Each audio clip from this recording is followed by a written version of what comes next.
questions till the end. Please, if council has questions through the chair, I'd ask you to permit that open discussion from council throughout the presentation. We do have call to audience. This is an open meeting, and we are televising today. Call to audience is moved to the back of the agenda after the conclusion of the presentation and council discussion. Through the chair. Are we televising? Because I still see.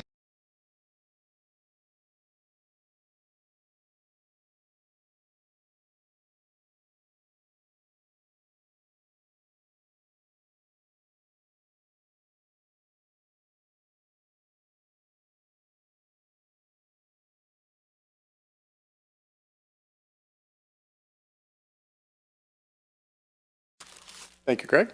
Sure. We are joined by all directors today. You have an agenda in front of you. The timing is certainly subject to fluctuate. I'm just more concerned about the sequence of things. So in the morning, we'll begin with a general overview of the proposed fiscal 25 millage for the general fund. We'll talk about a regional outlook. It'll be presented by the assistant city manager. And we'll give a general overview of the general fund's revenues and expenditures. We'll take a break at that point, and then we'll move into department presentations, which will take up the majority of the afternoon.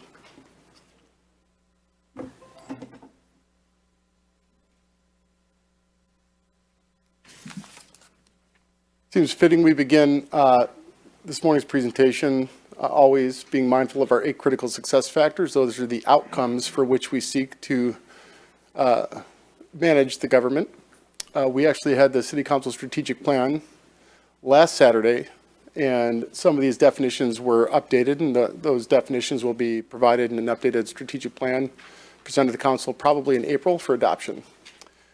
For the public, we have 8 critical success factors. Those are considered outcomes, and these are the things that must go well in order for the city council and the city community to achieve its vision statement.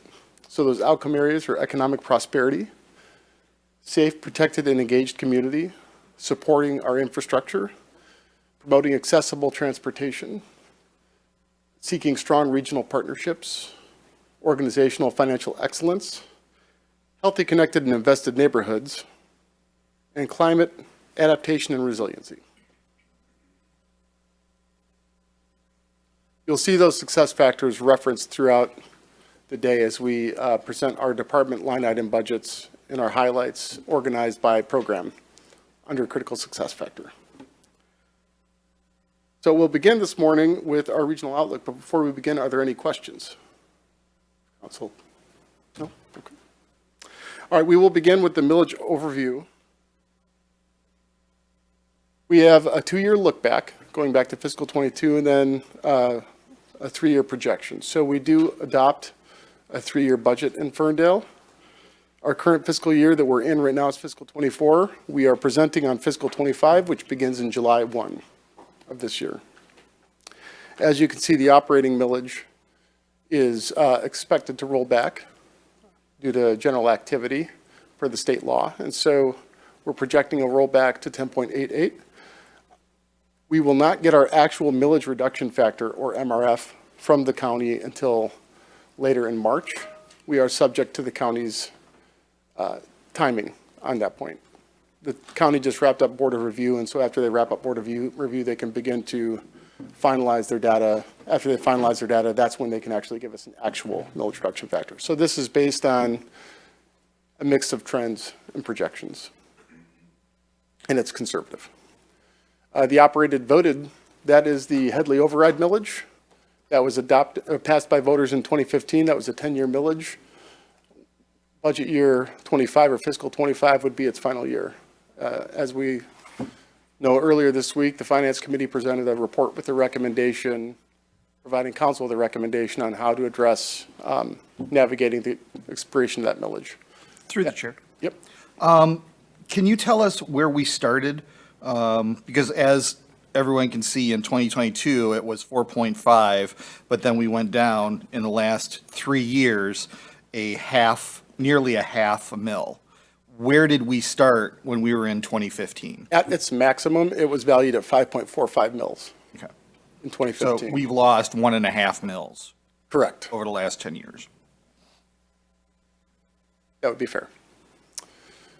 The solid waste, we do have a tax millage on the solid waste. That is your curbside collection services, your citywide collection services. That is also subject to Headley rollback. Your bonds and variable millage, that is your debt service. That is not subject to Headley rollback. That is directly connected to any issued debt that we performed, and right now our outstanding debt is also from 2015, from the street and roads bonds that voters adopted in 2015. That road bond millage is actually coming to a 10-year close. We will have touched, we'll speak on this in more depth in the April budget workshop for the public, but we will conclude our 10-year road improvement projects in 2025. So next year will be the final year of that spending. Through the chair, could I ask a real quick question about that? Are we able to use, is it Act 51 dollars? Act 51? Are we able to use Act 51 dollars for our roads as well? Correct, yeah. Through the chair. But I think Act 51 are limited to primary and secondary. They're not available for side streets. Is that correct? We do get local road improvement as well, which is Fund 203, if you look at that. Major roads is Fund 202. Local I know, roads is- but specifically for Act 51. Act 51 can be allocated, there's a formula from the state that you can allocate, I think it's 23% currently to local streets. Oh, really? Okay. Was not aware of that. Thank you. But Act 51, a good important note for the public as well, is that Act 51, when by Act 51, what we mean is, this is the major road funding from the state, and that is funded through the gas and weight taxes that everyone pays at the pump. The state then gathers that and then redistributes that out based on a fairly complicated formula based on population and a number of other linear miles of roadway and other things to each jurisdiction. And then it has restricted uses, and it can only be used for your locally controlled streets. So we wouldn't be able to use it on anything that's technically a state trunk line like Woodward or a county road. Those would be the responsibilities of those respective jurisdictions. So I think it's an important distinction just for the viewing public. Through the chair, do we have any county roads? 10 miles. Usually we do, yeah, 10 mile. Yeah, 10 The mile. service drive is The the only. service drive is a county, yeah. Well, it's the even roads, I believe. So your 12 mile, 14 mile, those tend to be county roads. And your odd number roads tend to be city managed. And when did you say that bond is paid off? Well, the funding concludes next year. Okay. We issued $45 million over 10 years. That $45 million was issued, I think, in 3 series. And the third and final series is coming to a close next year. The debt service will extend out into the 2030s. I think 2034. So it's a good question on Act 51. The reason why we would need to always go out for a dedicated road millage for proactive infrastructure investment is because the Act 51 dollars that we receive are not, they're not in a sufficient volume to actually do proactive work on the citywide street grid. Okay, I'm going to ask you a question about that too then. So obviously we had a big use of it with our bike lane project on Woodward. How much do we have in reserve from Act 51 dollars, and how much do we get on a yearly basis? I don't have those numbers with me, but I'll make sure that the DPW director and finance director address that when we're to that point in the presentation. Okay. Bill, I'm guessing you're taking notes. Yeah, thanks. Public Act 359 publicity millage is a small millage that was reintroduced to support the increasing cost of communications, as well as to help us improve our customer service by dedicating a part-time customer service person. We have done that, and that was reintroduced in fiscal '23. That millage is capped at raising the amount of $50,000 from the entire tax base. So the average impact to a tax bill, as we presented in '22, is about $2.50 to $5. So that's really a bang for your buck kind of millage, but it can never exceed more than $50,000. And you'll see that talked about more in the communications budget presentation. That's also subject to Headley rollback. So your budget resolution total, that is in April, the second meeting in April, council will adopt a resolution. That resolution will set millage rates and rates for sanitation, water and sewer, and other component governments, DDA and the Coon Drainage District, in that resolution. You can see the millage reductions on average below the resolution subtotal to give you an idea about the impact of the Headley change and then the loss of the voter change over the next 3 years. Below that, separate from the table, we do separate it because they are component government. The DDA, their budget is subject to approval by City Council.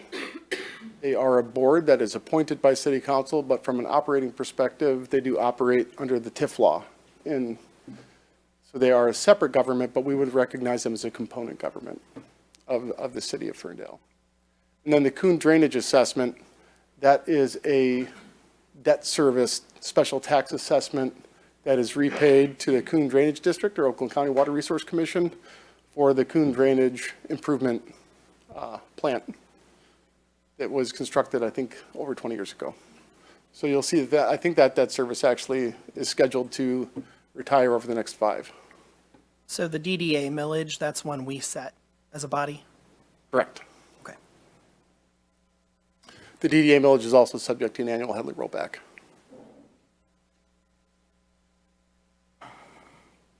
I'm going to invite James to come up here and talk about his research on the regional outlook.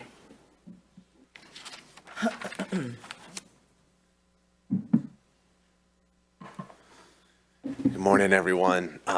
So this slide here is just kind of showing a quick snapshot of what 1 mil raised in Ferndale and what 1 mil raised in our neighboring communities over the last year. By and large, it's important to note our region is showing pretty solid growth over the last, 10 years or so. So this last year, the county itself has seen an increased assessed value of 8.66%.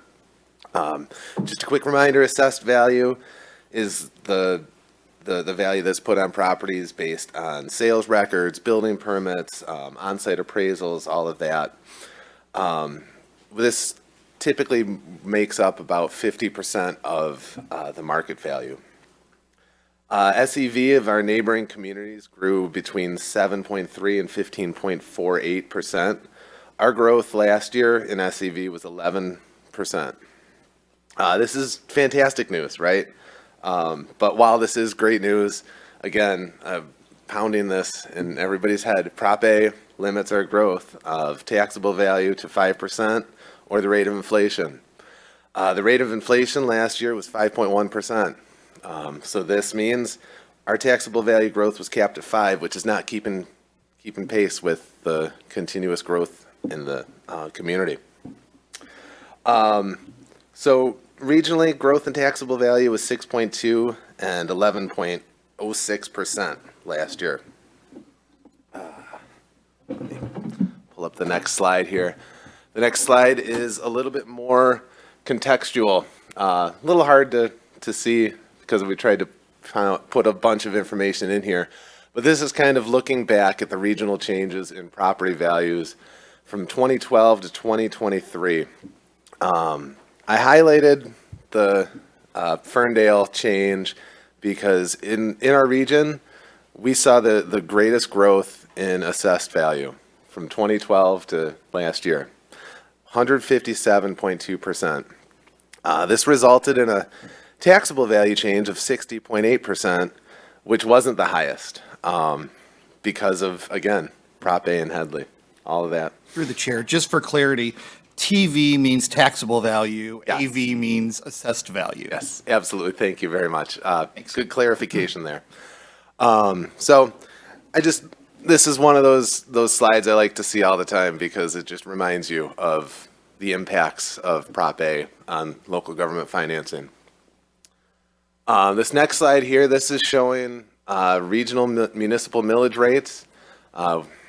There's not, communities are different, and and it's important to take a look. We are consistently right there in the middle as far as millage rates of our neighbors. Our line is the nice Ferndale green line there that runs right through the middle.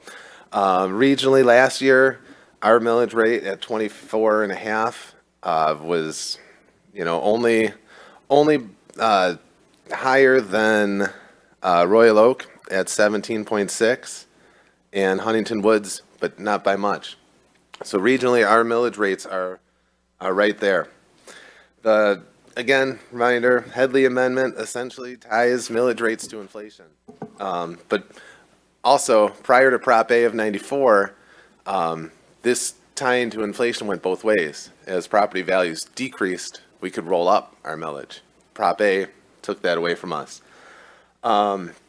So, there's been a couple bumps, in millage rates. You see that when communities maybe do a Headley override, but we're right there. And it's important to note because property taxes make up, a significant chunk of the revenue for the city. And Joe and Phil are going to tell you exactly how much property taxes make up in our revenue coming right up.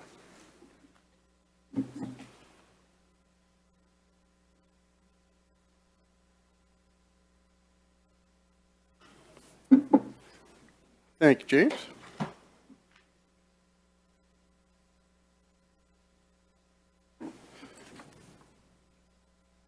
So looking at our revenue sources, we always like to slow down and kind of review those. As you can see, the majority combined of our revenue is really reliant on property taxes, and that is just, that's the structure of Michigan government, Michigan tax law for local communities. Combined, they're about $15 million of our revenue sources or property taxes, or about 55%. Your state shared revenues combined are $3.7 million, and about 14 to 15%, depending on the year. You have two forms of state shared revenues we discussed on Mondays during the resolution. We have constitutional revenue sharing, that is formulaic, that is based in the Constitution and is not subject to legislation. Then you have statutory revenue sharing that is subject to legislation. When I say legislation, subject to the legislature's budget process. So it may go up or down depending on how the budget is adopted in that year. That makes state shared revenue sources, we are quite reliant on it, but it's also somewhat unpredictable for us, especially over the last 20 years. Depending on the governor and the legislature, their policy around statutory revenue sharing has really fluctuated.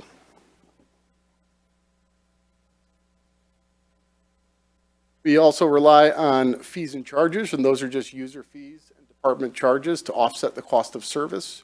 We are a government, we're not an enterprise, so we're not out to seek profits on service costs. We are out to seek service recovery costs. So we are a break-even enterprise for general fund services. Grants also are variable, subject to change based on the activity. In fiscal 25, we have expected to secure and receive about $1.5 million in grant revenue coming in, which we'll break that down in a little bit. Our permits and licensing are also programs that are really similar to fees, and they're going to be more break-even in terms of their cost structure. Contributions and interfund transfers. We are a government. We all do have different service areas, so each of those service areas relies on the other service areas of the general fund. And so you'll see interfund transfers and contributions offset the cost of service from the department from the department to the whole. Those are not external revenues. Those are still counted as revenues, but were transferred, so they're interfund transferred revenues. And Phil can speak in more detail on that when we get to the breakdown, or if there's any questions. And intergovernmental agreements. We do have a few intergovernmental agreements with Pleasant Ridge and Royal Oak Township that do accrue in revenue. Our fire department, which we'll talk about later, has fire and EMS services with Pleasant Ridge, and then we provide fire suppression service to Royal Oak Township. We do not provide EMS service to Royal Oak Township. Those agreements were adjusted last year to reflect the current cost of service, and so both of those governments, we're seeing a norming of those revenues coming in for those contracts, and we're in a better shape than we were 2 years ago. We also provide some scope of building services to Pleasant Ridge, and that is a portfolio that continues to kind of evolve over the past 5 years. The director, Roger Crusoe, can talk a little bit about how that structure is changing. We are just readjusting the services with Pleasant Ridge to simplify things, also result in more revenue for us to offset our costs. Are there any questions on sources? Yes, of course. The voted property taxes, the 3.9 million, how much of that is associated with the Headley? All of it. All of it? Okay. So we don't see anything with, with our school taxes on this slide, correct? Because this is just general fund, this is not associated with the school or the millage or? This is just the government. So as a chartered city, we are required to have a finance department that collects the taxes for all the jurisdictions within Ferndale, and then we have to redistribute those taxes. So we collect the district's taxes and then send them their money.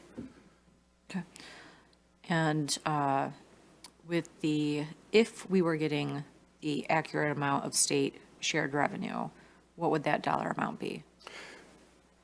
That would be about $5.7 million if the trends were true through 2004. They're about $2 million less than they would have otherwise been before they changed the formula. Right.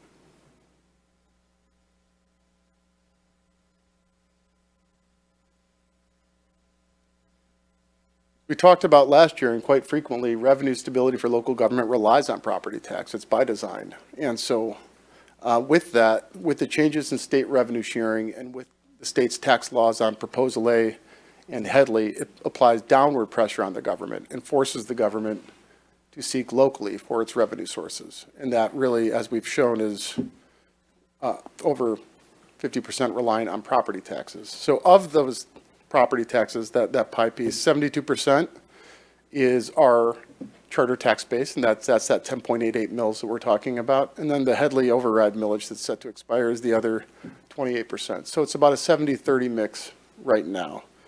So that's a substantial chunk of our budget that is on the table. Year over year, this is just a different way of a two-year look back and then a two-year projection.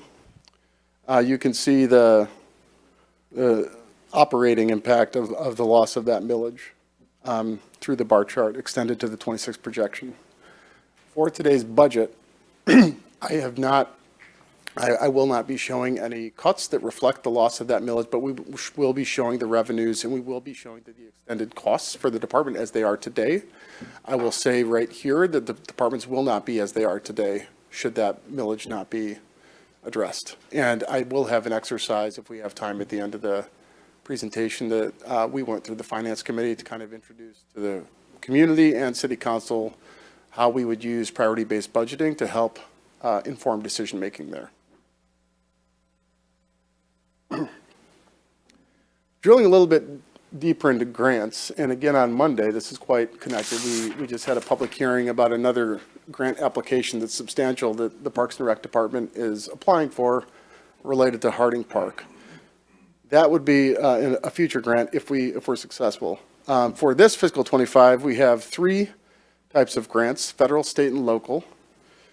Most of our state grants are in some way, shape, or form correlated with the federal government, is a pass-through. So you can see the majority of our grant activity is aligned with state. I'm really proud of this slide, actually. This is a substantial amount of activity and grant success that we have. We do not have an isolated grant manager or grant writer. We redistribute grant management and grant application services throughout all departments. So that is a service that directors take on upon themselves.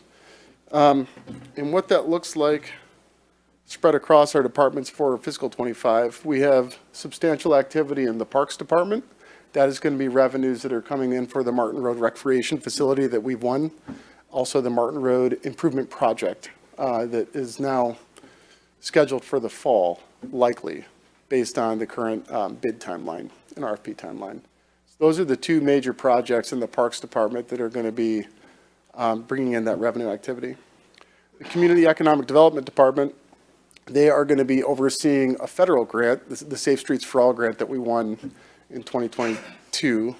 And the Safe Streets for All grant is a federal U.S. Department of Transportation grant that was awarded to us and 7 other communities in partnership. We are the lead fiduciary for all those communities to create a regional safe streets plan.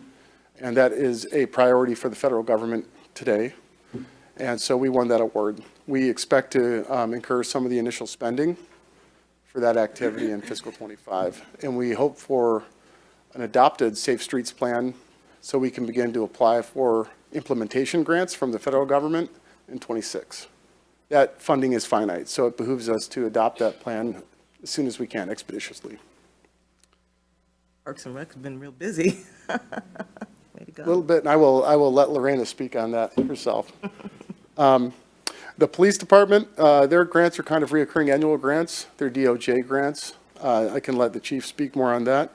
Our court also has a reoccurring state grant that offsets a portion of the judge's salary. And our city clerk is always going to have federal grant revenue or state grant revenue to reimburse us for any major elections like we have this year. Through the chair, I have a quick question actually to Councilmember Johnson. Do you see something similar with Detroit, like in terms of how grant funding is applied for and gained? Is this comparable? Yeah, well, it's comparable in, if you normalize between a city Ferndale size and a city Detroit size. Detroit has access to certain grant fund allocations at the federal level that a city the size of Ferndale just doesn't. So like police and, justice grants and things like that are really aimed for much bigger jurisdictions. But yeah, I mean, I would say our grant volume in Detroit is extraordinarily heavily weighted toward parks. Almost all of our parks renovations, even though we put a lot of our own city capital dollars in, usually as a match, we are constantly having a good churn of like MDNR, Kresge Foundation, just sort of Gilbert Foundation, grants that are helping pay for parks. So parks are definitely one of the biggest areas where there's money available. Other aspects of city government, economic development activities or economic empowerment activities for residents, there's a lot of money on the table for that.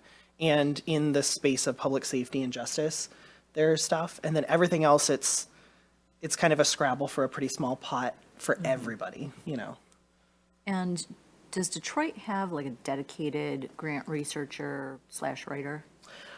We have an entire division of our Office of the Chief Financial Officer that is exclusively for grant seeking. And then we have another division that is exclusively for grants accounting.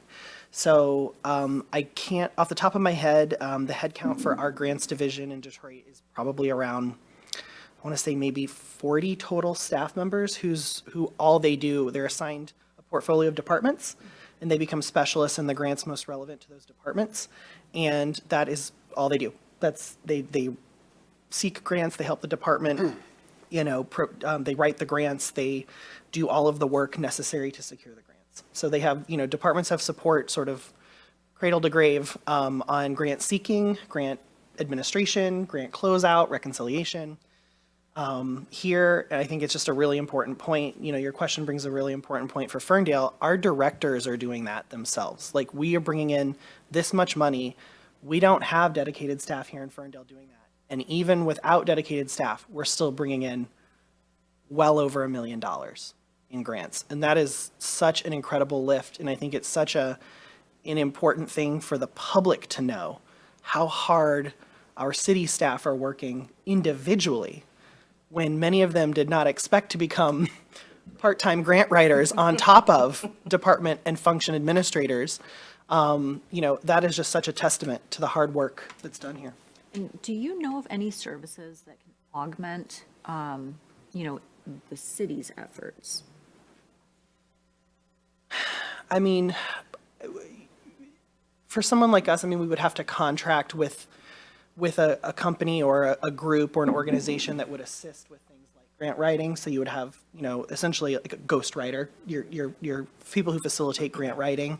I think we're kind of reaching that point, looking at the volume that we see here on the screen. If we continue the volume of grant activity in Ferndale, then we are going to have conversations about grant administration, like accounting and administration, because at a certain level, you're doing a lot of reporting for each grant. and a lot of accounting specific to each grant. And so the support we would need, we need grant writers, and I think we would also need support on the grant account, what we call grant accounting side. I would offer contextually too, over the last 3 years, I've observed a substantial increase in funding available connected directly to ARPA funds that are coming from county and state and applications. We've secured about $1.9 million for the Martin Road Recreation Facility just from other agency ARPA competitive grants. So we have won those. But I think we are doing an excellent job bringing these things in. I'm not sure the stability of the funding sources over the long term. I think since COVID, we're seeing more fluid money, and I'm thrilled that we've been able to take advantage of that since COVID. I think that's a really, if you don't mind, Joe, I'd like to add a little color to that for the public. Grants are wonderful, and you want to get as many of them as you can, but it's really important to note that grants are what we call one-time revenue. You receive it one time. You're not guaranteed to keep receiving that money. You may have one really good grant year, you get $3 million of grants, you feel really good. The next year, you might get $100,000 of grants. You don't know, they're very variable, they can be very volatile, and so you can't just assume that we can go out and just grant fund what we would call recurring city expenses.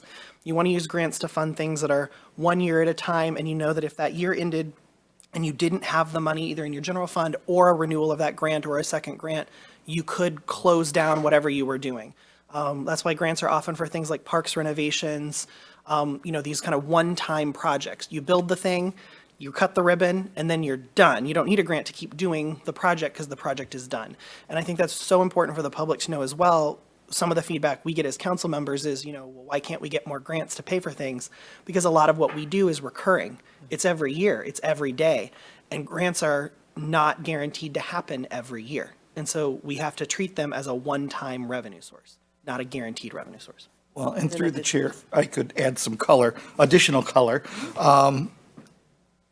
These investments that we make, like in our parks, or our, capital funding grants, capital investment grants, those are great, but then, you also need to have the funding to support the maintenance of that. It's great that if we receive $3 million to invest in our parks, but if we don't have a Parks and Recreation Department to utilize that equipment, what's the sense of even investing that money? Or a DPW department to maintain that equipment? What's the sense of even having the investment in the first place? Exactly right. And that's just what I was going to state, the operating costs. Yes, we receive the grants, but operating costs, which is why we're here today, to talk about our budget, to factor in those costs for our grants and other investments.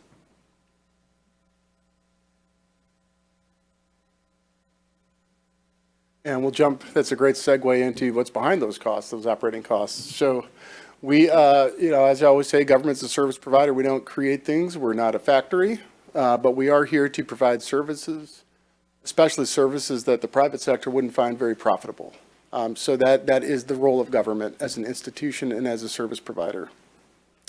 70%, actually I'll shift on to the percentage slide. So this is just one way of viewing it. The second way is 72% of our costs are related to personnel, and we'll define those personnel costs in a moment. 12% are contractual services, 12% are capital improvements, and 4% are general operations. So a city of our size, it would be typical for us to contract out for a lot of our primary services. Some of those services, some of those contractual relationships did happen after we were restructuring in 2010. For example, Oakland County now provides our assessing services. We no longer have an in-house assessing department. That was cut in 2010 as part of our restructure. Giffords Webster Engineering is mentioned a lot. It would be difficult for the city of Ferndale to compete on a competitive city engineer, dedicated engineer, full-time staff, and you also wouldn't get the scale or scope of the services that we receive through a firm. So it is very common for a city of our size to contract out that firm. Same with legal services. It wouldn't make sense for a city of our size to have our own city attorney. We have a contractual relationship with our legal services for a city attorney. If I may, through the chair, I just want to point out something that recently at an MML budget workshop, It was indicated that we see our breakdown, and when we get the breakdown from the department heads, I think what we don't see sometimes are the actual breakdown, like in general operations, like in supplies. It's a small percentage, but we don't actually see what those supplies are. It was just something that was brought up at that, to know where the sources are and what we're actually looking at, and how we can kind of break down as far as saving on costs throughout, just to know what we're dealing with. So I'm just bringing it up because it really resonated with me, because when I see these, I see it's just kind of the general, and we never see like specifics. And I know it's a lot of work entailed in that, but just something to think about if it's in something anyone else is interested in. It would be nice to see. We do have detailed footnotes that can give you specifics, and those details on operating supplies, that is what you'll often see on city council agendas that are part of the routine accounts payable. So, signage and things of that nature, those would be included in supplies. I mean, like for a workshop like this. Oh, Yeah, just, in the future is all I'm saying. Yeah, lots of sweat equity, Mayor. I know.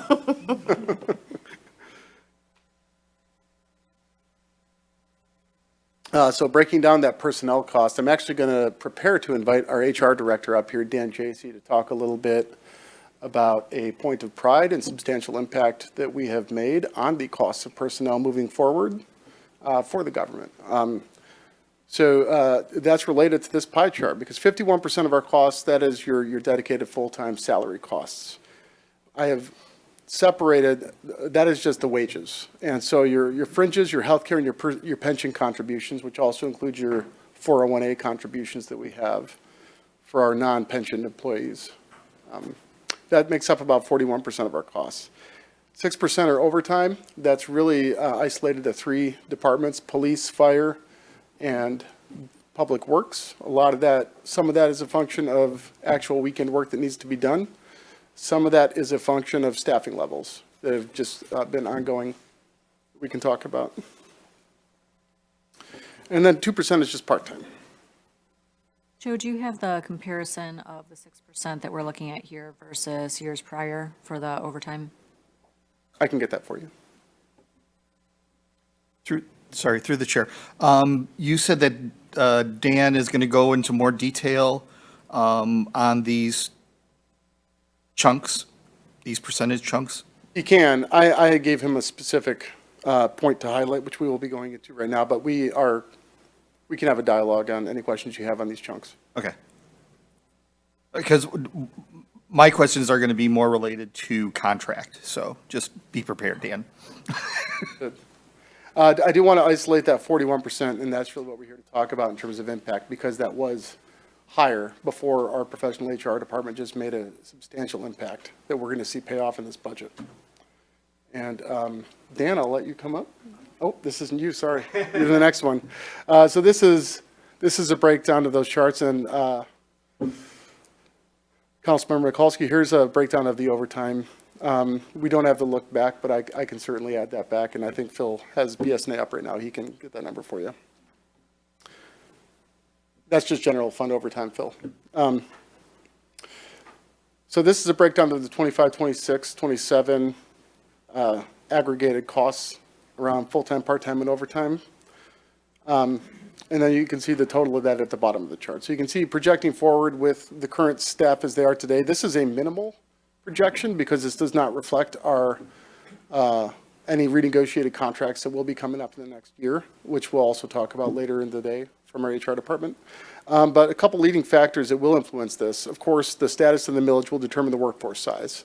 We've established that. The collective bargaining contracts, we are talking about substantial changes in the competitive pay. We're talking about the role that facilities plays in the city being able to compete for talent on recruiting as well as retention. And we're talking about benefits, and we always talk about those things when we talk about the workforce. And then, of course, our pension and OPEB. Workforce retirements will increase over the next few years for some departments, especially I would imagine our public safety departments. So that will directly affect the draws, the pension withdrawals, and that will affect our pension contribution our annual pension contribution to the fund. The general fund is obligated to contribute to guarantee our legacy costs. We're contractually obligated to. Through the chair, these numbers are specific to the general fund. They're not including personnel that is covered through our dedicated water millages. Correct. and- Okay. These are fully funded from Sewer the general villages, fund, I as meant. well as the legacy OPEB, which is other post-employment benefit costs, retiree health care, for example, and pension. And just so that the viewing public is clear, these numbers do not include any kind of estimate of increases related to collective bargaining next year. Correct. This is just as our current contracts project out today. Got it. Now, I will invite the HR director up to celebrate some big wins. We're really proud of this. So Dan and JG.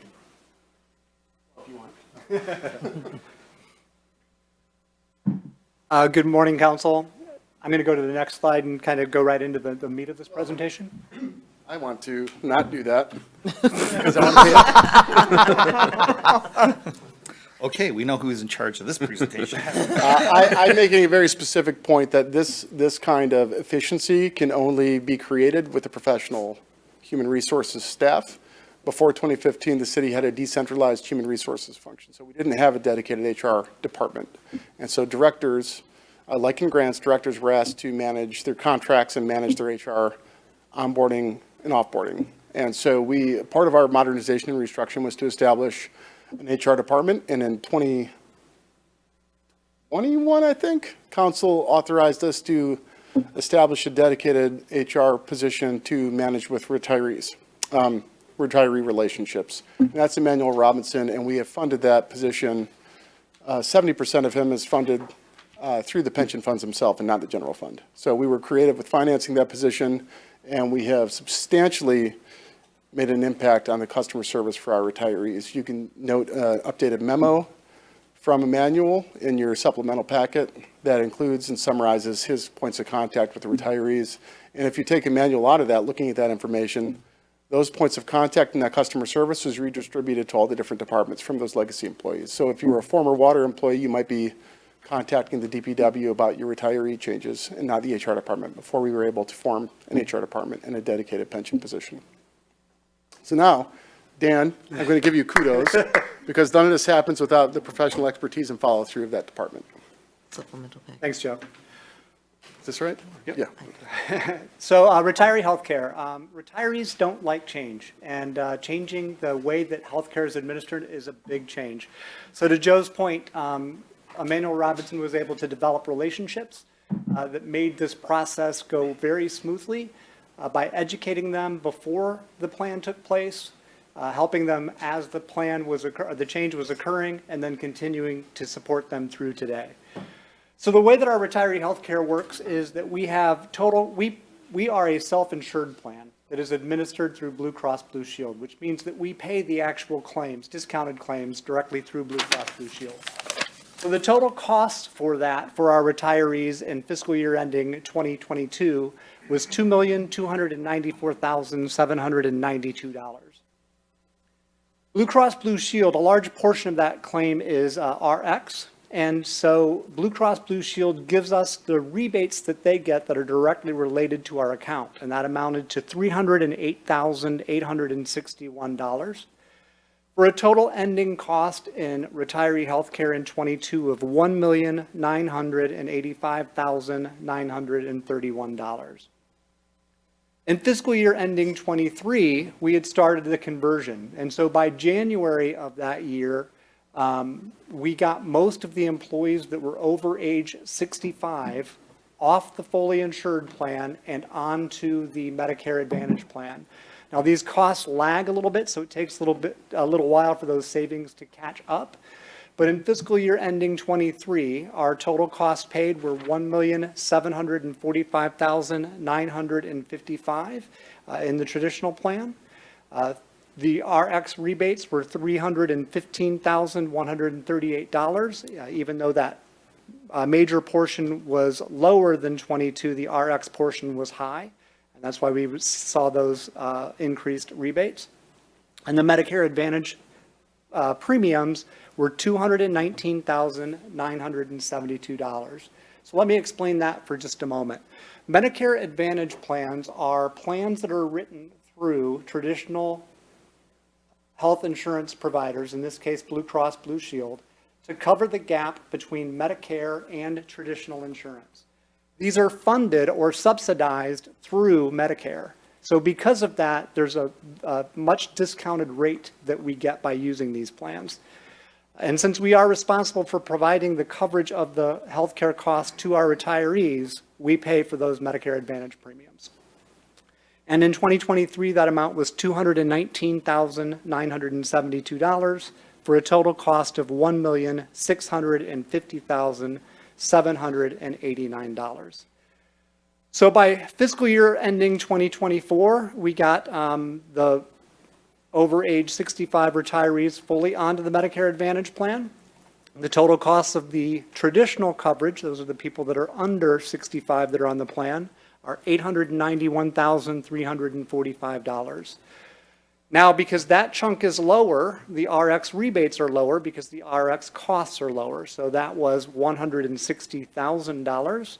And the Medicare Advantage premiums were $456,749. And once again, that's because all of the employees are on there. And the reason that number is slightly more than double of the year before is because it took time to get all of the employees on. So it's important to note that those Medicare Advantage premiums did not increase between 23 and 24. It's just there's more people now on that plan. So the total cost here is $1,188,094, which is a huge savings from 2022. So again, we're very proud of that number. Through the chair. This is managed by Emmanuel, correct? It is, yes. Okay, Yep. and Emmanuel's 70% of his, I don't want to say pay, but you know, the cost of his employee is covered through the pension fund. Yes, Actually 66% not- is funded through the pension fund, Yeah, absolutely. it's Yep. actually not covered through the general fund. That is correct. So, just so I'm clear, over the past 2 years, his position helped us save over $1.1 million. Yes. Okay, thank you.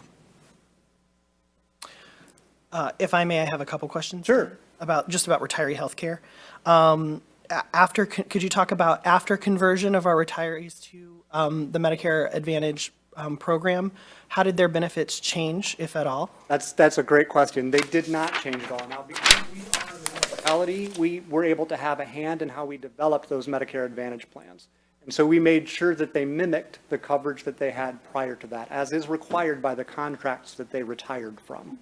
Now, once again, they were skeptical in the process that it was going to go as smoothly as it did, and there were some hiccups as the changes first happened. But I think if you ask our retirees today, they'll tell you that they're happier now than they were before.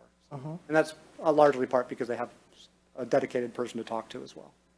Do we still offer retiree healthcare as one of the benefits, or have we sunset that? We have sunset that. We do have some employees that will still retire with retiree healthcare, but it was phased out. Thank you. And Dan, if I may, Yep. what are the number of employees that are benefiting from this plan right now? Retirees, it's a total of about 150, and there are 44 that are still on the traditional plan because they're under age 65. And this is just a chart that kind of explains what we just spoke about.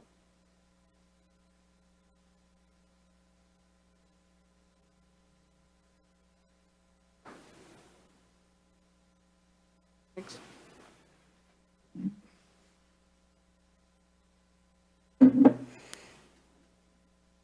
Yes, Councilman Polika, your question about the $1.1 million impact of one employee is why I wanted to take a minute to give them credit, whether they wanted it or not. It's fantastic.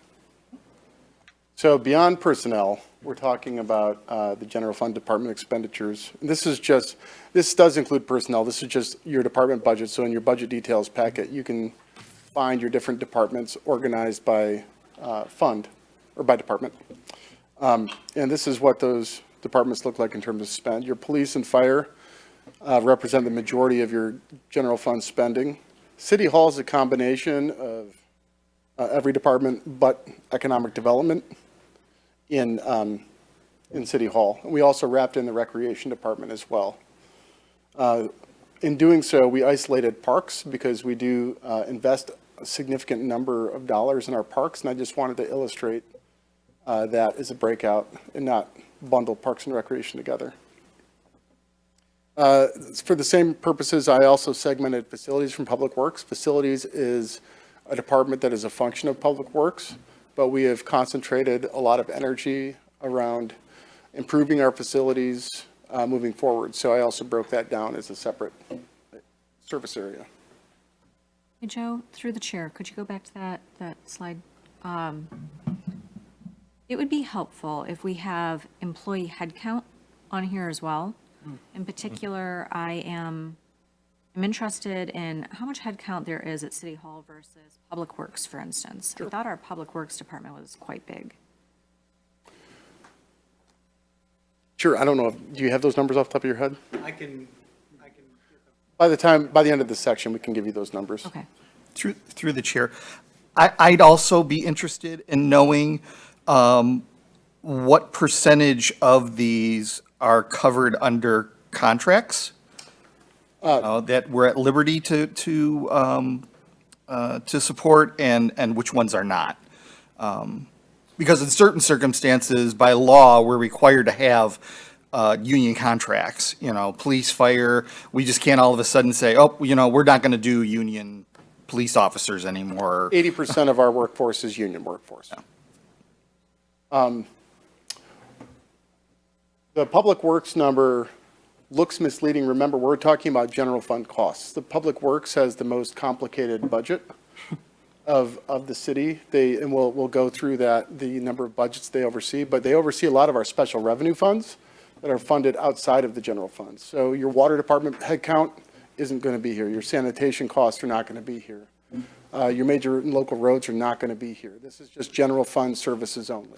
Okay, I apologize. I thought this was actually headcount people, cost of people. You're saying that that entire bar is the cost of the department. Correct. General fund department expenditures. Okay. Yep. I was also confused. Yeah. We isolated people, and now we're bringing it back up to the department level. Okay. So in that vein, could we get the personnel cost per department with the head count as well? But we can still do that, yeah. And Dan, that's at his fingertips, Awesome. so we'll get that for you. It might be covered in your packet as well, the org chart. Does that show the? The org chart shows the number of employees, and I have that up right now, but it does not show the cost per department. And the org chart is those employees, that's all funds, or is that general fund only headcount? That is all. All funds. Yeah, so for example, DPW has different funds. Right. So DPW's total headcount is 34 full-time, 4 part-time / seasonals, spread over all their funds. Got it. So here's a different way to view it proportionally. Your police and fire, we just, aggregate here. It's about 50%, a little over 50%. Your IT, that's an example of a 100% contractual service. That's an internal service, and we contract with Macro Connect. They'll be speaking on their experiences later with us.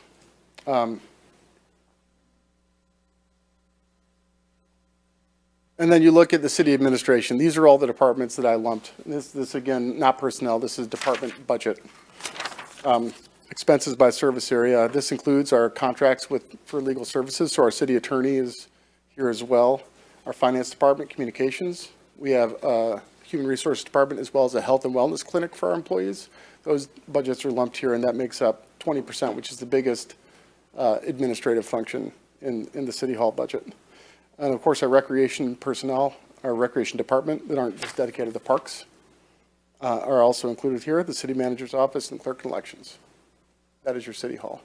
So for the viewing public's benefit, the slide we're looking at now is the breakdown of the green wedge on the previous slide that said City Hall. Correct. For that 12% here, if you pull that wedge out and then break that up even further, it's this slide. This tells you what's in that 12% City Hall cost. Yeah. Got I it. tried to put that all on one slide, and it No, it's- didn't work for me. Yeah, no, I get it. Well, yeah, what I would have done, sorry, I would have actually taken that green wedge and put it to the side with a 31% to show that that's what you were referencing for future. The other question I have is you have, so this is the city hall expenses, but then you have a section called city hall. What does that make up if all of this is city hall? The first block, which I'm not sure is a dark, That's like a dark I green. can't tell what color that is. yeah, Yeah, I'll look at my spreadsheet and get you that answer. okay. I'll call that a pie chart error. With the general fund, I do want to talk a little bit about cost pressures, and each of our directors can speak to this when they're talking about their operations and if you have questions about their budget. But costs have substantially changed over the past 5 years, and so I asked our departments if they could work with their departments and contractors to give me pricing at checkpoints between 2019, 22, and 24, today's cost, to really illustrate how our dollar doesn't spend like the consumer dollar doesn't spend as much as it did prior to the pandemic. And our most noteworthy, I would say, is the water main. The cost to do water infrastructure is up substantially. And this comes from Giffords Webster. They do have all of our contracts in all of our histories. So they gave me unit costs, and we aggregated those unit costs, or, you know, the things that you pull together to actually repave a street or to reconstruct a water main, and that's the delta in costs, is the delta being the change, and that's substantial.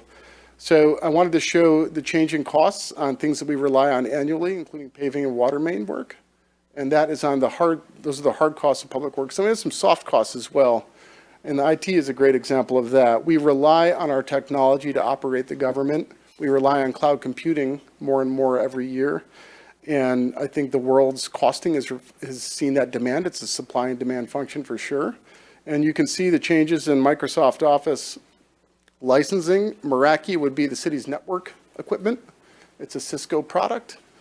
That is our network security hard equipment, and that has gone up substantially. You can see 92% over the past 5 years. And then Avigilon is also kind of our standard access control equipment. That would be your doors and your cameras that we have, and those are up 36% since 2019. Even, you know, scaling it down to printing costs, we're seeing substantial changes in printing costs, and Kara can talk about that later in her department presentation. We didn't offer a newsletter in 2019. The Cobalt Community Survey was clear that the community wanted a regular newsletter back at their doorstep. Council authorized recreating that in 2020. And so through that process, we had some changes in the comms department, communications department, but you can see the cost of printing, we're seeing that today. Our budget today doesn't reflect our anticipated costs from a year ago. I gotta stop you for a hot second. That can't be the right number, right? Newsletter printing costs, price per page, we're not paying $517 per page on our newsletters. No, I'm sorry. That is, that's really price per issue, I would say. So on a 12-page issue, that is the difference. Okay, price per issue, Or meaning, is that price per page, including printing, publishing? That might be.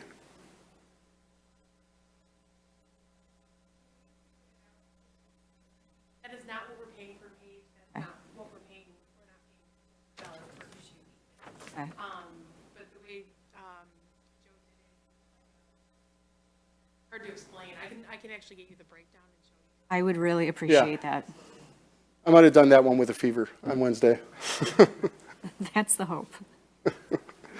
And then our contractual services. So we rely on Safe Built and McKenna to perform a lot of our inspection work, our trade inspection work. And that's work that we don't really insource for mechanical, plumbing, example, electrical, some building. So in 2019, that was 55, that hourly rate was $55, and that's now $95. So that's up substantially. And Roger can speak a little bit more about that. If I may, through the chair, I don't want you to have to go back per any slides or anything, just if you can answer this question. But I noticed that in the general fund breakdown, we had a there was something regarding the investments being at 1 mil.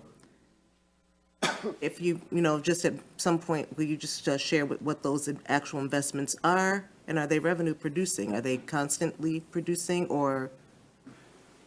We can go back, and I'll actually I'm curious now. I'll invite Phil to, Phil stepped out. Mayor, if we can revisit that, as soon as Okay. Phil comes back in, he can revisit All that. right. Per page, it's. You might have to turn your mic on. I don't know if it is. Yes. As it's on. Okay. So the per page, it's, say for instance, the issue is 12 pages, it would be about $5,000 to do the whole printing, publishing for everybody, right? So that's per page of the issue, not per each piece of paper printed. That makes sense. Right.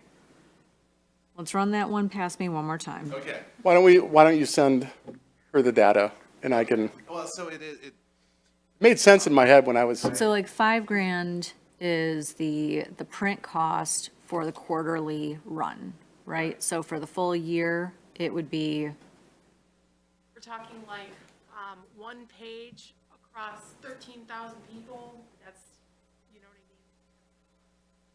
Yeah, but that's really tough because in printing, you really have 4 pages because of the way that it's designed. It's a 11 by 17 page that's folded in half. So you can't just say, well, I'm going to eliminate 2 pages because now you have an off number. I used to do printing. You have an off number of pages. So the reality is if you get rid of a page, you really have to get rid of 4 pages, which would be 4 times 436 or 500. So you're looking at $2,000 to get rid of 4 pages out of the magazine. I think that's what they're saying, if that made it any clearer. It, obviously, from the look on your face, it did not. spreadsheet. I'm gonna, we'll provide city council with a spreadsheet. Okay. I think the All right. broad point that we can make later, Just and like I a can cost just touch spreadsheet, on now, yes. the cost of printing is going to force us to make decisions to either increase the budget and decrease somewhere else, to reduce the number of issues and maybe do 2 issues instead of 4 issues. Not my preference, but we have substantial changes in the cost of the newsletter.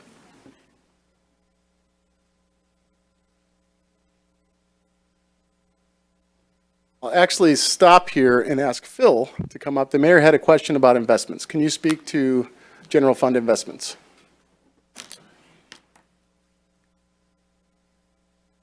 Where does it say investments? That's where I don't. It was on a are spreadsheet, back. What do we do on an annual basis in terms Not noted it. of investments? There it is. Oh, okay. Wow. That $1 million is money that we invest in the market in short term to basically get short-term returns. We usually invest for 30 to 60, actually 60 to 90-day windows and maybe sometimes longer. But everything that we do invest is like within, we have a separate investment fund. And so from that fund, throughout the year, we get offers from different banks as far as what may be available for us to purchase, as far as whether it's like, and all of them are short, so we look for them to be returned within the year. So that $1 million pot is kind of what we use to make those short-term investments, and then we capture whatever interest or whatever calls we get back from that. Now, do we have, not right now, but are you able to send us, I'm just curious what those investments are. Can you show us?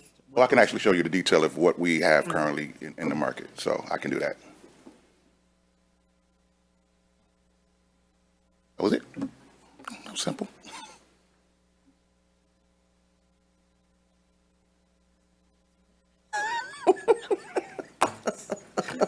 don't be criticizing my face there. Oh my God, it is. Right. Some departments do incur revenues that offset their costs and receive revenues from other sources that will offset the costs. City council, of course, you guys are performing great, collecting all the tax revenues, and your operating budget's pretty minimal. So you are our highest performing department. Wow, 32,000%, go us. Yeah, well, Ask the general public. No, The revenues and expenditures, you can see the court has revenues that offsets its costs as well. They're based on fines and fees predominantly. Communications, we talked about the Public Act, $50,000, it's capped at $50,000, so subject to rollback. You can see that offsets a portion of their costs as well. Finance is our primary collector of revenues. That includes administration fees on your tax bills. If you see a tax administration fee, that is included here, and that is to offset a portion of your finance department's tax administration role. And going down, clerk and elections and HR and wellness, both are associated with grant activity. Police, we've talked about their grant activity, and fire, of course, has fees reliant on EMS predominantly. That makes up their revenues.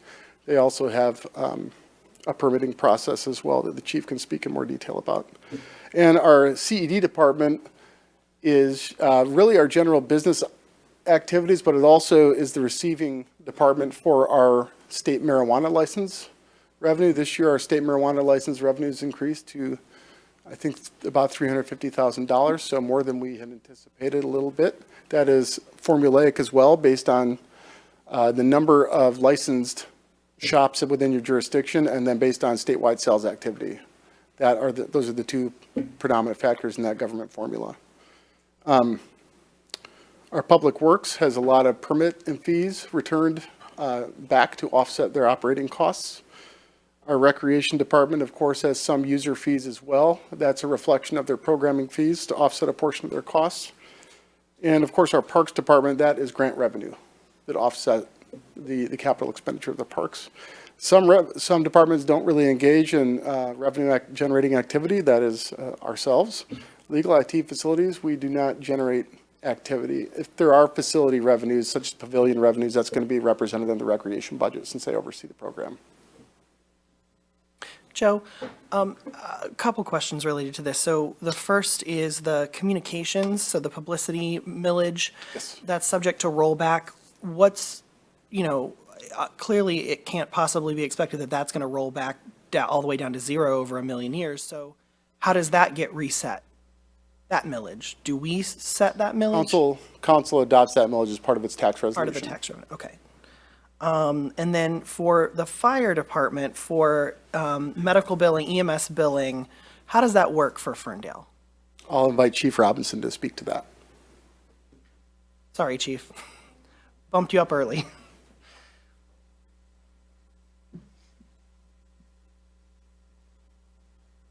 So just so I make sure I give you the right, can you kind of clarify what it is you want to, what your question is?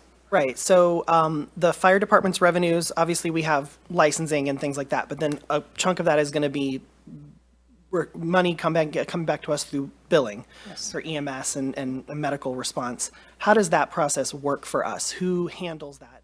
Okay. Billing and collecting and stuff like that? Yeah, absolutely. So we contract with a company called Acumed, and they do our EMS billing for us. So at the end of for every EMS call, we go on, we write a report.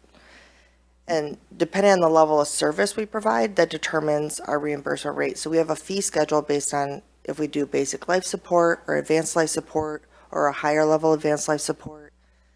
If we treat unseen and don't transport, we still can receive some reimbursement for that, which was something we weren't always able to do, but we can now. So all of those things, then it goes through Acumed. They charge us a percentage based, for their fee. That's how our fee to them is determined based on how much they collect for us. So just like when you go to the doctor's office, you get a statement that says the doctor's fee was X amount of dollars, and then you have the contractual, the write-off based on the contract with the insurance companies. If you have Blue Cross, there's so much that's forgiven, then the amount that's paid. So it's the same thing with us. We get quarterly reports from, that's one thing I started requesting when I came here, because I got that when I was on Lansing. I thought it was really helpful. It gives us the breakdown of our payer mix. So who is Medicaid, who's Medicare, who's private insurance, and who's self-pay.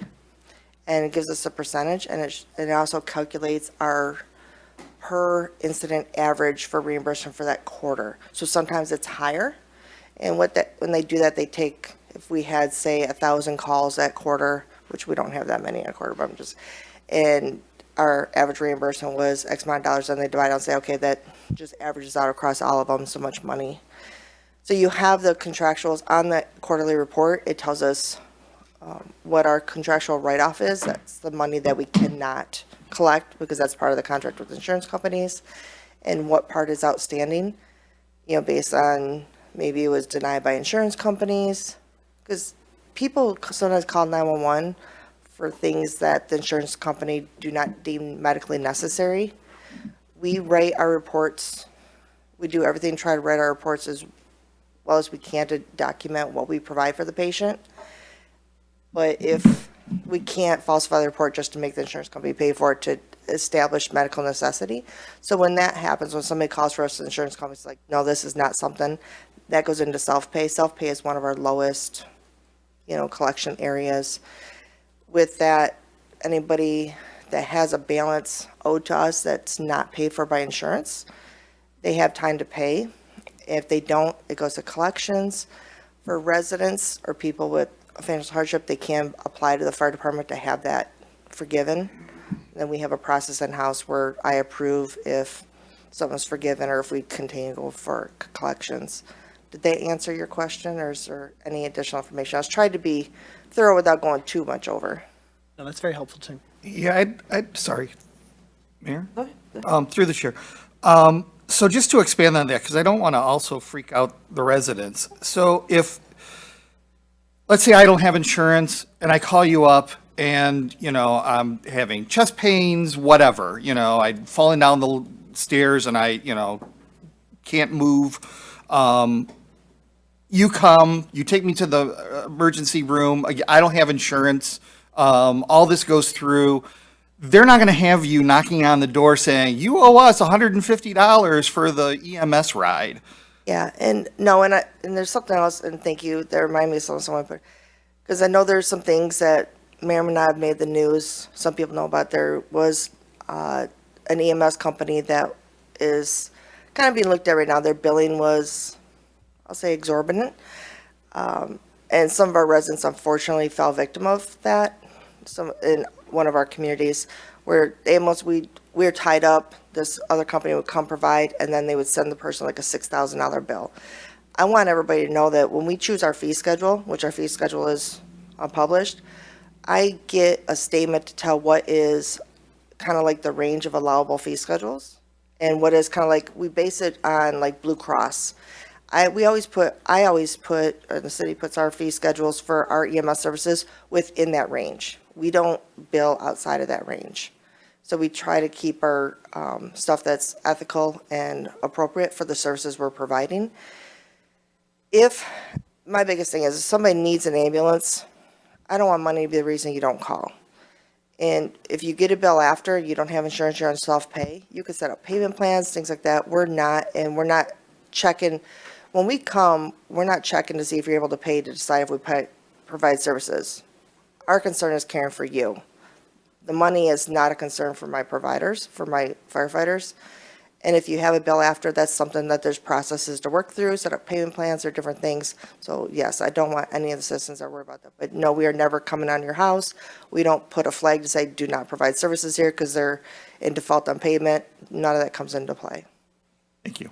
If I may, so you mentioned something about forgiveness programs, and have you seen an increase in that in the past year or two, and how does that impact your budget? I'm glad you have it. I'm thrilled that you have it. So we don't get a lot of those. It's a small, I apologize, I didn't prepare that number for today. So we have a kind of a process, and I really go to my EMS coordinator, and I've entrusted him. I've given him my parameters that we look at, and our collection company kind of knows our parameters too. And when they'll send a short list, they'll say, what do you want us to do with this? Do you want us to keep collecting or send off? But it's not a large amount, but I can get that report for you and get it back to council. It's not a huge impact or hardship on your budget, is what No. But that's where we're talking about like the GEMT that we're pushing up at the state level.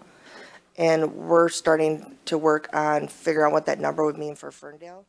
and that's the ground emergency medical transport bill that's essentially filters more federal money into us and would help, and that would shore up. I think Southfield's number, they're bigger than us, was an additional like $1 million. They get into their budget. Another department, again, a larger department said it was gonna mean about an additional $2 million come in. We're smaller, our numbers can be smaller, but I'm working on figuring out what that would mean so that as we push, and that would really help. But that's not something we have right now. In other words, let's keep pushing for that so Yeah. that we can. So there's a few things that we're working on right now. Okay, all right. Thank you, Chief.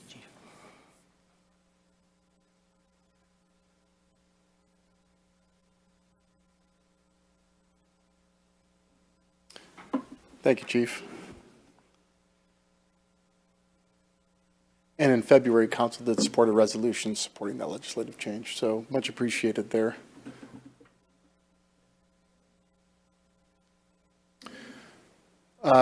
This is just an aggregate of capital requests. These aren't necessarily all funded. And the funding levels in your packets specific to facilities do not reflect this.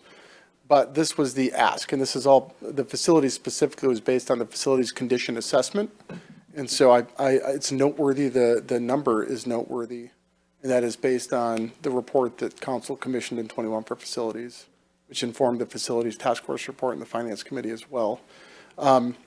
We cannot fund all those needs, so we defer, and a substantial portion of those are related to the police and 2 fire stations. So we will defer those, and I will say, I just want to make a note that those costs are deferred. They won't go away. They'll get more expensive. But we note them, and we note them in the capital improvement plan on an annual basis. And so we will track those and update those numbers annually as part of the capital improvement plan program. In this chart, you'll notice the capital broken down by general fund department or service area. The program, which we identify in the program-based budgeting software, which rolls up all of our individual non-capital or non-personnel and personnel costs. We will talk about that later. The PBB score is a formulaic score. That's a program-based budgeting score. And we can also talk about what goes into that score. It's a composite score. And based on the capital requests, these are how those scores fleshed out. Those scores are also noted in the capital improvement plan on an annual basis. So in the fall, City Council has a capital committee. The capital committee walks through that scoring as part of each capital project. So each capital project submitted by a department is scored against our priority-based budgeting and against our master planning objectives, and that results in that number.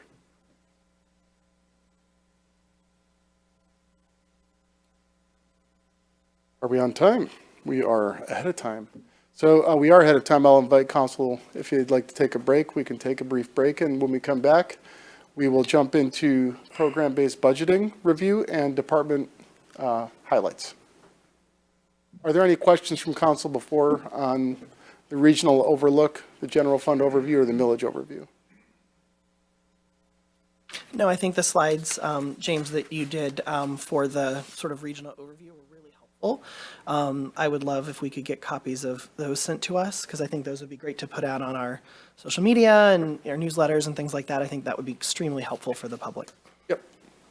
We'll be posting this packet as well and sharing a copy of that to council. Perfect. Okay, Mayor, through the chair. If you'd like to commission a recess? We will recess to the what's call of the how- chair. We will recess. Yeah, how much time? How much time do we need? It's up to you. We got 20 minutes, so take your time. About 15 minutes. 15 Okay, minutes. 15. Okay. Meet at 10:40.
Begin with a brief, this section is going to give a brief overview of priority-based budgeting by the Assistant City Manager. Then we will shift into department highlights. So we will begin with the court after James's brief overview of priority-based budgeting.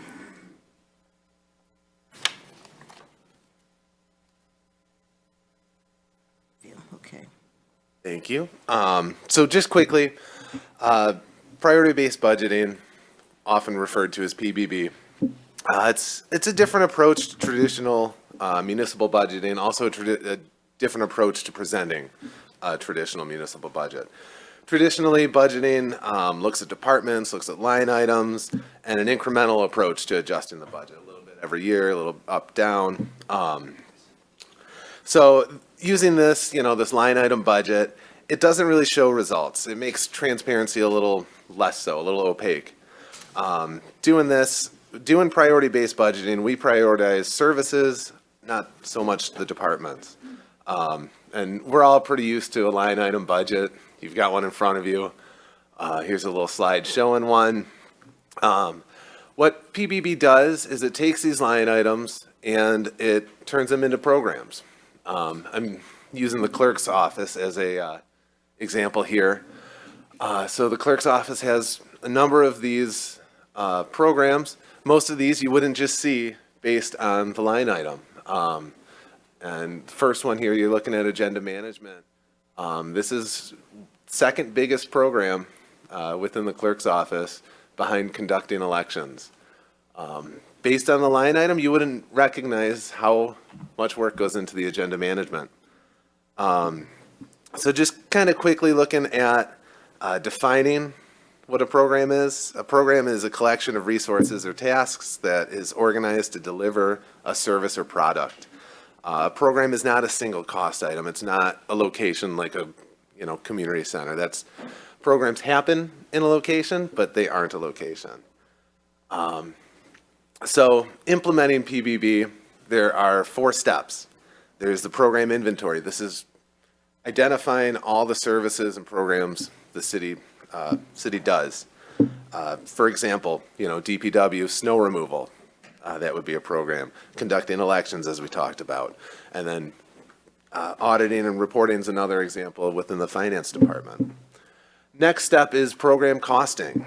So this is where we look at what does it actually cost to do what we do.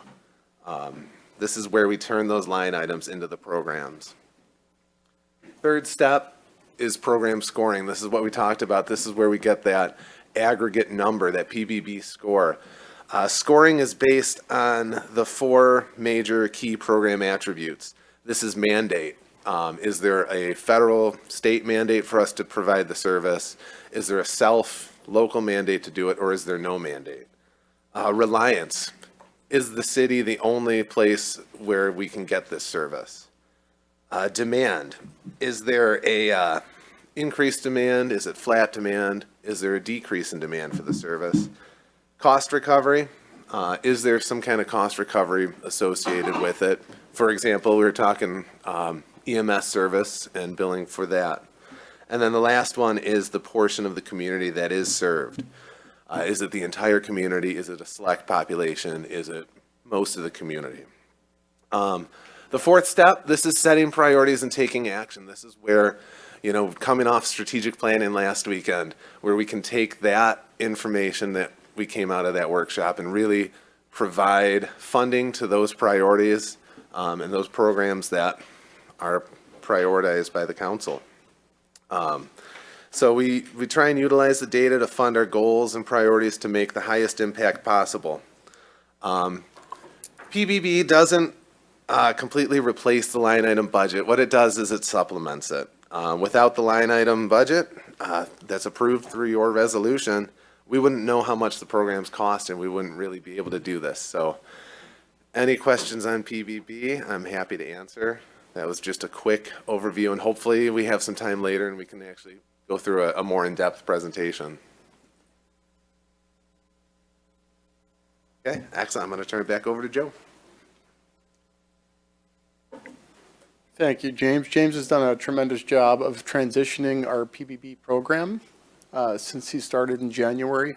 Through that process, we're doing a lot of significant updates on the program inventory and cost allocations, which is the basis for the visualization that we're going to present in more detail on April 8th.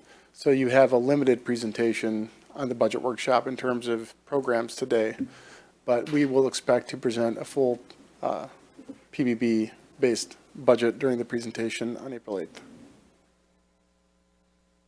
Couple notes on expenditures for departments, and I think I'm going to ask you to begin, if you'd like to, in your budget details packet. Your court budget is going to be identified as 101-136. And I do not have a page number for you, but if staff could be so good, they might be able to help me out with that. They are printed as front and back. That is going to be the first department of the general fund. The city's budget outlines programs and services the city will provide for the community, and we assign the funding and staff resources to provide that. I sense in a question. Yeah, I'm not sure what I'm looking page. for within this. We're going to get you a page. Open Yeah, it up, if and you then just flip- 101-136 is the next It's the page. second, yeah, just flip the page. So this is your traditional line item budget, and this is the traditional line item accounting we have from the city's finance software, BSNA. Part of our accounting program. So you'll see on the first page of 136, the district court, you see the revenue sources. On the back page, you'll see the expenditure sources, organized by line item. That is for your reference. So please do ask questions if you have any on the actual line items. We will not be going through each line item right now. The court will be going through a brief presentation about their operations. But of course, the councilman can ask any questions that they would like on each line item. So personnel requests are organized around succession planning objectives or service level needs. With that, there it is. With that, I would like to introduce Judge Longo.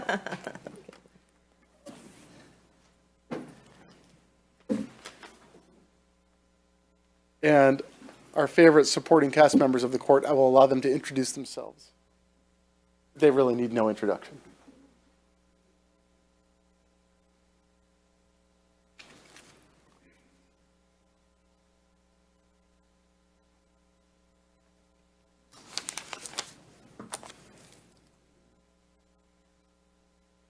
We all set? Great, okay. Hi, my name's Joe Longo. I'm the judge of the 43rd District Court that sits in the courthouse across the street. Most of you know me, some of you not as well as others. So I just want to give you a little background. You see that I'm wearing a mask. You see that Marie's wearing a mask.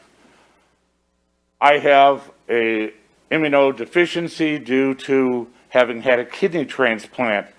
And therefore I take immunosuppressants every morning and night, and I have no resistance to COVID and RVS and all of those other things. So I'm very cautious about being in groups and in closed spaces. It's not a matter of disrespect of not sitting in here all morning. I actually was across the street watching you. But I just want to explain, sometimes it looks a little odd in today's functions of workplaces. I am interested in talking to my court administrator and deputy court administrator because they told me this week. We told Joe that we're going to do our own slide presentation. And I see why they didn't let me see the slide presentation until this morning. It's probably reasonably accurate. So I've been here for 25 years. 18 of those as chief judge of all three courts of the 43rd District Court, which means I've done getting close to 100 presentations to councils and things, because the chief judge is the administrative official of all the business of the courts. And I have to tell you, today I'm standing here and I'm feeling like Elizabeth Taylor's seventh husband on the wedding night. I know what to do, but I don't know how to make it interesting. So with that, I promise you, I'm going to try and keep the boring stuff down, but I do want to be accurate in letting you know what we do, because there are a few things that are not very obvious. One of them is, and I apologize, Joe, but the court is not a department of the city of Ferndale. The court is an independent, co-equal branch. We all remember from high school, the executive, legislative, and the judicial. However, we don't let that interfere too much with us here.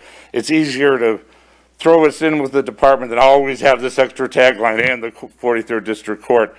But I just want to make it clear that is in fact the way it politically is set up. However, it's been my position since I got here that it's important for the court to be working in tandem with the city and city council and their vision of what they want the court to be, because there's lots of ways a court could interact with the public. Some of them better than others, some of them worse than others. And we have tried very hard over the years to make sure that that happens. Just real quickly, within the 43rd District Court is a state district that's made up of the cities of Ferndale, Hazel Park, and Madison Heights. We have 3 judges in the district, and there are 3 courthouses in the district. Not because there have to be, just because they are. And what we do is we separate one judge into each court, and it really doesn't matter where they're from. I actually live in Madison Heights. The judge in Madison Heights actually lives in Ferndale, and the judge in Hazel Park was the former mayor of Madison Heights. So it just sort of pushes things around. But we do have independent funding units, and so we have to deal with each courthouse as relates to that funding unit. So I'm here talking about the court across the street and what we do with the city, and answer some questions that are rather unique to now, haven't been much of an issue up to that point. I should tell you that all criminal cases that are from Ferndale go across the street. Civil cases are a blind draw system between myself and Judge Hunt in Madison Heights. We do not send any civil cases to Hazel Park because their caseload in criminal is huge, and it wasn't fair for me to distribute the cases evenly and add those civil cases to their docket. But that's pretty much how it works to this point. One of the issues that we may as well just put on the table right now, because it's going to keep running through the entire budget process. Oops, I'm getting pushed away to press the down button. And Judge, if I may, this is a standard slide for every department. And to the judge's point, they are equal and separate branch of government. From an accounting perspective, they're a function of the general fund, which is why this is from an accounting perspective. We just roll them into the department slide. This is a standard slide you'll see throughout the presentation, and you just see at the bottom your fiscal 22 actual revenue expenditure, and at the top you see the projection for fiscal 27. Okay. The issue is caseload. I have absolutely no control, other than the assignment of civil cases, et cetera, over what caseload at the court is. I don't start them, I don't end them, I don't decide which are good, which are bad. I'm totally in the dark, and I can tell you only at the end of the year what our caseload was. What we have had recently, since the pandemic, is an exceedingly huge drop in our caseload. As you can see, we put this together. We went back as far as the computer had information. That was 2002. And you can see on an annualized basis, my caseload was 14,570 cases. Since the pandemic, the 4 years since the pandemic, you can see my annual caseload across the street is 5,545. Very precipitous drop. And the reality is, you look at that and you say, well, Judge, you basically, let's call it, you're doing 1/3 the number of cases that you've done in the past. Why the heck is your budget pretty much the same? Pretty close to the same? Shouldn't it be like 1/3 of what it was before, because you're only doing 1/3 of the cases? I think that's a reasonable and logical question. Unfortunately, that's not how it works. We have very individualized technical sections within a court that needs to be manned, whether you're doing one case or 300 cases. As an example, I'm going to walk through this fast only because it's just an example. But if you just take any given day a felony occurs, the police capture the person that they believe is responsible. Within 48 hours, they have to be arraigned at the court. By state Supreme Court requirements in the last few years, after the arraignment, we have to have a PCC conference, probable cause conference, between the prosecutor, the defense attorney, and the defendant. And that can't happen less than 7 days, nor more than 2 weeks. So that's set. You got to have those hearings on those days. Then if there is no resolution within 21 days of the arraignment, they have to have a preliminary examination, which is the mini trial that determines whether there is enough evidence to go forward to have a trial. Those are constitutional and statutory rights that are there. You just have to follow them. So if you take that one case, you have 1, 2, 3, 4 events with that one case. Well, let's go back and say on that same day, 3 felonies were committed. And they need to be arrested, arraigned, go to a PCC conference, and then an exam. Well, I can do 3 of those every day, every afternoon, without breaking a sweat. However, I still have to have the same number of people backing me up.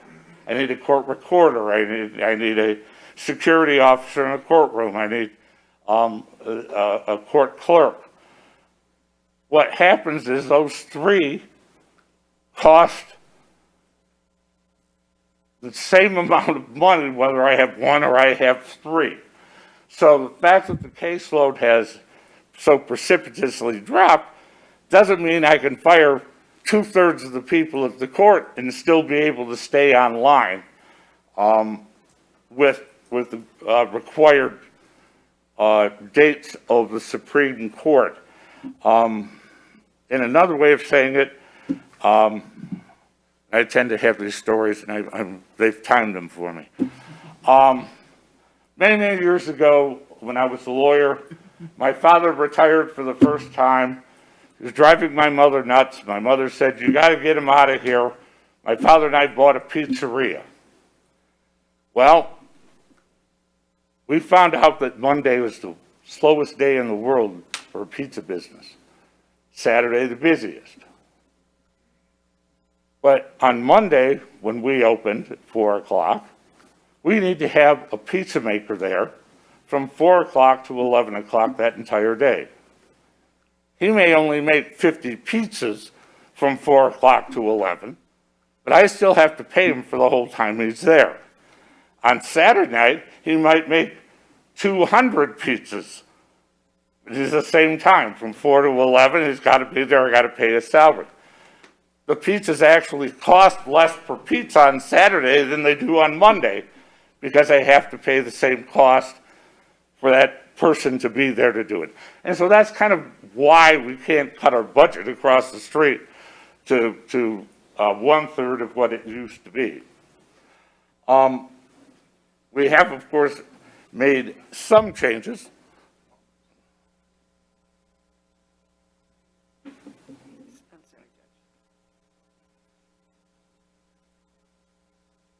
Very good.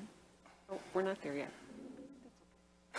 You can see perhaps they made the slides, but they didn't remember what they made. My point in all of that sort of thing is, there are things that we have to do. We're aware of our budget every day. We're aware of our revenue every day. In fact, the year after the pandemic, when she put the budget together, because Marie is our deputy court administrator, handles finance stuff, she told Joe the day after or day before a meeting, she had to take a Valium because she was so upset over the differences in the revenue versus the costs. But we're pretty efficient at that, what we do, and we absorb what the Supreme Court tells us to do. One of the things that's part of the things you just have to do, believe it or not, a lot of people don't show up at court on their first hearing.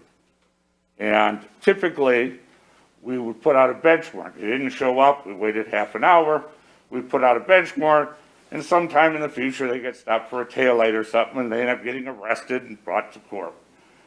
Well, the Supreme Court said, yeah, that's fine, but it's not necessarily fair on sort of minor things. So if somebody doesn't show up the first time, you have to put a show cause and give them an opportunity to come in and explain why they didn't come in that time to proceed. Well, that's a whole new set. I got to pick a day. I got to send out all of the forms, notices. I got to notify the attorney. I got to notify the MIDC to appoint an attorney to be there that day for that person. It's just all that much more clerical work that we had to absorb within what we do, and we've done it well. You've probably heard of the clean slate legislation. Many of us followed that very well, and the idea of that is to give people that may have in the past had a relatively minor problem in the scheme of the world. I mean, we're not talking about murder. And they've shown for 7 or 10 years that they've done well. They've become a member of society. They may have gotten an education or gotten a job. They may have gotten a family. Life is going well, and that past conviction is holding them back, because every time they're up for a promotion or a new job, they run a background check and they find out, you have this criminal conviction. Again, great idea. Legislature said, this is what we're going to do, but they didn't provide any money for it. And so now my folks have to go back when someone makes a motion to make that go away, go back in records that are 10, 12, 15 years old, pull those files, send notice to the Attorney General and everyone else that we're going to have a hearing. And again, no additional money was provided for that. It's just something that we have to absorb. So again, that added to the requirement of not being able to just make 2/3 of the people go away. One of the other questions that happens often is the virtual court. And we learned a lot of stuff through the pandemic, and quite honestly, very much with me, with interacting with people in the courtroom, I happen to be in a plexiglass bubble in the courthouse, and it's worked out very well, but people have been very kind, and they wear masks in the courtroom, and we haven't had any real problems with that. But the question becomes, virtual courts, are they better or worse? Are they more efficient? Are they less efficient? Are they more costly, less costly? And I have studied it to death, and I'm going to tell you the answer to all of those questions is yes. It's good for some things, it's bad for others. It's efficient in some ways, it's not efficient in others. So we are using a combination of in-person and virtual court. Where we find it most convenient for the participants is in civil cases and in informal hearings, which are the first stage of a traffic ticket that is a civil infraction, like running a stop sign, speeding, those sorts of infractions that go to a hearing that most people, that's not a fair statement, many people think that they have a defense to it or that it was unfairly given to them.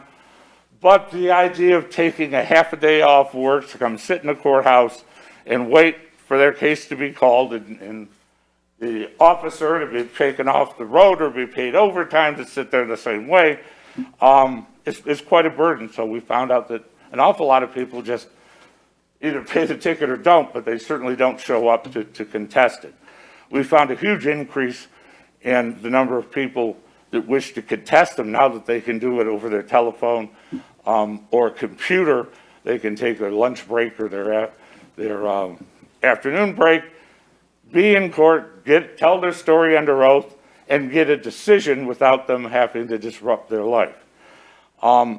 We've also have an afternoon evening court, so that starts at 5:30 and 7:30 with the magistrate to do them on the phone again, so people can end work, stay at their desk if they wish, and participate without them losing a day of work or even a minute at their boss's time.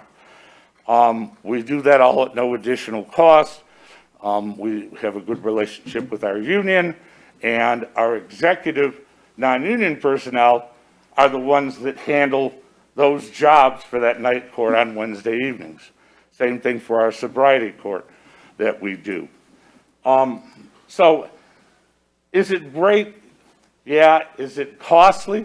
Not so much for those two, but if you do it on a regular, let's call it a misdemeanor docket, it's very costly and very involved.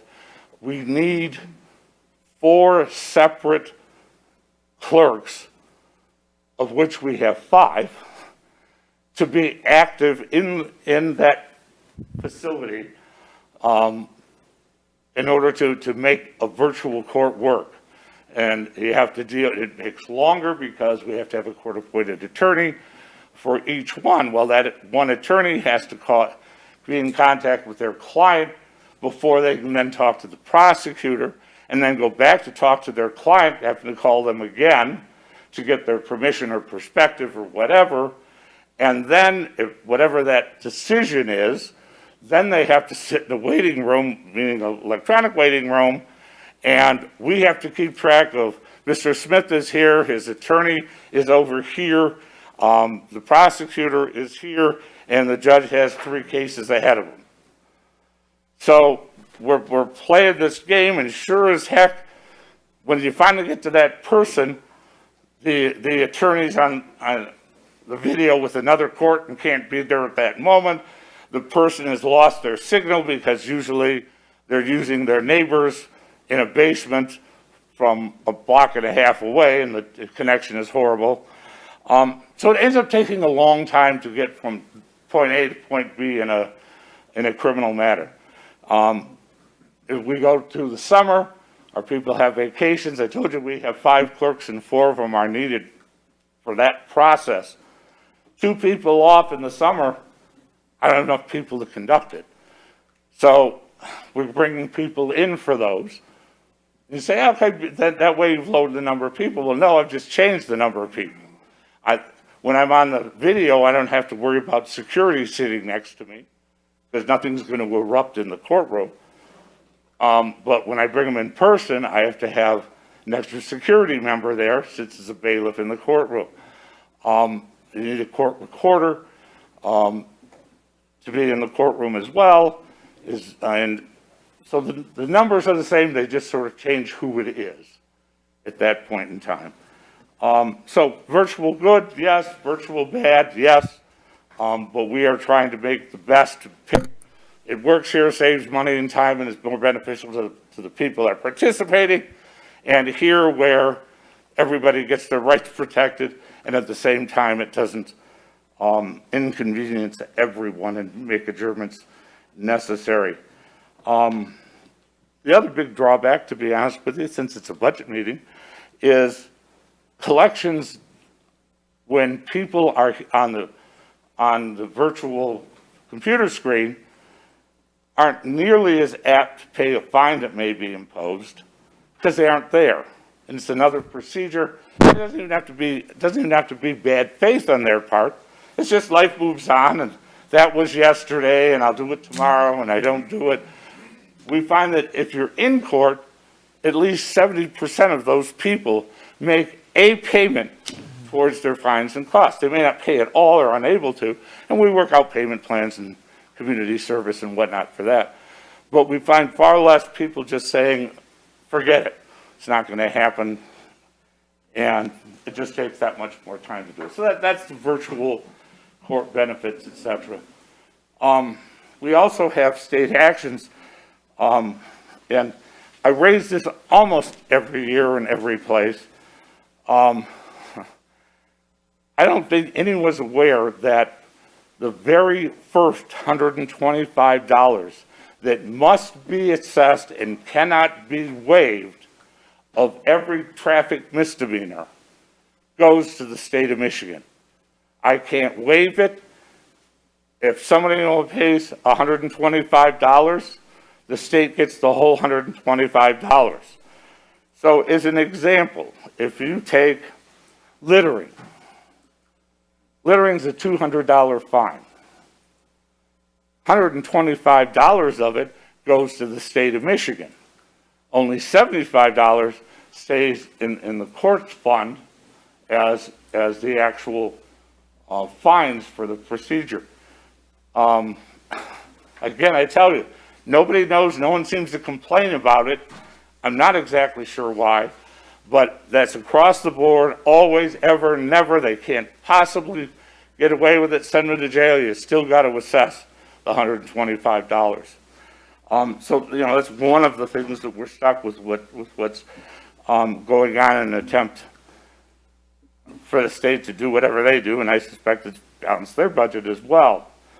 The other problem that we have with collections is that the state legislature, in an attempt to revise things and make them fair, if they can, was to not suspend a person's driver's license if they get a ticket and don't pay it. Last year, if you got a speeding ticket for 15 over and you said, to heck with it, I'm not going to play it, let them catch me. What would happen is you get a series of notices from the court. This is your court date. You didn't show up for your court date. This is your new court date. You didn't show up for your new court date. You have 14 days to pay this fine. You didn't pay your fine in 14 days. You now have 56 days in which to pay this number of your fine. And when all of that failed, they would suspend the guy's driver's license until he paid that particular ticket off. Well, for virtually all traffic issues, other than drunk driving and injuries, that doesn't happen. So literally, if you're willing to put up with the letters from the court all the time, you don't ever have to pay it, and there's nothing that anybody does to you, to your license, your privilege to drive, or anything else for that non-payment.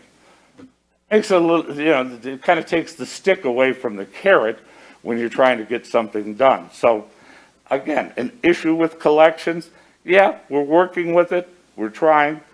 The set-aside statutes, when someone has done well and they are eligible for having a conviction set aside, one of the things you cannot take into consideration is have they paid all of their fines.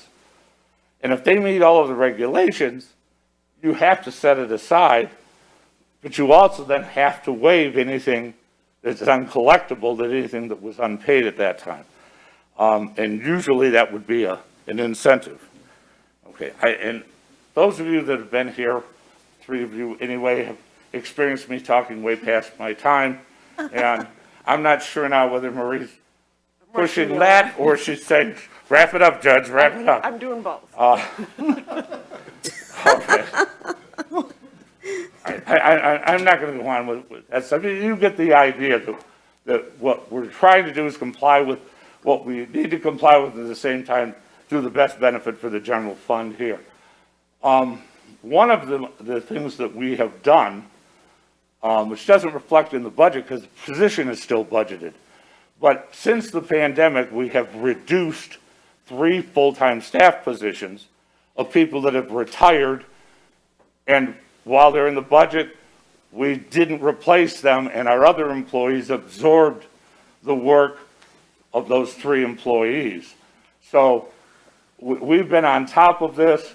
We keep track of the hours of the sheriff's department that they send deputies over to do security. If we only need 1, we get 1. If we only need 2 for half a day, we only get 2 for half a day. So we are conscious of what's happening. We understand the thought of, well, Judge, you just not having the number of cases you did before. Absolutely true, but I tell you, we need the people that we have. And if you look historically, as we showed you, that 4 years since the pandemic number has got to go up. I mean, it just naturally, without any work, I mean, the numbers are just historically way too high. It'll probably never get back to those numbers, but enough will be there that would make the budget balance. But that, of course, isn't up to me. I don't have anything to do with how many cases come in. And I just got the final tap out. Thank you. I do have a question through the Sure. chair. Hello, Judge Longo. Nice to see you. Thank you. Are the other courts having the same issues as you're having at the 43rd? One of them, and it's public knowledge, so I guess I can say this, Madison Heights has slightly had that problem. They were never huge to begin with, to be honest with you. Their numbers were never huge. They've had a little bit. Hazel Park, God love them. No. They are producing the same number of cases and a little more. Would you agree, a little more, than they have historically? Through the chair, I also have a quick question. In 2023, there was some additional state budget allocated through the Michigan Judicial Council strategic agenda to certain areas like statewide case management systems, juvenile justice services, yada, yada. Is any of that going to impact you and in our court system? Are there any sort of efficiencies that we're going to realize? I would tell you no. The ones that came down was part of the renovation, if you will, of the juvenile justice system. And a vast majority of the money went there. Pretty much the rest of it went to circuit court in the family division of the circuit court. So, no, if they would, we'd take a dime anybody wants to give us, but no, we don't get that. Else? Well, thank you for your courtesy. Thank you for inviting me. If anything comes up, my phone line's always open. I'll be happy to hear from you. Thank you so much. Thank you, Judge. Thanks, Judge.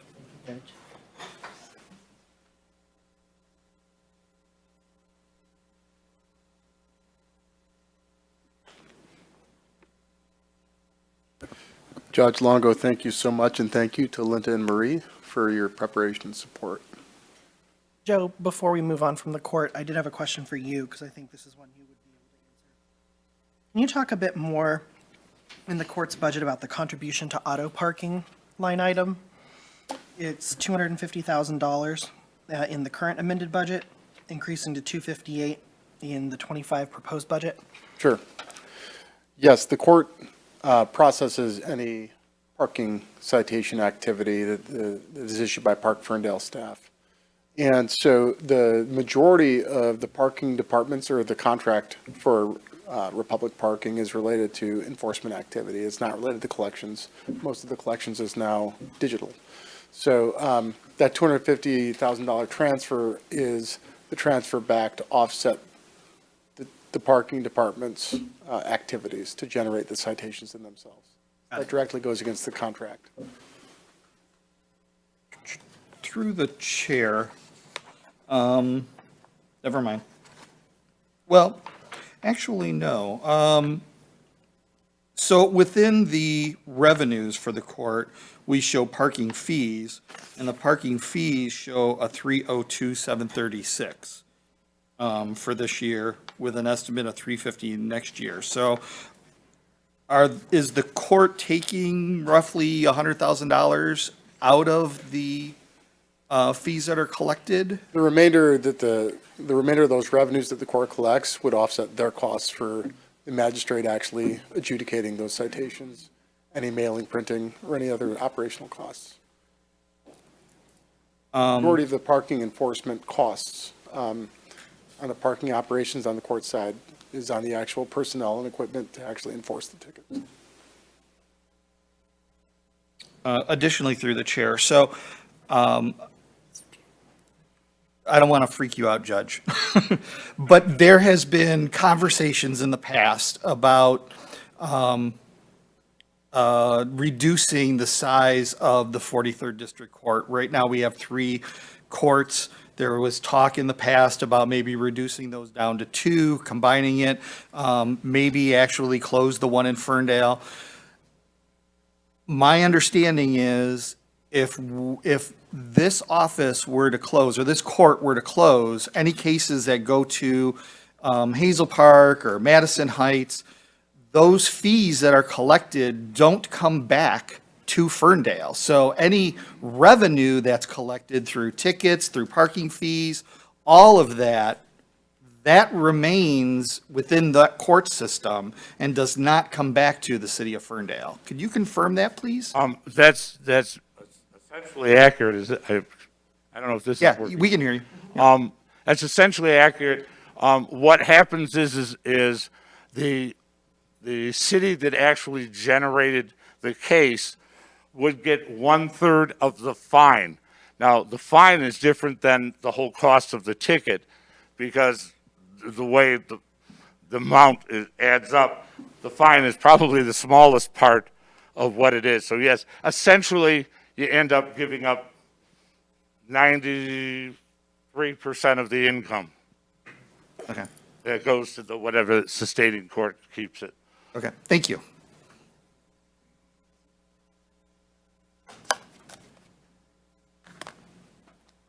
Additionally, through the chair, if I may share, so when I originally saw the budget, I had concerns over the deficit, and so I did have a conversation with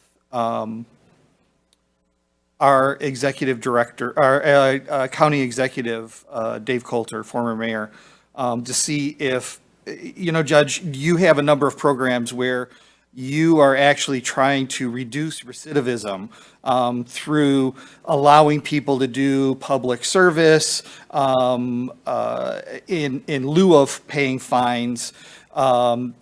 That allows people not to have a financial burden. It also reduces their need to take time off of work, which could affect their job. That affects their ability to pay a fine. So you've really introduced a lot of great programs, which, again, reduces recidivism, which reduces the number of people that are jailed, that are sent up to Pontiac, and therefore they're not housing as many people in the past. And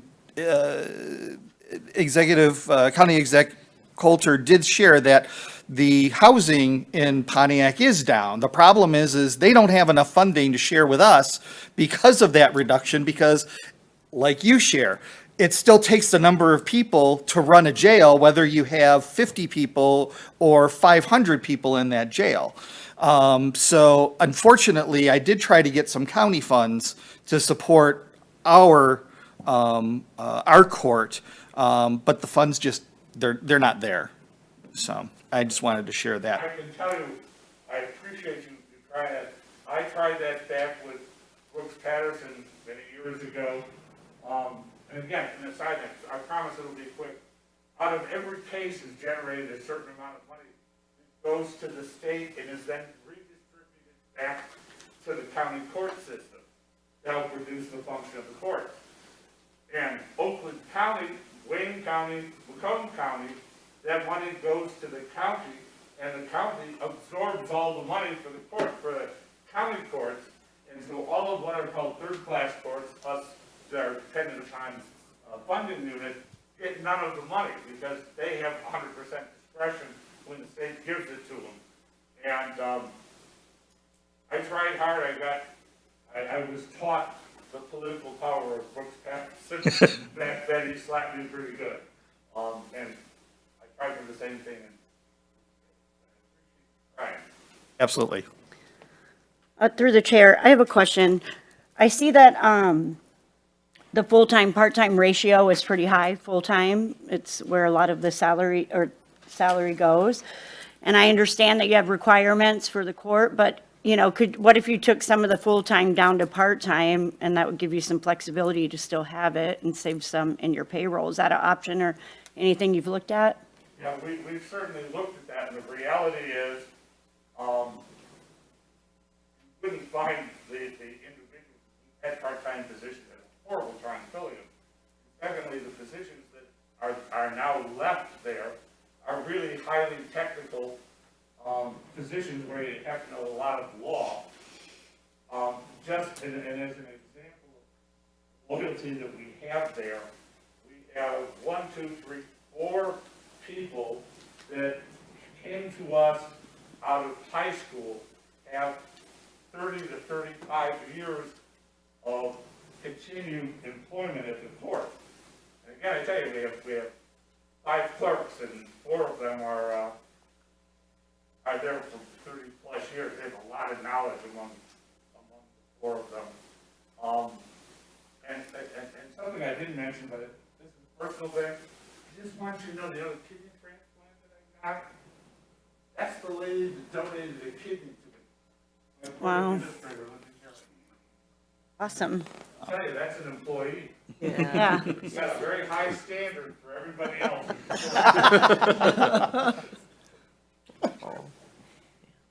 I'm sorry, I went off. Did I answer your question? Yeah, thank you.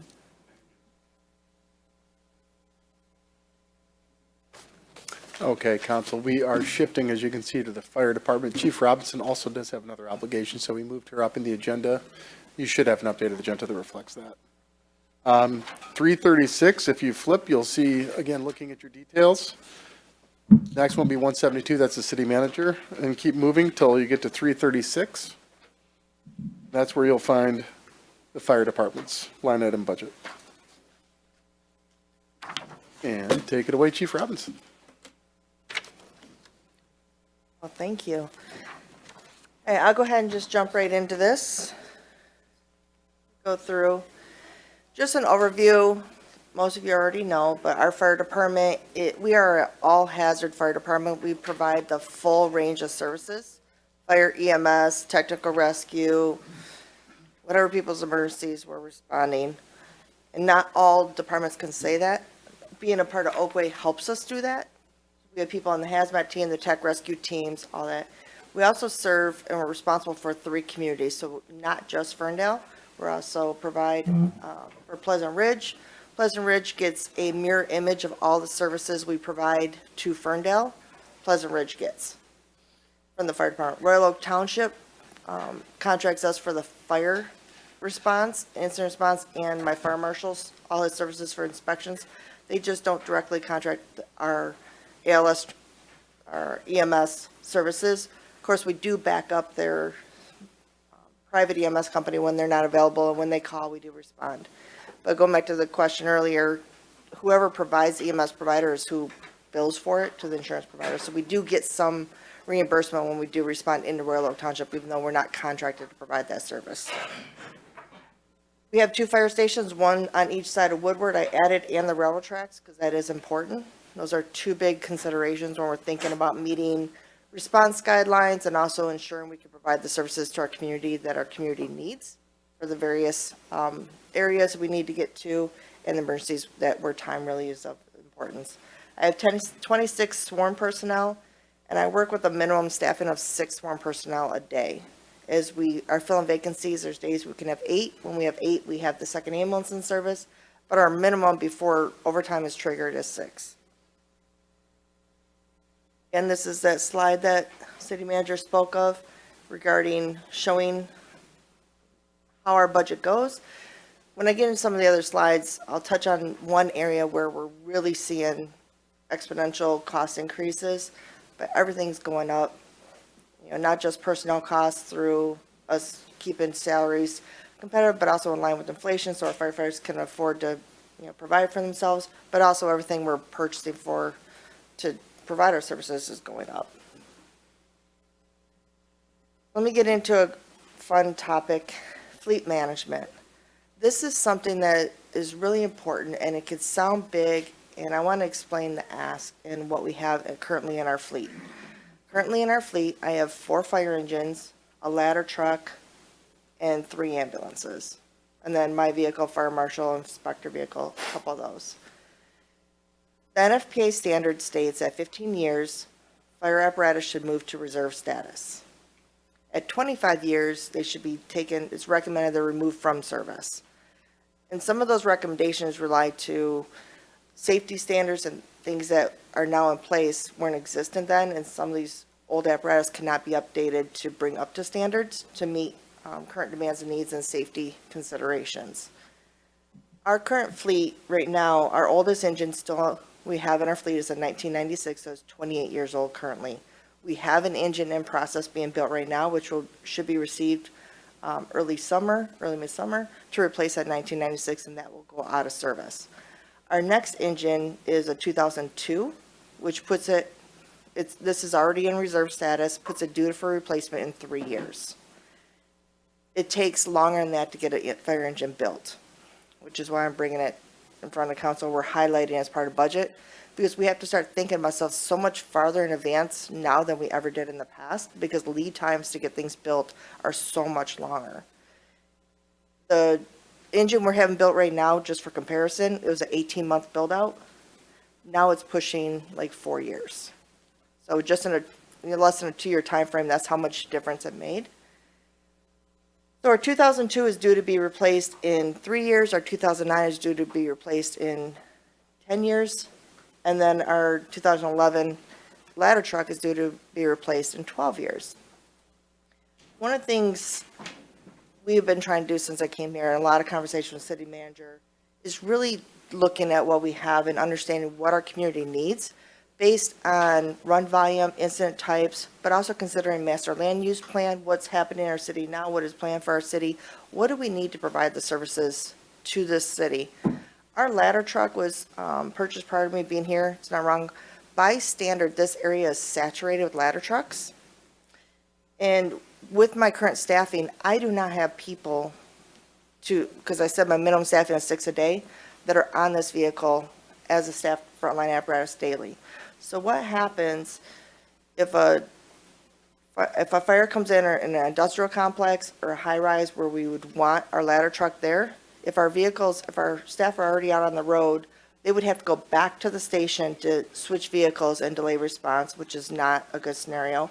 Or if they're in the station, they have to grab all their equipment and switch over to the other apparatus, still delay response, which is not a great scenario. So generally what we default to most of the time is getting Royal Oak or Southfield en route with their ladder trucks. We respond with our engines, so we can initiate fire suppression and incident response very timely, and then we get our mutual aid partners come in and we let them know which resources we need them to bring.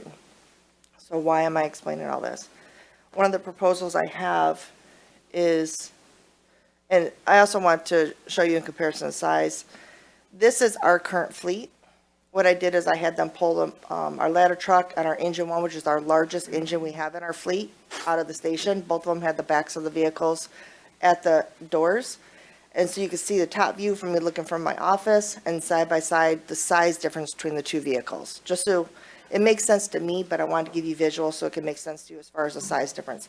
Our ladder truck, we cannot fuel at the yard because it's too large. We have a diesel fuel tank sitting in our fire station, and we fuel it there.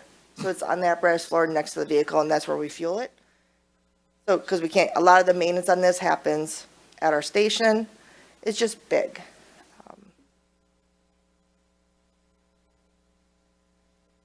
What I wanted to bring to you is an option I think we should consider for the city to right-size our fleet based on my staffing, based on city needs.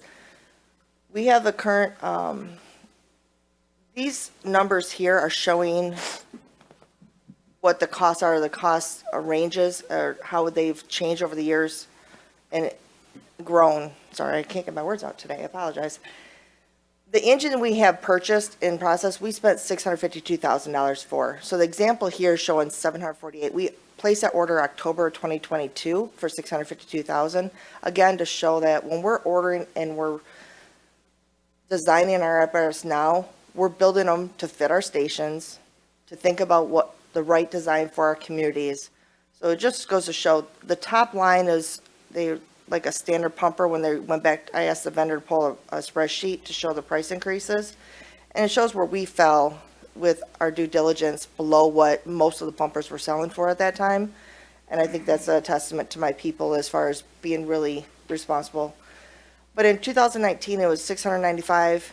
In 2022, it went up to 748,000 for the same vehicle. And you see 2 years later, it's over $1 million. There was a 40% increase in the cost for fire apparatus in 2 years. 40%. That's crazy. It's huge. And there's going to be another price increase coming in 2026. So instead of just bringing numbers, I wanted to bring the why behind it. Some of the things leading and driving the cost up is EPA emission changes, parts and difficulty getting, materials and part costs, and inflation, recalls. There's a lot of things that went in that kept driving it up.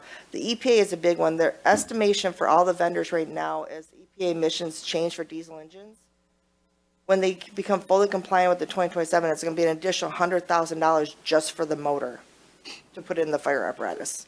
So they told me plan for a $125,000 increase between 2024 and then, because accounting for 6% inflation and estimated $100,000 just price increase only on the motor. That's not counting any other components to build the fire engine. The reason you see a 75-foot ladder on there, our current ladder is 105 feet, true ladder truck. What I think we need for our community is a quint. What a quint is, and I'll show you on the next slide, is a combination of a fire engine and a ladder truck, essentially taking both and mashing them into one. So we get the capabilities of both in something that's much more economical for us. But you see the price increase, or the price between the two. To buy the same engine that we have ordered right now, that costs us $652,000, if I place that same, plug and play the same exact order today, it's $1,031,200 for the same exact order we did October 2022. That's almost a $400,000 increase. For $200,000 more, and I understand that's a big number, we can get a quint and replace 2 vehicles with 1.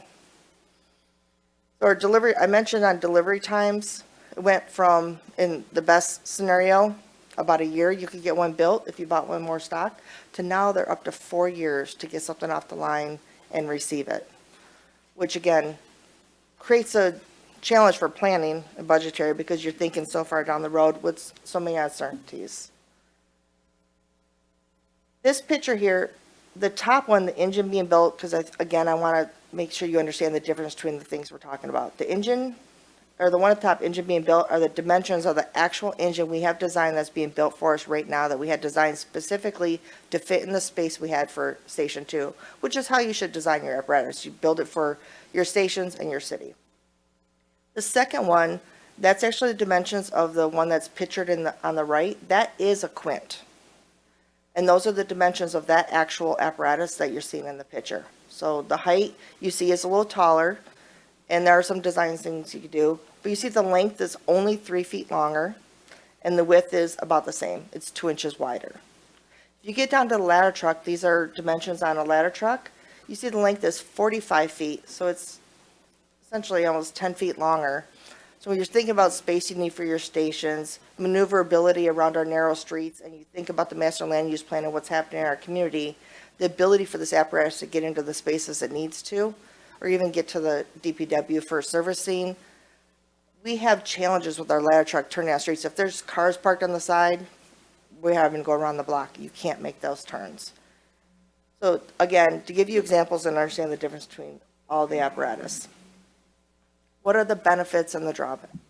So the approximate replacement cost of the fire engine and ladder truck, if we kept our current fleet as it is and added both together and bought a new engine and replaced the ladder trucks right now are running over $2 million.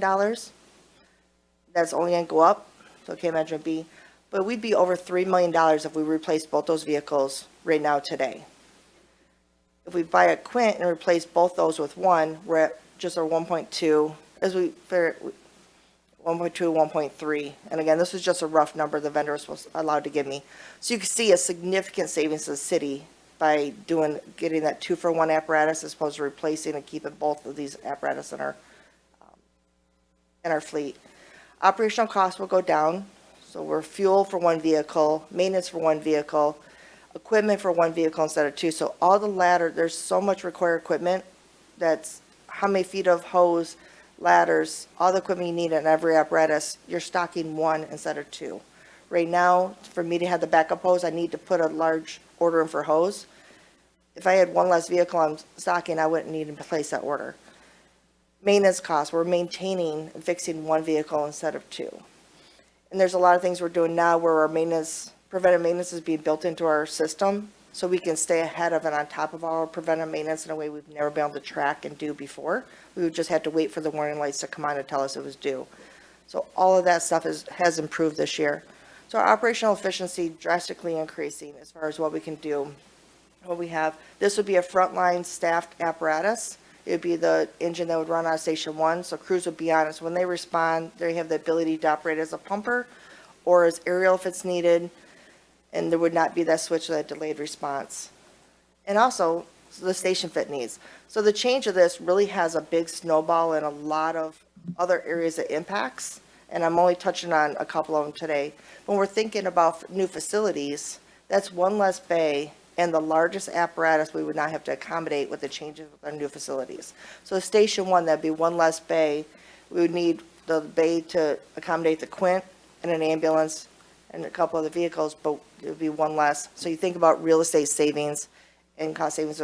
So all these other elements, and again, we could sit here and brainstorm on all the different things, but there's a lot of different residual savings and benefits from this purchase. So how do we pay for it? There's a couple options. We could place the order today and not pay a penny for it, and we just pay for in full when we receive it, which could be 4 years down the road. We could do a down payment and then pay the balance due when we receive it. We could prepay the entire amount. And either options 2 or 3 gives you a prepayment discount. Currently, because of interest rates, that's the vendors, it's 4% a year. So let me explain that. 4% a year, if we put $500,000 down payment, I'm just doing that because I already did the math on this, and it takes 4 years for us to build the ladder truck, you get 4% a year, so that's a 16% discount, prepayment discount on the $500,000, so it'd be an additional $80,000 discount on the purchase of the apparatus. I'm also proposing that we sell our current ladder truck, and it could be sold to use for a down payment to get that additional savings. And then when it's due to be received, sell the 2002, either sell it or trade it in to help offset some of the costs of the final payment when it's received. Pulling some quick comps, I think our ladder truck could sell for about $500,000. Obviously, we'd have to work with some auctions, but pulling up some things quick online. I haven't been confirmed, I think somebody told me it was purchased for a little over $900,000. It has very low mileage. So that's one thing we can consider. If we do that, it could, if we do get that much, it almost covers half the cost of the new purchase, and we get that additional savings. So I just wanted to show you all the options for how those numbers comes in, because I know we're going to uncertain times. We have a lot going on. But any questions on that before I move into the next part? Because I know that was a lot. I do have a question. Yeah, I do too. So is your question about selling the current ladder or the 2002 engine? Not directly. Okay. What would be the timeline for selling the ladder? Like, could we sell the ladder before getting this replacement Quint? Yeah. Yes. And this probably sounds weird coming from me as the fire chief, but it's really important for me to right-size our fleet and set our department up to serve the 3 communities I'm responsible for, so I have to think beyond just Ferndale. But we are, by NFPA standards, we are saturated in this area. Me and the other fire chiefs talk about this all the time. Everybody keeps buying their own ladder trucks, and there's multiple departments that have brand-new ladder trucks in purchase right now. We exceed the standards for how many we need or should have in a geographical area. Now, I don't want to say that to make you think, well, why do we need the Quint? The Quint offers a capability that most of the other departments don't have. So we provide the aerial apparatus in a smaller footprint to allow us to get into spaces that a full-size aerial may not be able to get into. It also maintains that for our community for a quick response with everything going vertical, because we are densifying our population. So it allows us to get something that will be responsible to add to our geographical and our neighboring areas in a way and fill a need that other departments don't have. And have us think about replacement of vehicles to something that makes the most sense for our community. So we could sell that ladder and right now, and I would still feel comfortable because I'm not able to staff that right now. I don't see myself getting to change my staffing to 10 firefighters a day in the next year or two, or 3 or 4 or 5. So it's a jump vehicle. We use our neighboring ladders right now, so I would feel comfortable selling this, using that as down payment toward purchase to maximize the cost benefit we have toward the purchase of the new. And then the 2002, we would have to keep that in our fleet until the new one is being received, because we need that for a backup and reserve. Awesome, thank you. Through the chair. So the current ladder, let me back up. So the Quint can serve a building how tall? So a 75-foot ladder, most of Ferndale has a 5-story restriction. The 75-foot ladder can serve that 5-story Okay. building. You figure each floor on a commercial is like 10 feet. And obviously you lose some of the height when you put it on an angle, but it would allow us to service most of our communities and for industrial to get that reach. And again, we would, when needed, we're still gonna, if we have something that big on one of our high rises, we're gonna have one of our neighboring partners bring their larger ladder also.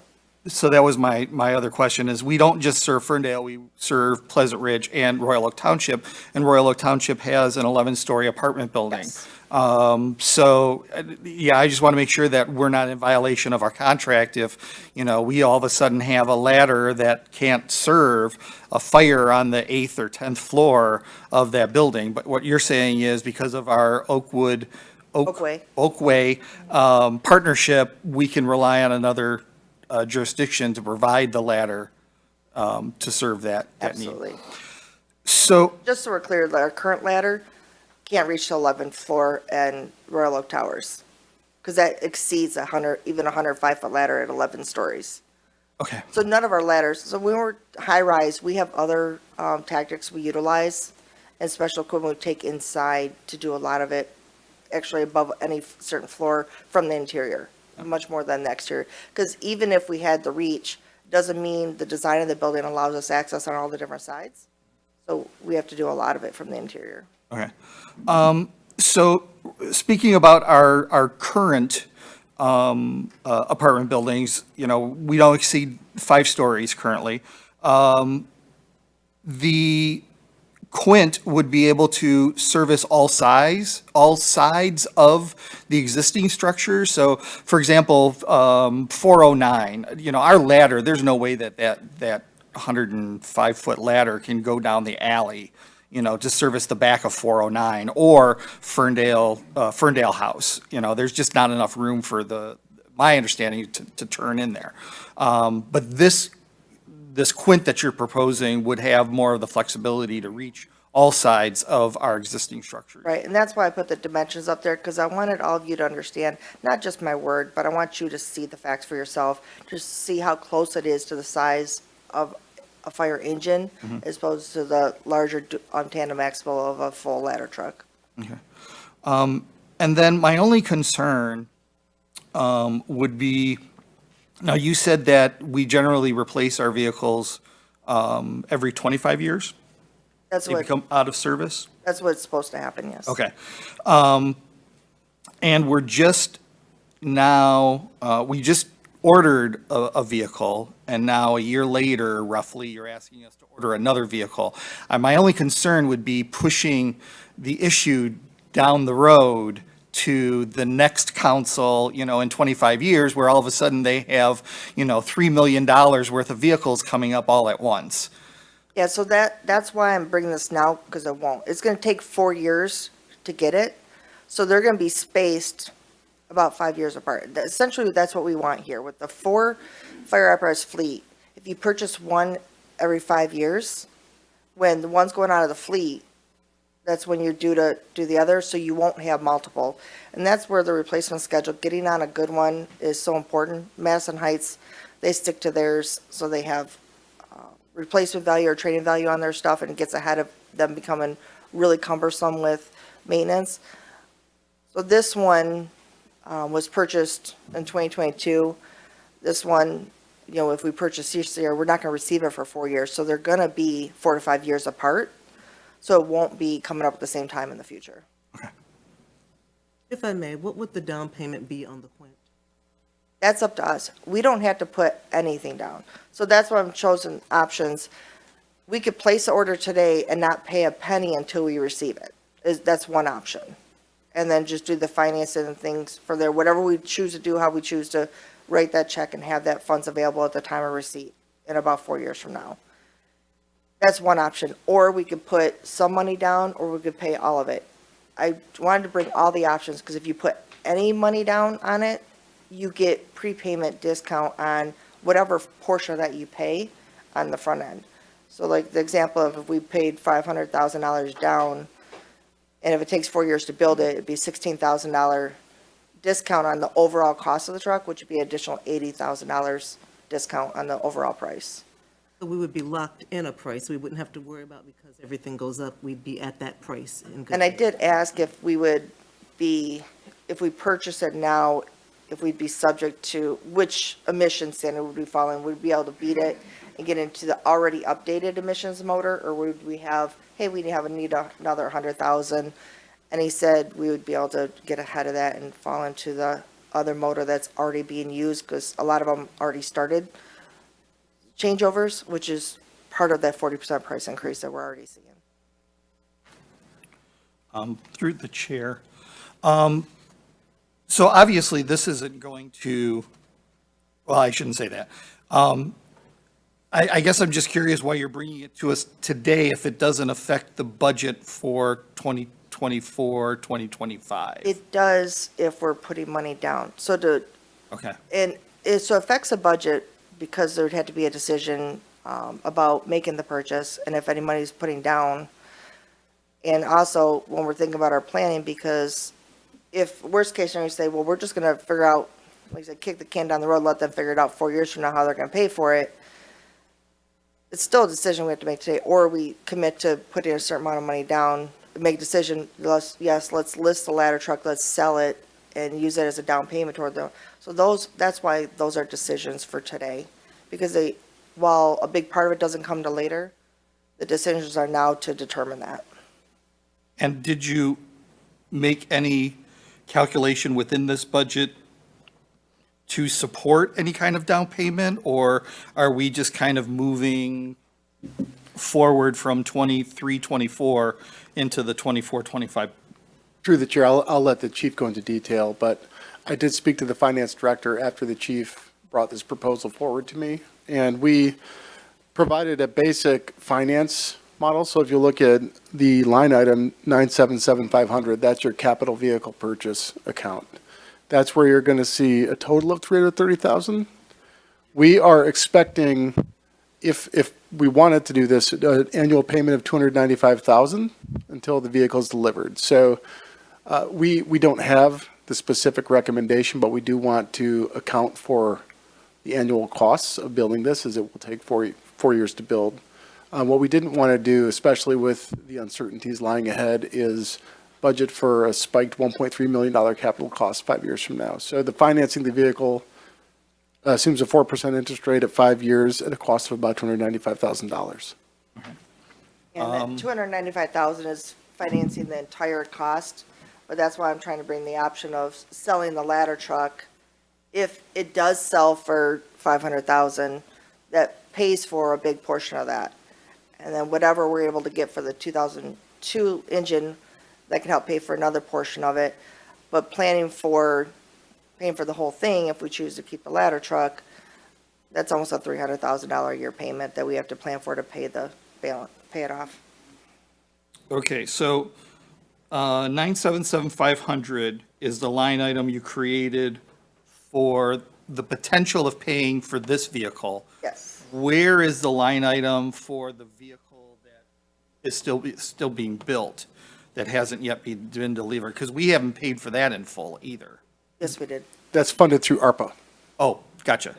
That's right. We did Thank you. we got a prepayment not penalties, Lord help me. Benefit discount, because we paid for that in full. full. So the ambulance and the engine, we paid for with ARPA funds in full and got the discounts on those. Not that we have the money, but is there a benefit to paying it in full, this vehicle, this Quint? Yes, so the benefit of paying it in full would be that discount. So if you take, well, just for easy math, because I'm gonna do it in my head, I use that $500,000. If, say we did $1 million, it'd be $160,000 discount on the overall price. Because it's right now, because of interest rates, the vendor's giving 4% a year that the build-out takes, discount on whatever money you pay up front. So the more money you pay up front, the bigger discount you get on the overall cost of the vehicle. Which is why, again, I understand we're going to certain times. I understand this is a big ask. Why, it might sound weird, me as a fire chief saying sell one of my apparatus before I get a replacement. But I'm trying to do the, help financially and realize what that could do. And knowing I have my partners to back me up until this is received. Okay. And if the ask for a millage in November, let's say it doesn't pass and none of it passes, but we've already approved this vehicle, we're not at risk of this vehicle not operating out of the existing facilities. Right, we will build it to fit, and we'll spec it. So like when we built the new engine, we built it to fit Station 2, not an anticipated new building. So when we spec this one, we'll spec it to fit current Station 1. Yeah.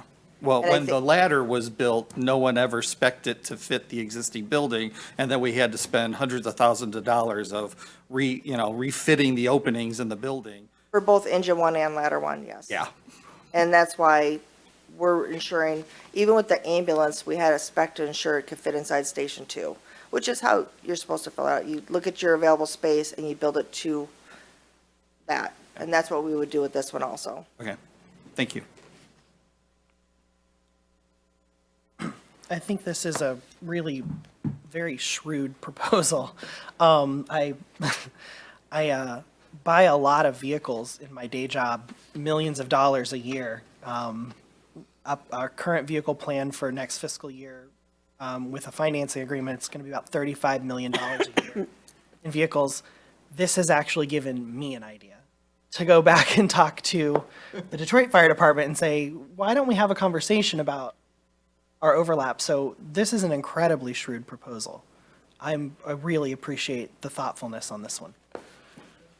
And I know I was trying to keep it brief, I apologize, but I wanted to give you guys enough information so you could understand the ask.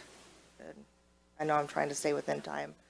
Any other questions with this before we move Just on? real quick through the chair. So if you're saying you would sell the 2011 ladder truck for the down payment, so you would be without a ladder truck for 4 years while we wait? Here in Ferndale, but our neighboring partners do have ladder trucks. Okay. And that's who we're utilizing right now. Anyways, because of our staffing model, I can't staff that as a frontline. I don't have enough Okay. firefighters. So I don't have firefighters on that ready to pull out of the station. If I had more firefighters, this conversation could be different. Yeah. But I have to think about the reality of where we are staffing wise, but also consider where the city is going and make sure we can still provide the services that our community is going to need. So this is what I'm proposing, to find that balance and something that's right-sized for Ferndale. How often have you used that truck, or would you have used it if you had the staffing? if we had the staffing, every time we go to get a fire alarm at Autumn House, which is fairly often, if we go to Withington, any of our high rises, it would probably roll out the door as a frontline response. And also, it's not likely that our neighboring partners would be using that same truck at the same time. Do you know what I mean? Like if, And that's the thing, I have multiple communities, so we've called Southfield for their ladder. So if we call Royal Oak being our closest neighbor with the ladder truck, you know, almost every one of our neighbors has a ladder truck. So we call them and say, whether it's Madison Heights, Royal Oak, Hansburg, Southfield, if we need them to bring their ladder truck, we tell them on the initial dispatch, so they respond with the apparatus that is needed. And the same thing they do for us. So we respond with what they need when we help them. But there's multiple we could choose from, so even if Royal Oak has something going on, I have others. Through the chair, we're not being asked to make any action, take any action today. You're just, No, this is a workshop, so it's for me to present the information to you, so you can have discussions when we're making decision on budget. But no, today, just being the workshop is presenting the information and the concept.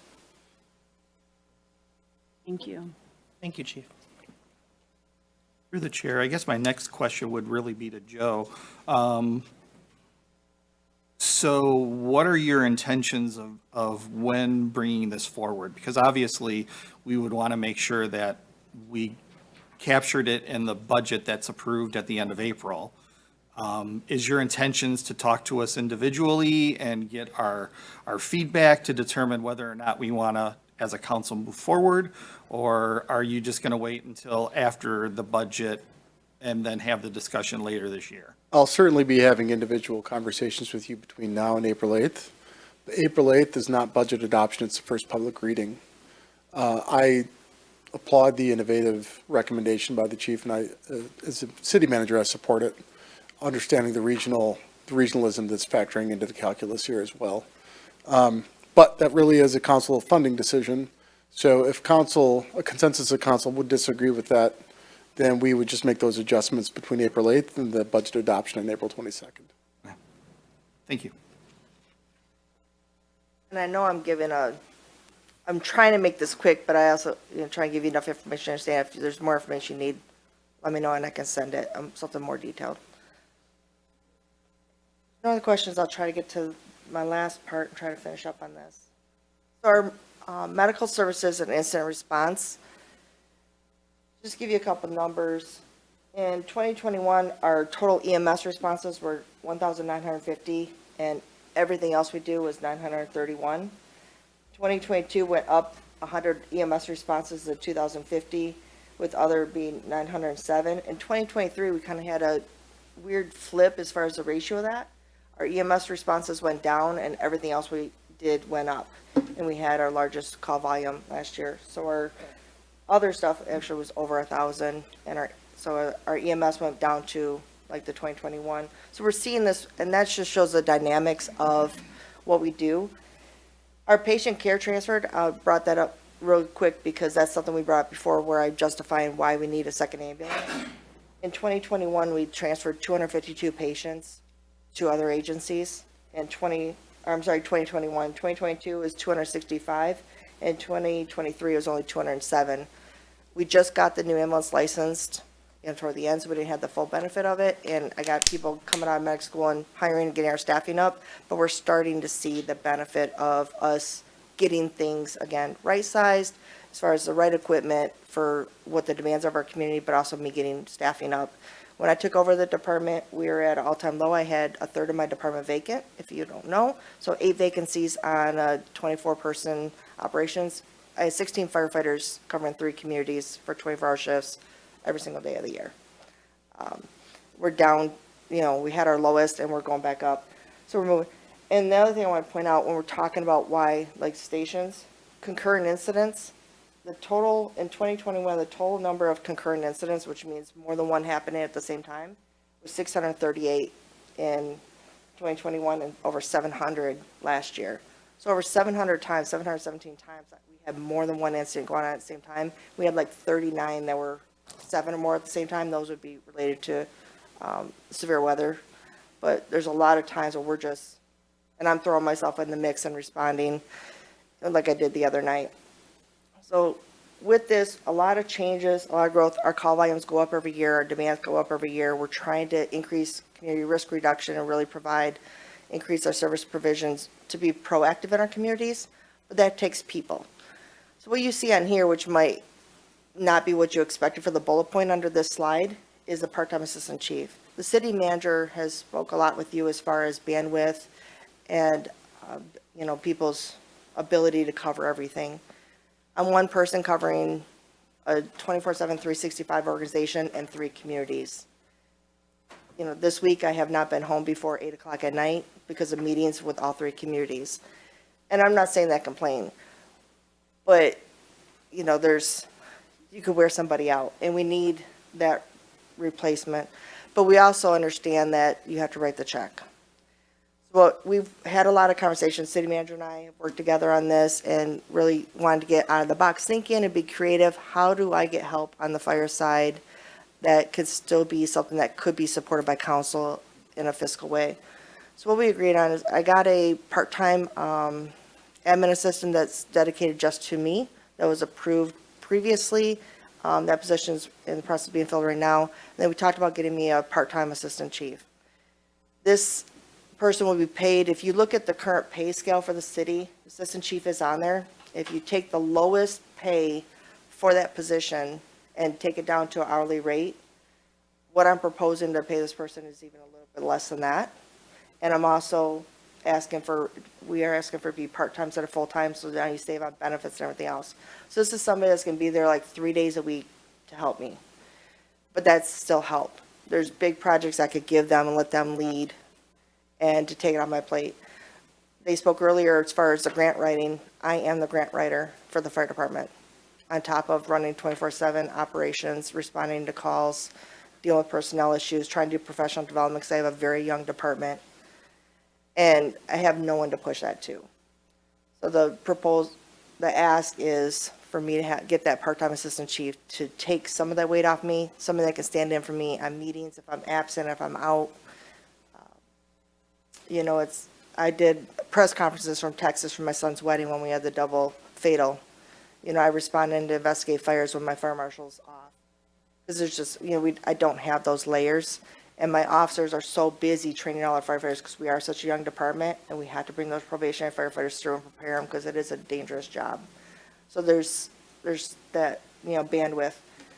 So we wanted to do it just as a part-time because, again, I understand the financial situation and trying to work within the constraints that we have, but also try to get some help on our side to create a number 2 and somebody that could be there and help me with some of this stuff. I can take any questions on that if you want. If I may. So I think I heard you say that you have a part-time administrative assistant, or you did, but we're budgeted for that, and you're looking to fill that position right now. Yeah, so it's basically like a part-time secretary because we have Matiello, who's full-time. So Chief Solis at one point had 2, and we went down to 1 when they left and was filled with Matiello.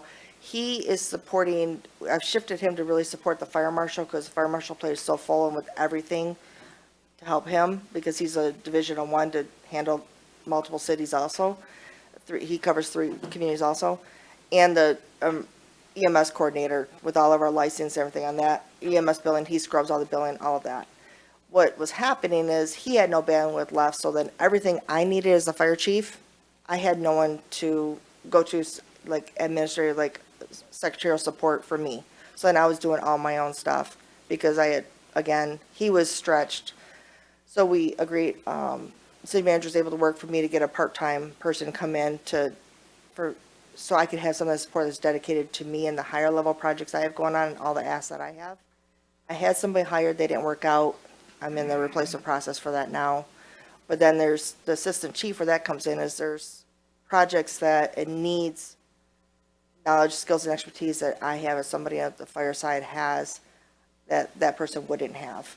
Those bigger projects, the community risk assessments for our community, standing as PIO on incidents, understanding incident command, helping with grants and overseeing operations and building our training plan and looking at our compliance. And we're doing a lot to try to fix our compliance. There's a lot of things that weren't compliant. And, you know, just that other person to help ensure we be the best we can and do everything for injury prevention and community risk reduction and that we can. So that's where the two kind of come in the different gaps that they fill. I don't know if that helps.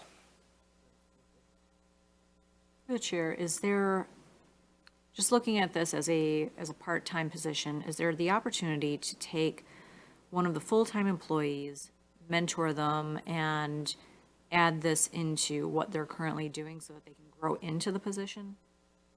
So I've increased professional development. I teach a lot of classes just on my own time to give them their certifications that they didn't have before I came in. I have fire officers that didn't have fire officer certifications or training, so we've been doubling up. I'm at bare minimum, so that was the other challenge we had, is I didn't have the opportunity I didn't have anybody I could give up to say, here, let me reduce one, because I'm at such bare minimum just to have the people. On a fire, if I have a structure fire, I'm supposed to have 17 firefighters on scene in less than 10 minutes. I have 6 working a day. So you see where we're already kind of like stretched. But my officers, already I bring them in from top to bottom of my organization. I try to empower everybody, get them involved in projects so they get professional development as they move up. We do job shadowing, we do different things to prepare them for that. But I couldn't, my captains were taking a lot of the admin stuff, but now they're so busy with everything else, like they can't keep up with it. But I try to involve them and so they can have that knowledge and grow into other positions, but they couldn't fill that position and do that and 24-hour operations also.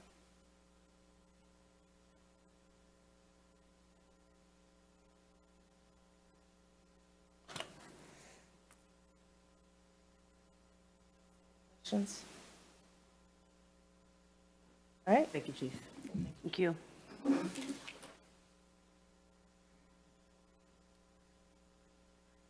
Thank you, Chief.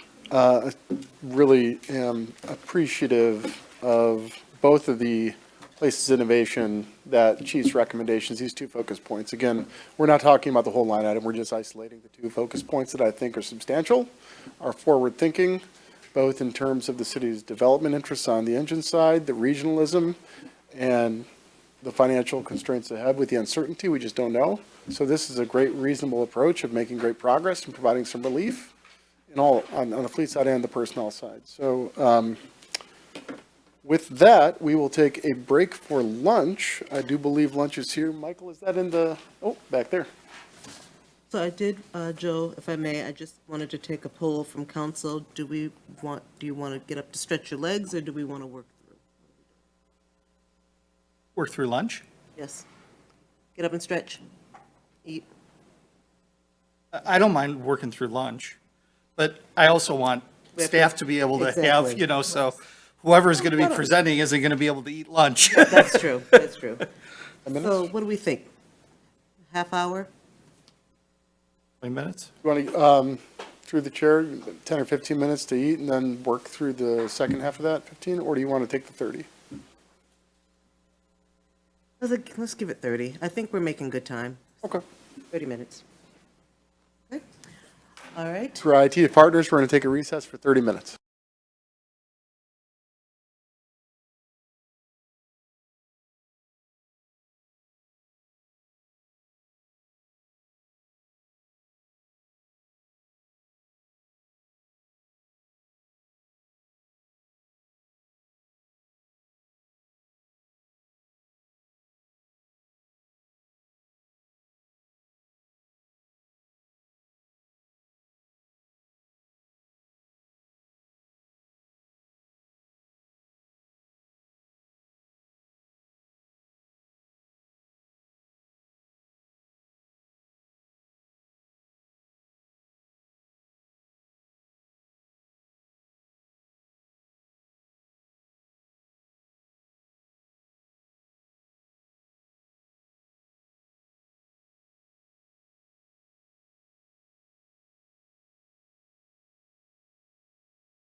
That was amazing, Oh my Michael. God, that brownie was so These good. brownies are Oh my amazing, Michael. goodness. Thank you. Ridiculous.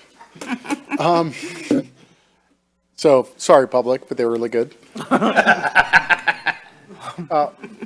We do have the DPW coming up here today, and as I alluded to earlier, they have the most numerous amount of budgets and the most complicated amount of budgets to manage. From an accounting perspective, as a smaller government, the accounting piece is decentralized and pushed back to them, so they are doing quite a bit at the executive level in the public works side. So applaud to James and the team for being able to manage this and understand all of the constraints and rules around how to use inflows and outflows of this money. With that, James, Director of Public Works, James Jamison, will be coming up.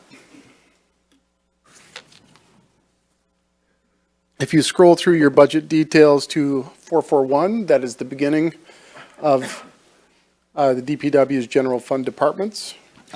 We broke out 265 separately.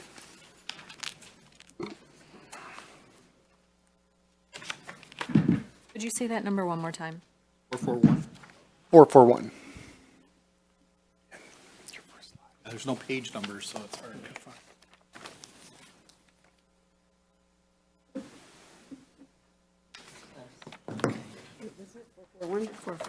Yep.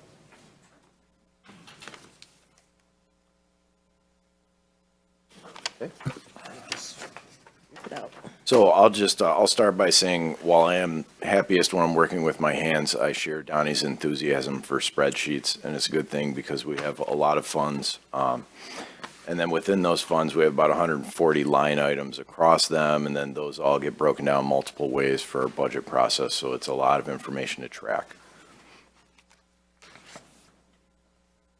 Here you can see the general fund accounts. As Joe mentioned, 265 is left out, 441, 443, 444. Oh, okay. Well, that one's new to me, sorry. I look less at the revenue ones, and that's the sidewalk program, and then 450 are all included here.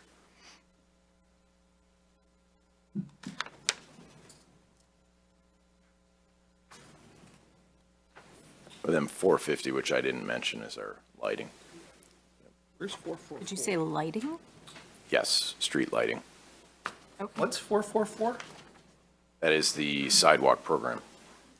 Legacy Sidewalk Program, and when you look at the DPW's revenues, a proportion of those are based on the sidewalk district receiving revenues in exchange for the sidewalk work in a given year. And he'll talk about the sidewalk construction work that's budgeted for this fall, which is going to be for fiscal '25. I somehow got this completely out of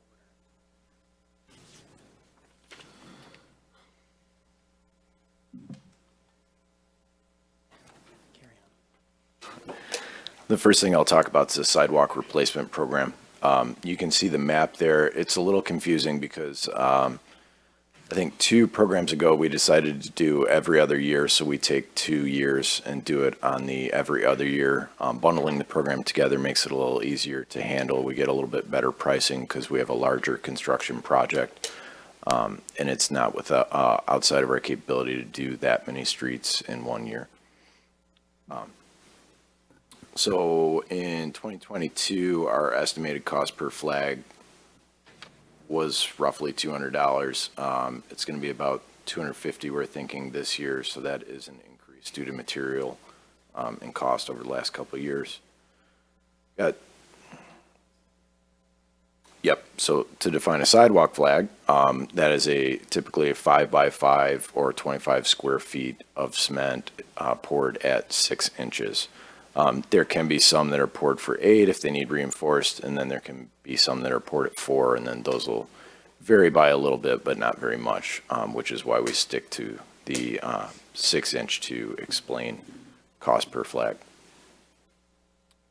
So you'll note, too, that 25 and 26 is a lot of our downtown area as well, portions of West Nine Mile and Woodward, and those will be completed in the year of 2026, so 2 years from this program.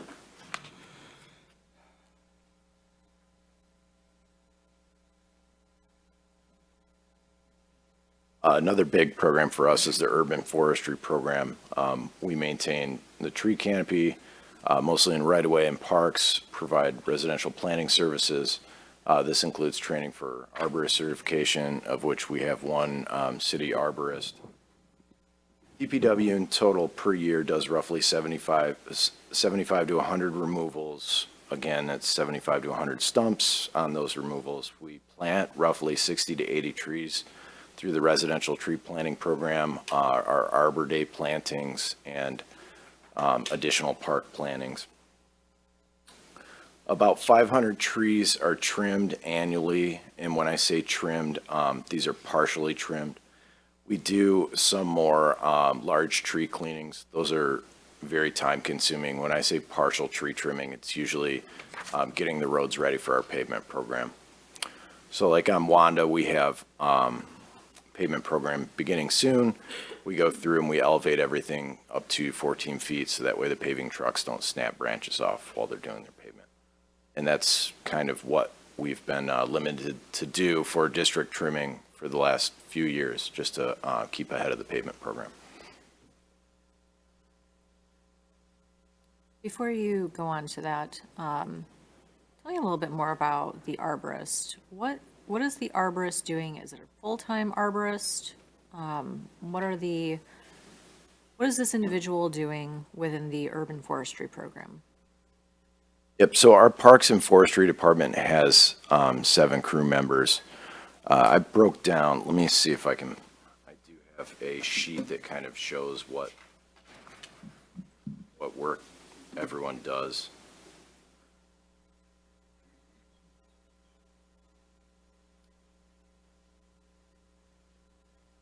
So our forestry department, and I'll talk about the arborist position specifically, and I will say that arborist position is just a grade 3 laborer, and then they have their arborist certification.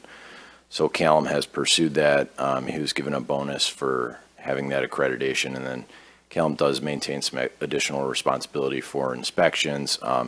He will serve as a foreman of sorts to lead tree crews when they're trimming.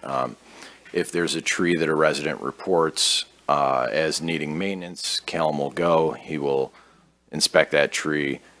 We also use Davy Resource Group for that. I think they have about 3 full-time arborists that, well, not full, 3 of their full-time arborists are used part-time for us monthly to do additional inspections. And we get a quarter of all of our trees. So this city is split into 4 quadrants.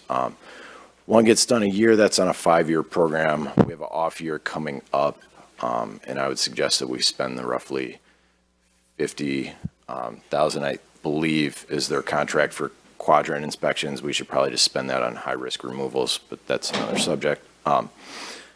We have 7 people total in our Parks and Forestry Department. I don't know why I didn't break this math out ahead of time, but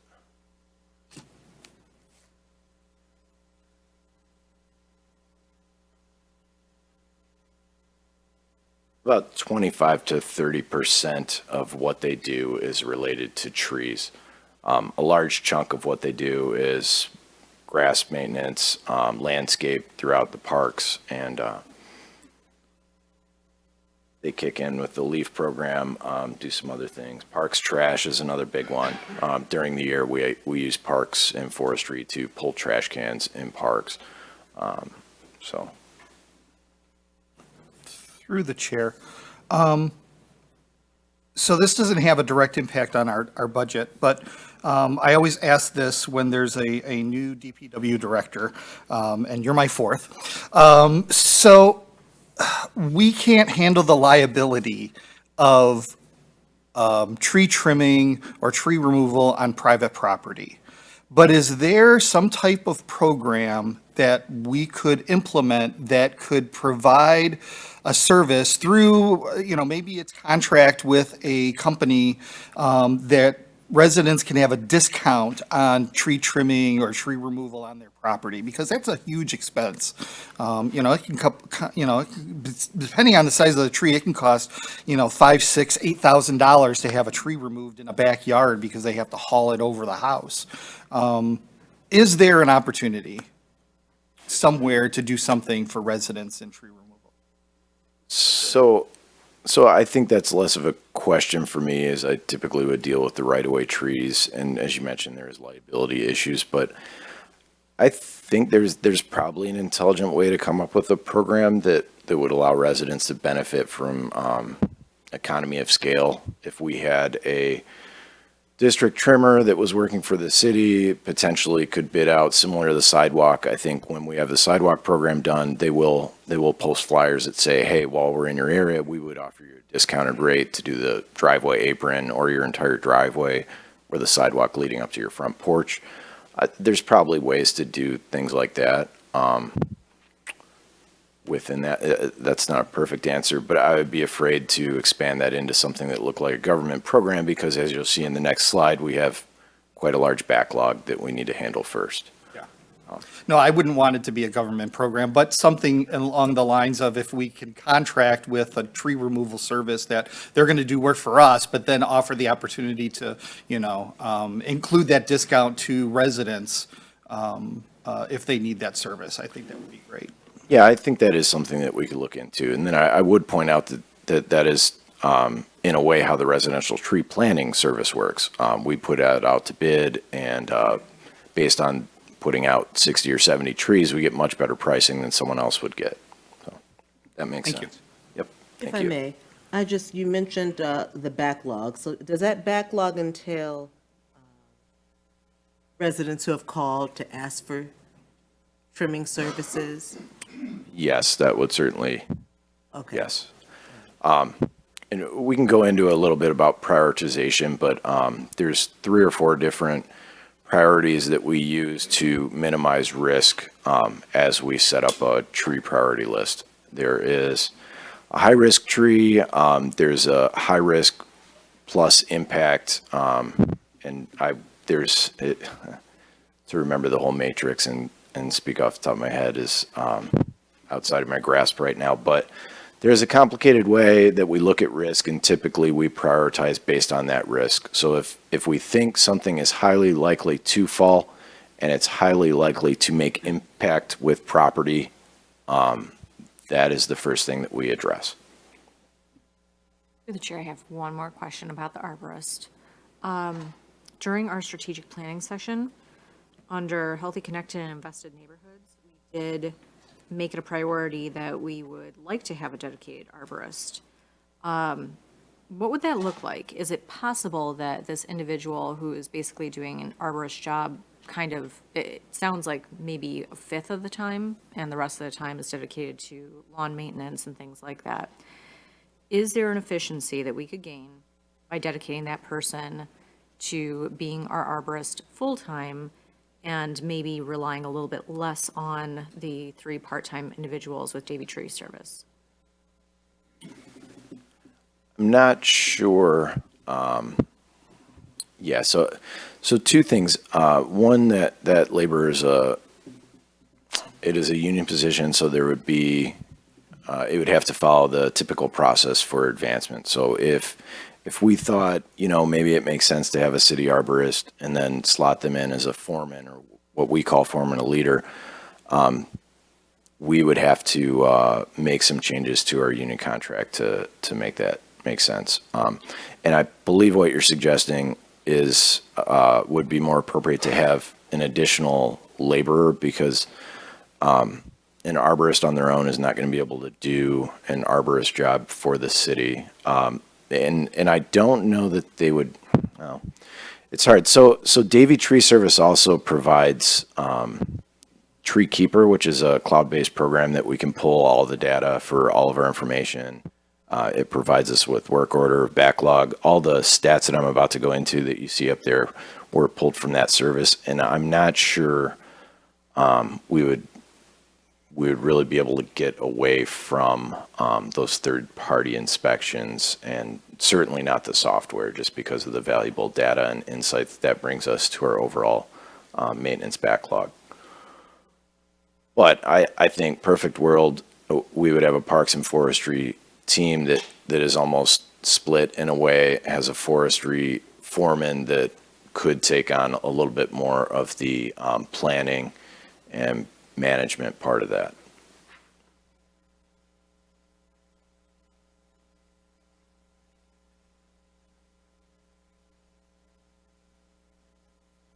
And so now that I'm here, I can go over, this is our, what you would call a backlog. So we have about 401 removals that are on our list. We have about 4,276 large tree cleanings. That's a high number. Small tree cleanings are a little less, 1,531. 1,294 young tree training. Those are things that we just rarely have the time to do. And then stump grinding is around 47. I think that's high because we still have to get out and do some inspections and updating. And that puts our total tree needs at about 7,549.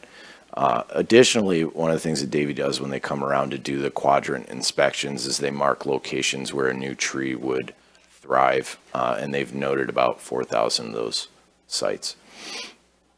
So you can kind of see the removals. I'll also mention that we try to put a number to some of these, and it's very difficult to project. It's a little easier if we're thinking facilities because we know the price of a boiler, we know how much it should cost to replace it, and then we can just kind of project that over time and apply interest to that for the longer it takes us to get to that. But with removals, it's very different because some of these removals, and I will say not very many, are small trees that just didn't survive. They could be 1.5 inches diameter, and those are just waiting for us to have time to come through and snap them off with a saw and take them with us. But some of those are monsters like we had behind City Hall that are actually beyond our capacity to even safely take down. That tree was probably 100 feet, and it was a double. It looked like a Y if you looked at it. It was splitting down the middle of that. I mean, it was so large that we needed to bring in a third party to use a crane cutter just to bring down safely. And I will say that in those situations, we make our dollar go as far as we can by letting them drop the tree, and then our forestry team comes in, chips the tree, removes it, takes it off site, and then eventually takes it to that company to do the disposal and chipping. So again, we will on a good year do 100 removals, 100 stumps, 60 trees planted, 500 trees trimmed, as I said, partially. So that backlog is pretty substantial. There are things that we just cannot get to on an annual basis. If I may, I think it would be helpful to, I know that there are individuals who are waiting for their trees to be trimmed, but I think it would be helpful if there was something that showed the personnel needed to do that, and as opposed to what we have available, and that could contribute to the wait times. I don't think people know this. It would be helpful to kind of make that public. And through the chair, in that same vein, Tree Keeper is public, and I bookmarked this thing, God only knows when, maybe 2018, 2019, whenever we first started using it. And we used to display the health of the trees. I have to assume, since you are citing the health of the trees in this report, that is somewhere accessible to you and not accessible on the front end of the software, because I still don't see it. I think it would be helpful if that was back on the front end of the software, so that individuals that basically have a tree in front of their house can see kind of the health status of the tree, build up their expectation, potentially budget if they're going to take it down personally, something like that, so that they have a better sense of what the plans are, since we do get quite a few residents reaching out about their trees. So just to restate those two items, it sounds like DPW should put together a program for addressing deferred maintenance backlog on trees, and we should speak to Davey about reconfiguring the public side so that they can see the health status of their trees. Yes. Okay. Yep, and we'll look into both of those things. Through the chair, getting back to the removal of trees, I thought at one point when we were doing most of the removal of trees, we used to chip the trees and then sell the wood chips to residents. We don't do that any longer? No, we don't. We don't. It's a No. source of income, you know? Typically, that goes out, it gets triple chipped and then bagged, and disposal is done through SACRA. We could, if people want them. I mean, we could put them next to our compost program in parks if that's something that the residents would want. What's that? It wouldn't be that. It wouldn't be that time consuming. We typically will have a pile of wood chips that we've put trees through. Those get dumped, those get stored, those get picked up by SACRA's contractor. There's no reason that we couldn't load a truck and put those near compost if residents require them. Okay. Well, I mean, it's something Yeah, I think I'll say that- Joe, yeah, it's something Joe probably needs to talk to all of us individually on our one-on-ones to see if it's, you know, but if it's an option, I personally think it's a pretty good opportunity to, you know, provide wood chips to residents. Yeah, and I will say Yeah, is people what- buy them anyways, you know. And I believe that SACRA's arrangement with their third-party hauler is that we don't actually pay to have them removed. SACRA is reimbursed for them because the company that picks them up takes them in, triple shreds them, and then dyes it and turns it into brown mulch, black mulch, red mulch, and then they'll also sell it. So they're making money off of it. Right, it does supplement our removal cost. Okay. So I guess, yeah, Joe, if we can just find out what the cost benefit over loss, that'd be great. Thank you. Didn't we also used to sell firewood based on that instead of just? Yeah, we did. We used to sell firewood too.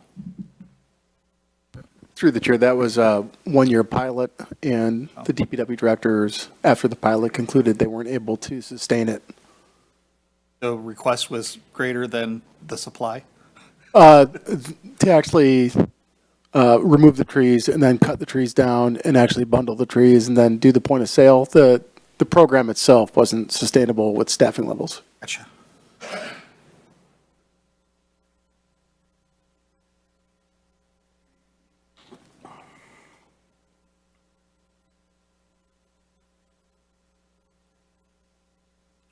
So I've got that on my list too now.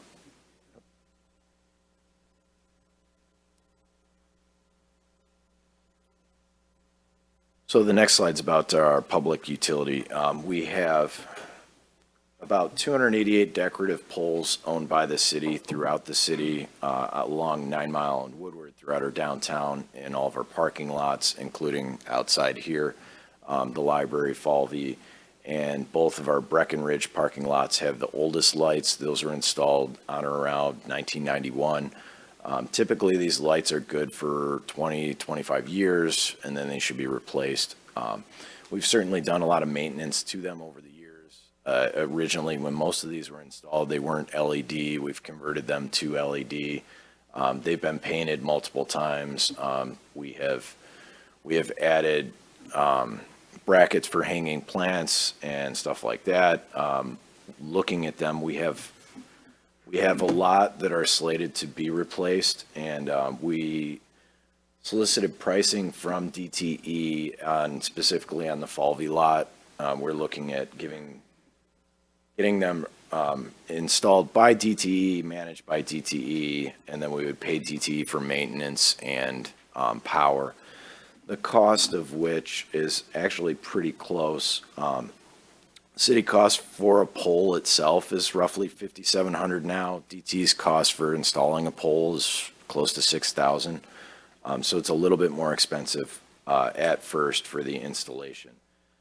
But that is not including the cost for the installation itself to the city. You know, we would pay our contracted electrician to do the install, connect everything. So we'd probably almost be 1-for-1 on those. In addition to that, the DTE poles are actually a little bit taller. They're LEDs. They're made to hit a larger area. So we saw in the Falvey lot that for every 8 city poles, we needed roughly 5 DTE poles. So we're actually doing better that way on 3 poles for every 8. I expect that number would be relatively accurate if you applied it to the other lots. And in this scenario, DT would pay for all the maintenance, so if something's broken, they come out and fix it. If it needs to get painted, they come out and paint it. If it gets hit by a car and needs to be entirely replaced, they replace it. 25 years, it's mechanically out of service, they come back and they replace it. The only cost that we pay is the annual cost for power and maintenance. Through the chair, we're currently paying for power right now to DT, so it's not Yes. really, okay, okay. And we also, I will say that we do have lights that we are currently throughout the city on almost every block that we're paying DT in this way for power and maintenance. Through the chair, these aren't the decorative lights that we're talking about. These are the 20-foot tall lights. These are the decorative lights that we're talking about. Oh. And I will mention that we've talked about keeping the decorative poles in areas where it makes sense to do so. So like along 9 Mile, Woodward, we're only really talking about changing the parking lot poles to the DT lights. Which would be not decorative. They would just be, Right, and if you've ever been to the Withington lot, they do have the taller light poles. They go straight down the middle. Those are the style poles that we would get. I don't think they need to be as tall as those in any of our other lots. But yeah, those are what we're talking about, more like a street light, Cobra style. So, I think an important thing I'd like to note just for my colleagues and for the watching public is that the Michigan Public Services Commission recently granted DTE's request, not in whole, but in part, an increase in the tariffs on electricity, meaning just the amount paid per unit of electricity, and the public lighting tariff was increased, and it was increased fairly substantially, all 3 public lighting tariffs. So, you know, that's another operating cost that if we're finding ways to minimize our expenses on the, you know, parts and these other things, we are going to see an increase in our utility costs to keep the lights on because of that tariff increase. So, you know, just want that in the zeitgeist. and through the chair, remind me which one is the Falvey lot? Because I know it was based on some business that was next to it that hasn't existed in 30 years. it's just across Troy from the library lot. Where the WAB is. Oh, okay, so the WAB lot. Oh, the WAB line. Yeah, let's call it the Lot WAB lot. number 9. And then 40 years from now, people will say, what was the WAB? Through the chair, I did ask James, he had originally showed the capital cost needs it to be $450,000 projected for pole updates for these lots, and that was substantial. Again, this is another example of us looking to do things a little bit differently with the uncertainty ahead. In my view, the parking lots, based on feedback from businesses, they're looking for enhancements on the lighting side. The Acorns are going to be limited in their lighting abilities for the lots. But the previous director, I think James would be consistent with this, the lead time for us to actually, at our scale, get these light poles ordered and replaced, it's taken a long time. I don't know if anyone recalls, right after the dock got constructed, someone hit that light pole. It took 15 months for the light pole to arrive and get installed. So we can't compete with DTE on quantity in terms of ordering, so there's a scale benefit to this as well in terms of performance. Anyways, he did a great job. We set up a meeting with DTE. They have no proposal for the entirety of the system, but I gave them lots that we would be interested in, just seeing what the costs would be, and then doing the calculus and presenting that to council. But again, we aren't suggesting to change any of the street lights, the decorative light poles on the streetscape. We are saying focus it there, and on the public parking lots, let's just focus on efficiency and lighting.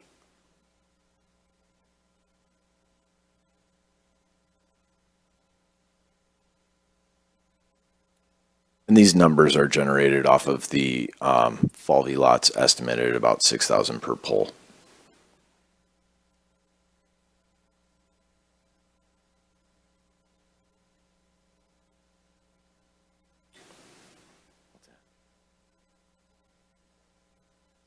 Thankfully, I saw it.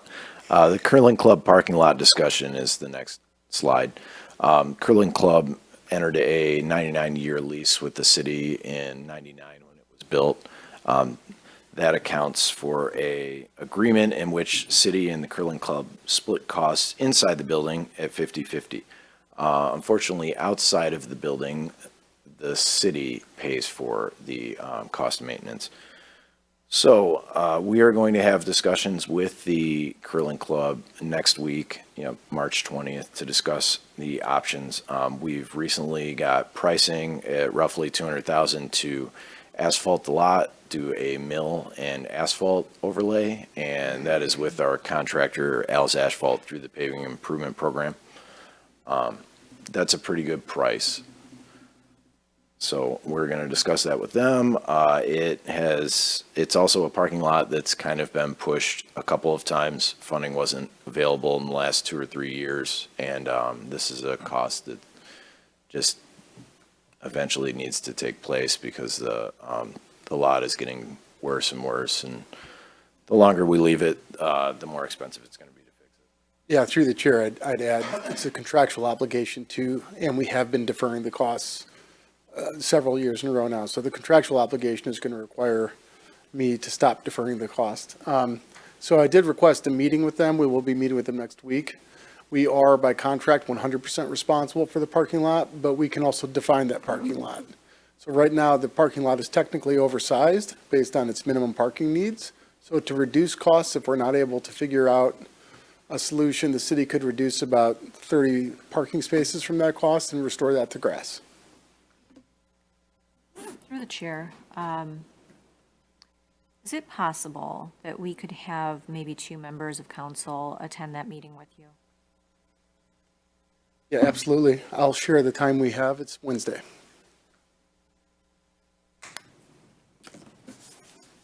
And just unrelated to the parking lot conversation, I would like to put a pin in the 99-year lease agreement, and I would like that to be a topic of discussion at some other meeting.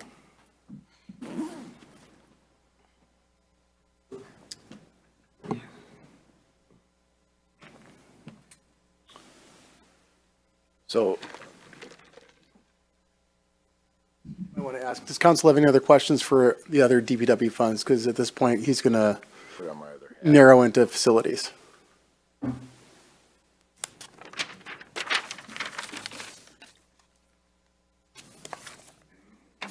So I'll put my facilities manager cap back on. I'm here to now talk about 265 budget. There was one more slide for DPW, and it's That about was quick fleet. on facility. Facilities is over, back to fleet. So you'll see, we have about 2.3 million booked for fleet. That is a substantial number. You'll see kind of the complexity of our accounts, and that's spread across all funds, general fund, major streets, local streets, sanitation, water and sewer. This includes repair and maintenance, equipment rental allocation, vehicle purchase, motor fuel lubricants, repair and maintenance, and contractual services to keep our fleet moving. Vehicle purchases are typically booked in 977.500 for all of our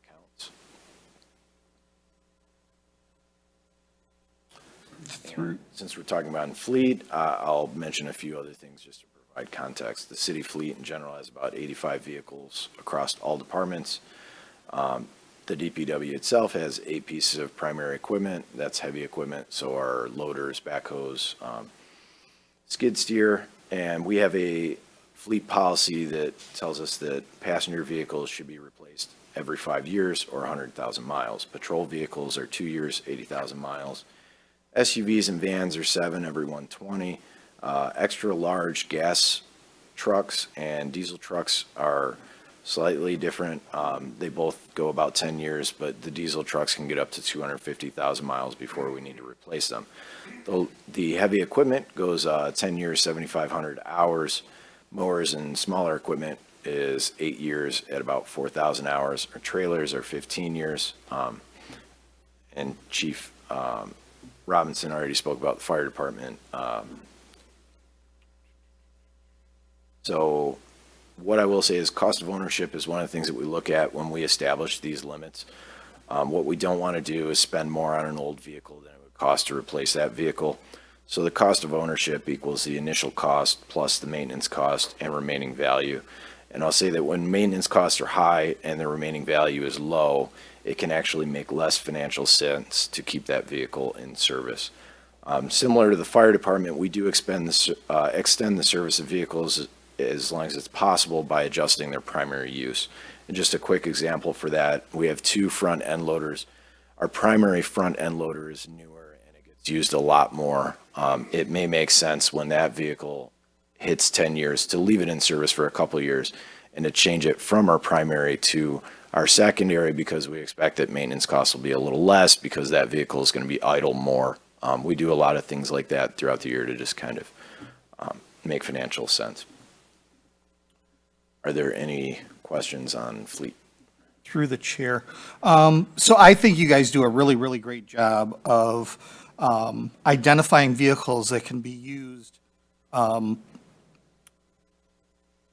multi-purpose. So you identify a truck that can be used, within the sanitation and the water and sewer and, the parks and, for major streets and roads. So you're able to take a vehicle. I want people to understand that we're not buying a vehicle that's solely funded out of the general fund or solely funded out of the sanitation or the sewers. You tend to buy a vehicle and based on its usage, spread that cost out over the different funds. Yes, that's correct. With most vehicles, they're split fund. Yes, okay. So I understand why we are able to buy a vehicle and, part of that cost is going to be towards sanitation. Some of that cost is going to be to water and sewer. What covers the general fund use? Like why can't we just charge that vehicle just to major streets and local roads and sanitation and water and take advantage of using it in other places? Yeah, so the most obvious would be our 750 account, which is Parks and Recreation. So our Parks and Forestry Department uses vehicles to do park and forestry related jobs. That comes out of the general fund. Okay. So that's a big one. Facilities, our custodians have a vehicle. It's actually an old police vehicle that is a good example of another vehicle that we extend the life of to save a little bit of money. They drive around throughout the city to their buildings. They'll go out and they'll pick up materials to do their construction projects inside city facilities. 443, which is our motor pool, they have an old police cruiser as well that they use to pick up parts and do other things. So there are general purpose DPW things that that these are funded out of. The facility manager position did have a vehicle. It will still have a vehicle. We've restructured a little bit to where that will be a deputy role, but they will still have a truck that is probably funded out of partially parks, partially facilities, water, sanitation, streets and locals. So that's the reason. So, through the chair, I see that it includes leases. Are there, what kind of vehicles are we leasing for DPW? Typically, citywide, we would lease when we want to spread cost over time, and we would only do that for the first few. So passenger vehicles, Chief Emmy can talk about the police. I don't want to speak for him, but police vehicles, I believe, are typically enterprise SUVs and vans. So outside of that, once City Hall vehicles, CED has vehicles, Parks has vehicles, any standardized vehicle below the size of an F-250. Once you get into an F-350 or higher, what we typically do is either purchase that outright or enter into a finance agreement with Credit Union One or another financial institution to pay over time. One follow-up question to that. On the actual line item breakdown, right under vehicle leases, enterprise, there's equipment rental allocation. Is any part of that part of the fleet purchasing and management, or is that completely separate? Separate. Okay.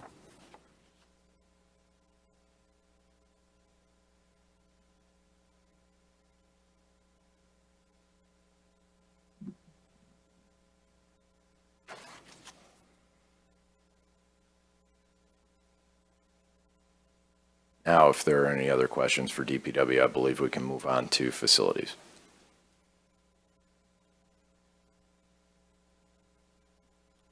So here you'll see the facilities account. A couple of things I want to point out. Some of the maintenance funds budgeted here currently were spread out in other funds before I got here. So the police department had a 775, which is a repair and maintenance fund. 441, which is the DPW general fund budget, had a repair and maintenance budget. It also had a 931 budget, was facilities maintenance. A lot of this money was centralized, so you would see, if you looked at 2019, a very small amount in that category. And then in 2020, when I started, a lot of that money came back. We centralized decision-making, put that in the budget. You'll see the actual spend is a lot less than the projected spend. That's because in the last few years, we've used a strategic facility plan put together by the Facilities Committee. We use that to make fiscally responsible decisions to defer maintenance. So we've taken certain capital items and we've pushed them off, knowing that some of the buildings will not be utilized in the next 5 to 6 years, so it may not make sense to invest high dollar amounts in those buildings. And one thing that I do want to say is that deferring maintenance, especially with buildings and public infrastructure, is not a good long-term strategy. That money always it becomes due. And just a brief example, if we waited to replace a boiler until after it no longer worked, it would disrupt service to the building. If it happened at City Hall would have to close if it was the middle of winter because you couldn't operate. You could have frozen pipes. People wouldn't be able to get in the building to get their building permits and see our public officials. We wouldn't be able to hold council meetings. It's not a great place to be in. And then the cost for replacement is always going to be more because you're forced to do it now and not actually plan it. And that's true if we want to go back to DPW stuff with public infrastructure as well. When we have a water main break instead of a water main replacement, it's always going to be more expensive. Through the chair, just so I'm clear, because I'm having a hard time figuring out the colors at the bottom from this distance. I'm assuming that 2027 is the top bar and then 26, 25, 24. Yes. Okay.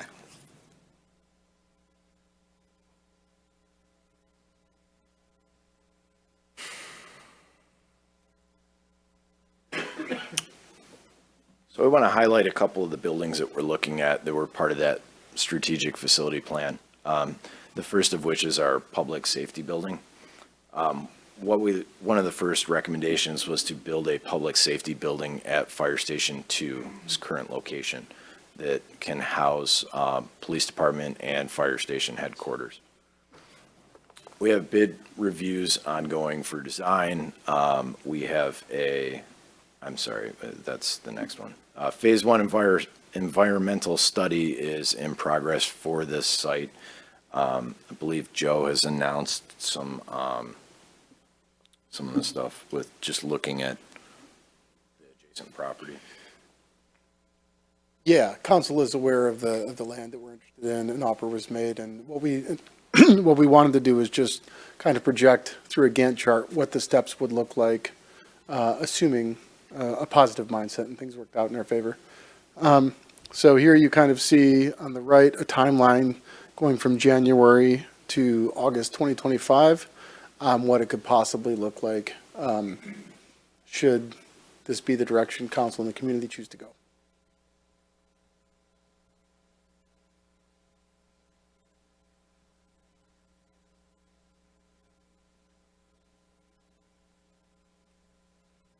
I can just speak to this more directly probably than James right now, because we're not talking construction, which is not my language.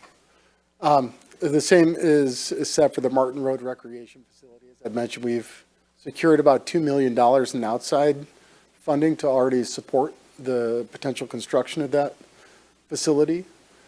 So understanding that and understanding we have some grants with spending obligations already in motion, we issued an RFP in January for a conceptual design for an architecture firm. We are sorting through those bids right now. We've received 7 responses for that. We're very happy with the quality of the proposals, and we hope to present a recommendation for a bid award to council in April. Should that happen, we would anticipate an April kickoff meeting, which would go right into public engagement about the design and utility of the facility. Our goal is to walk into the summer with a pretty good idea of what the facility's sizing would be, its massing, if you will, and from that, we would have a better idea about the costs it would take to finish the construction. I think our anticipated budget from the facilities task force was between 7 and 9 million to construct the facility. Those were probably based on costs then. So we've secured 2 million, and so I would expect to be the higher side of that budget with today's costs. So my goal would be to give the public and council as much information as possible going into August about what it would take to build and fund both of these facilities.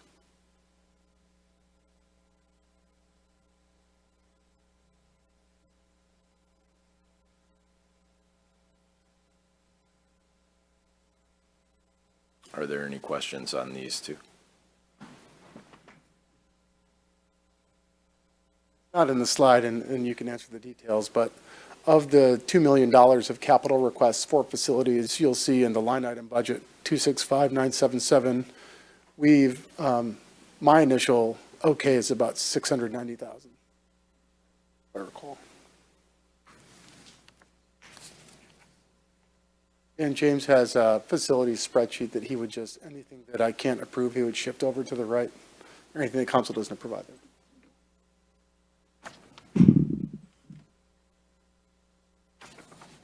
And I can put together, I have a spreadsheet with those cuts. If anyone's interested, I can send that to the group.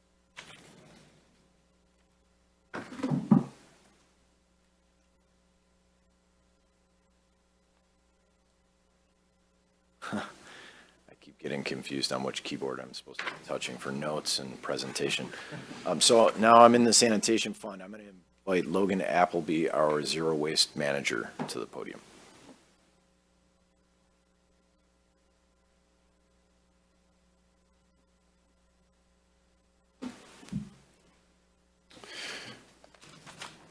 Now, we are jumping around because of the subject matter. So in your budget details, you're going to have to go to Fund 226, which is outside of the general fund. And I will spare you talking about the inputs for that fund because Brian's about to go into detail about that. Brian, I'll let you introduce yourself. Yes. No, that's all right. Hi, Council. Happy to be here today. I'm happy to introduce Brian from Plant Moran to speak to our potential implementation or our study of a more equitable sanitation rate model.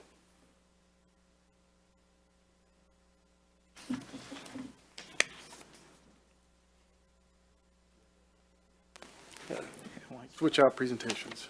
I was going to say, did you say 226? Yeah, but it's outside of the, so it's probably going to be closer to the back. At least that's what I'm trying to find.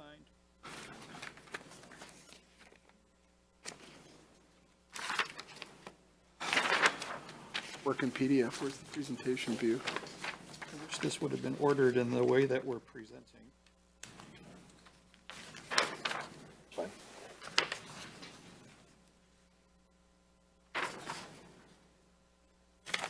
Yeah, I can't find it. Who's going to find it? It's way at the back.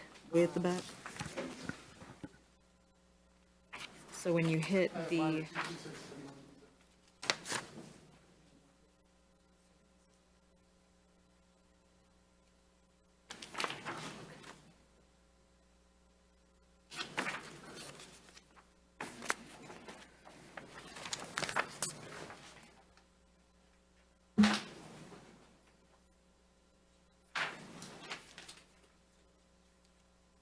Oh, under departments, they're all, what's that? Yeah, this one that way I can go I back. see what you're saying. Got it. 226. Got it. I noticed it was But weird. don't look at this because it's. Yeah, you're looking at the fund number. But I have, my 226 is just Department 0. Yeah. Yeah. Okay, That's what thank was you. confusing, Is is that I back to was you? looking for the department and it's just a line item. Got it. Did everybody find it? Yes. Okay. Good afternoon. My name is Brian Kamler. Thank you for the opportunity to come speak with you. I've been working with the city off and on for about 10 years on various projects. 8 to 10 years ago, we built a model related to water and sewer rates that a version or offspring of that model is still being used today. And so Joe asked me to put together a similar model related to sanitation. So obviously utilities and sanitation are very different in a lot of ways, but trying to figure out what you need to charge is quite similar, actually. You have to figure out who uses the service, how much do they use the service, and in a vacuum, what does the service cost? And then you can look to figure out what a fair and equitable way of sharing that cost amongst all of the customers across the city, coming up with a calculation. And at the end of the day, it's just math. The work is really figuring out what the equation should be in order to take all of those pieces of information, throw it into an Excel file, and make it come out with something that's fair and equitable. So one of the curveballs, I would call it, that were thrown at us is the tentative plan to either do a couple different things with the DPW yard. And so we ended up with, after trial and error, ended up with two different versions of the model. One includes the assumption that the city would buy new property and buy or construct a new yard. That yard would be split not only through sanitation, but water and sewer and the street funds as well. Option two would be just updating the existing yard and what that would take, and having to actually under both scenarios, having to finance it. The existing rates as they are and the existing cash you have on hand in the sanitation fund, it's not adequate under either scenario to take care of those capital costs as well as continue to provide top flight service to the residents of Ferndale. So we normally do these models over 5 or 7 years, but in this case, because the capital is substantial, we did it over 10 years. And it just helps to smooth out the necessary rate increases to the customers, because whether you buy a new lot and build a yard or you just renovate the existing, those improvements should last a good long time. And so I don't have any issue with spreading that over 10 years. One of the interesting things that we came up with was related to the financing. So when a government doesn't have that many options for how to finance, there is a state finance law, and you can't go get a mortgage, you can't do many things, but you can issue bonds. The problem with bonds, though, is that you are paying someone else interest. You're borrowing from somebody outside the city. And so Ferndale is a bit unique in that over the last 10 or 20 years, you've done an excellent job of saving money toward your OPEB liability. So that's other post-employment benefits, retiree health care, basically. And so you have an OPEB trust that is pretty well funded compared to most communities in Michigan. That money is set aside in a trust, which means it's not for the city to spend as it sees fit. It's been dedicated toward those costs.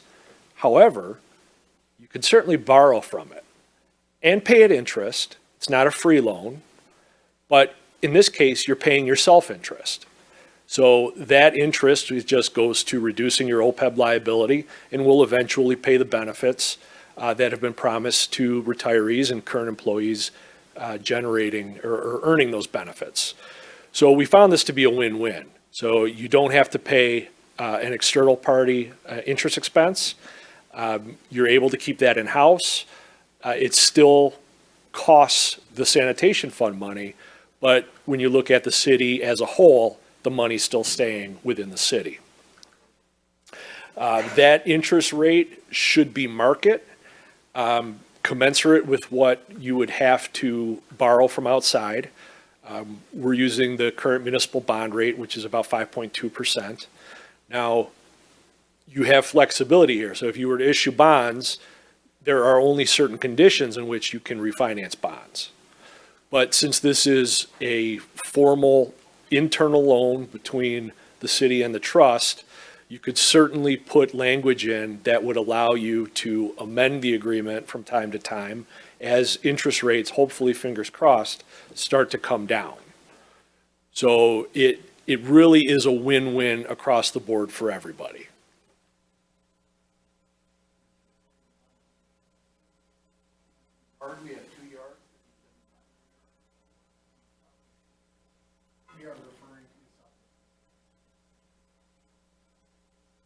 Thank you. So this is a cash needs basis model. We are not worrying about depreciation or anything else that's more accounting nerdy and conceptual. It's very easy to understand. We need to pay our bills, and so we have to charge our customers, and the flow in and out is pure cash. What do we have to generate in order to pay our bills? I talked about 10 years. And then the final bullet on this slide is changing the city's rate-setting methodology. So I don't know where the existing structure came from. I think time immemorial has, the truth has been lost. But we took a look at it, and the cost for certain customers is greater than what they are, the waste generated by certain customers is greater than the share of the cost that they've been paying. And that group is primarily restaurants. So restaurants create a lot of waste. Approximately 10% of what you deal with is restaurant related, but under the existing rates, restaurants only pay about 1.2% of the overall costs. So not wrong, but also doesn't seem fair, doesn't seem right. And so one of the intentions while we were developing the model was, can we right-size this so that customers are paying their fair share of the waste that they generate? And so one of the first things we did was take before we talked about raises, before we talked about the capital projects, let's right-size the existing rate structure. Let's get the restaurants paying approximately the same amount of what the waste they generate, about 10%. And then the savings would then be split across the rest of the customers. Not on an equal per parcel, but there you still have different classes of property. And so it's weighted based on the class of property that it is. So this slide here shows that reconfiguration of the rates in order for the restaurants to pay for 10%. The savings back to your customers,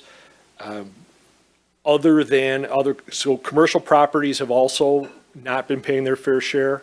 It's tough to quantify one non-restaurant commercial property versus another as to how much waste they would generate, but bifurcating restaurants and everybody else would certainly seem to make sense. If there is another commercial business that would generate similar waste, they could certainly be moved into a different class or into the restaurant class, if that makes sense. But the commercial properties as part of this, they actually would see a rate increase during this configuration, but residential units nearly across the board. Apartments would, and condos, large multifamily properties, they would see a slight 0.5% increase right out of the gate. And the savings would go back to all of the single-family homes, duplexes, triplexes, et cetera. So right out of the gate, residents get a bit of a break. Through the chair. So I find it interesting that there's one rate for commercial and church, but there are different types of commercial. So you have, for example, a place like the tax writing place, which probably has little, very little trash, it's probably paper, which really should be recycled. But then you have a place like, the nature store, which probably has a lot of trash because they're probably throwing out expired, spoiled food. Is there any benefit to having two different commercial rates? Because I think it's unfair for a small commercial place that doesn't provide a lot of waste to have to pay the same as, a grocery store, which produces a lot of waste. Probably in some instances close to what a restaurant would. Very possible. It could be, if you were to go this route, it could be similar to what a lot of communities do with sewer. So sewers usually build based on water consumption, but not all of that water being used ends up in the sewer system. So you have an inequity right there. And so a lot of places do have a system where they charge sewer based on what's called an REU, residential equivalency unit.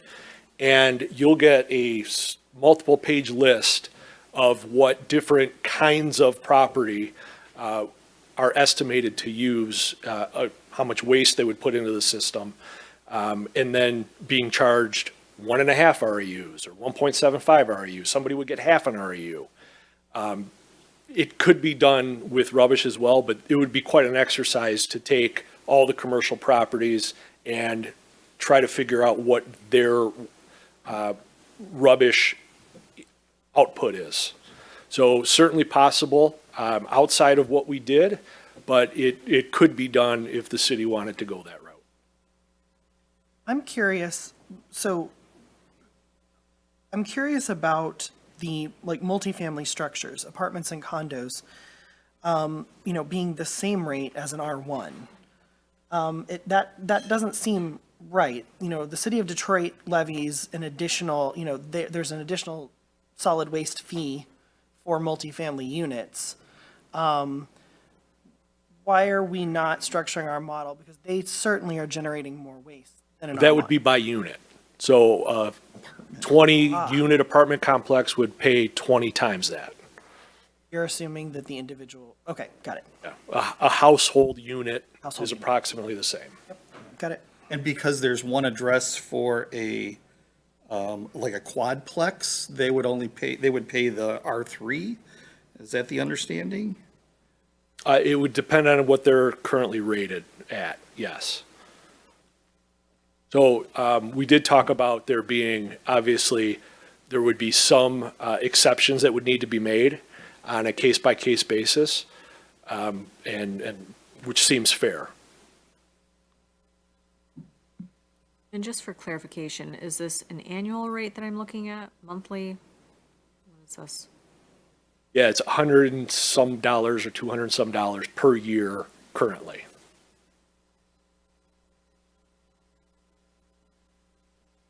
Yeah, this shows up on our tax bill.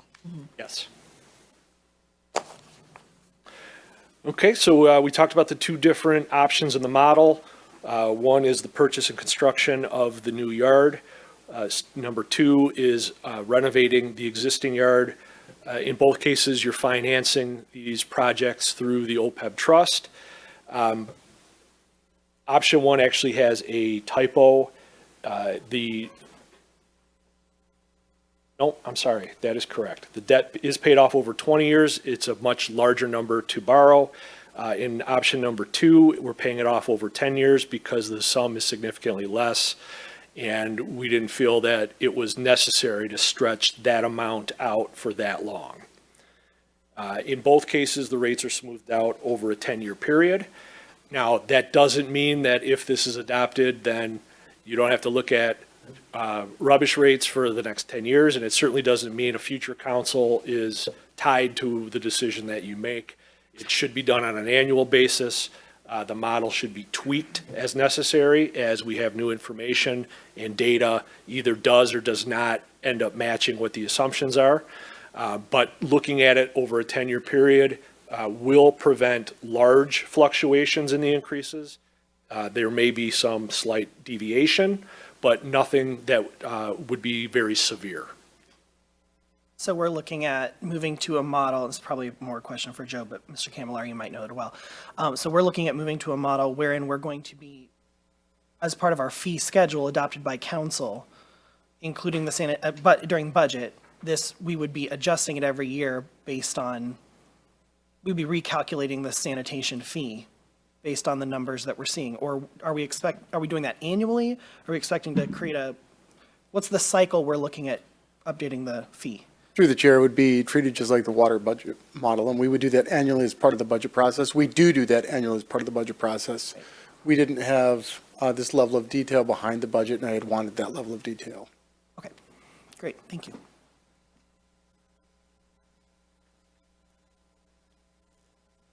So now we're looking at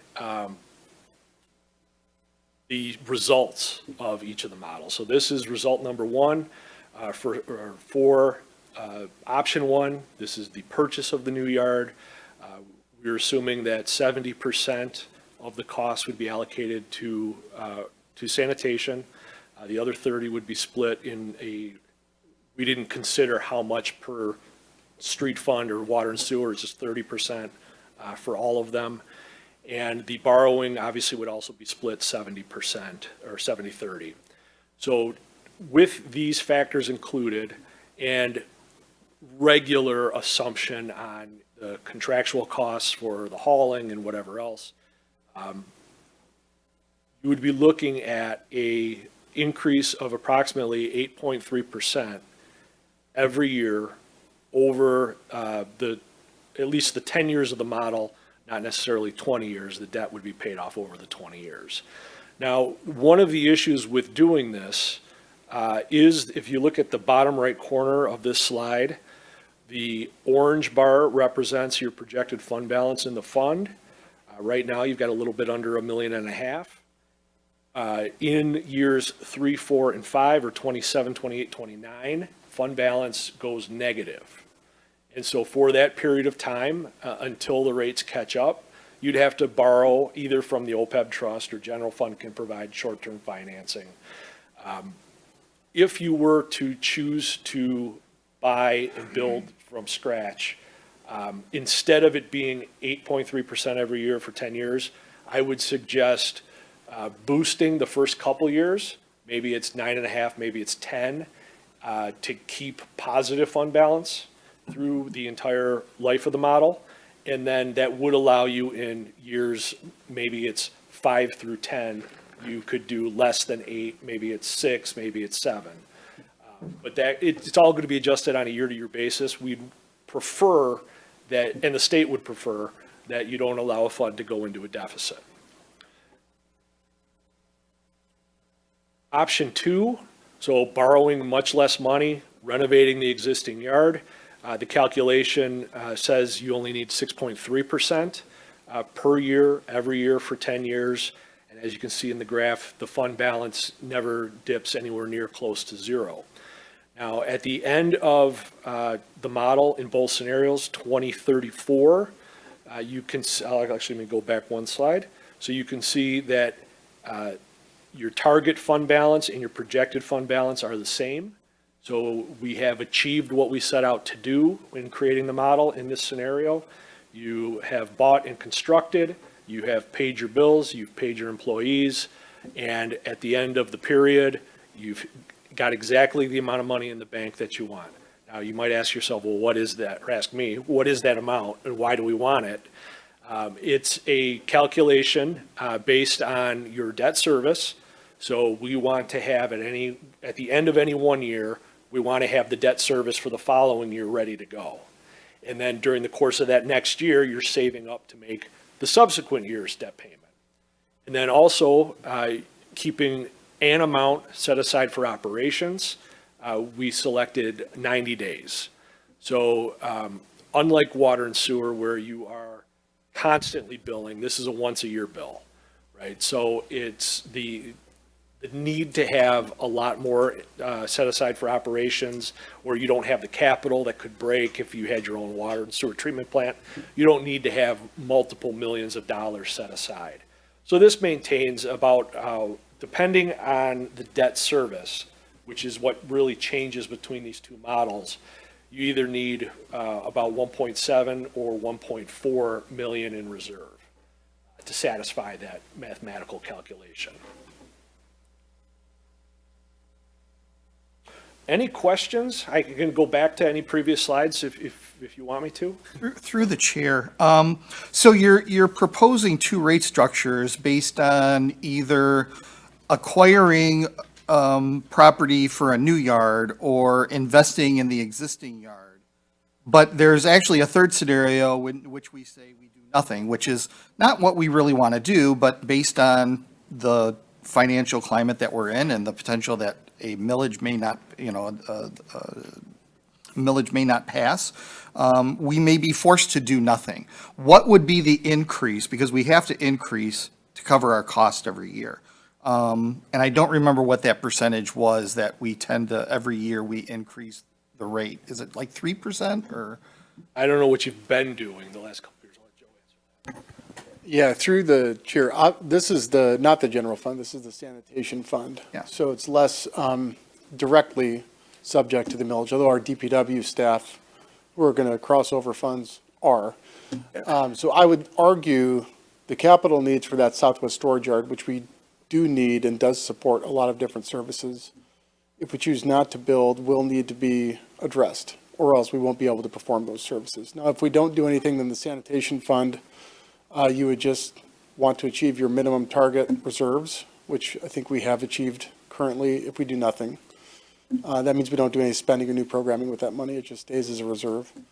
And then we adjust for operational needs. So that's really our annual target outside of any development or capital is just going to be based on the cost of the operation. And that would be the percentage increase. Okay, but we have historically kind of set a increase. Last year's increase was 5%. 5%. Okay, that's what I was looking for. Thank you.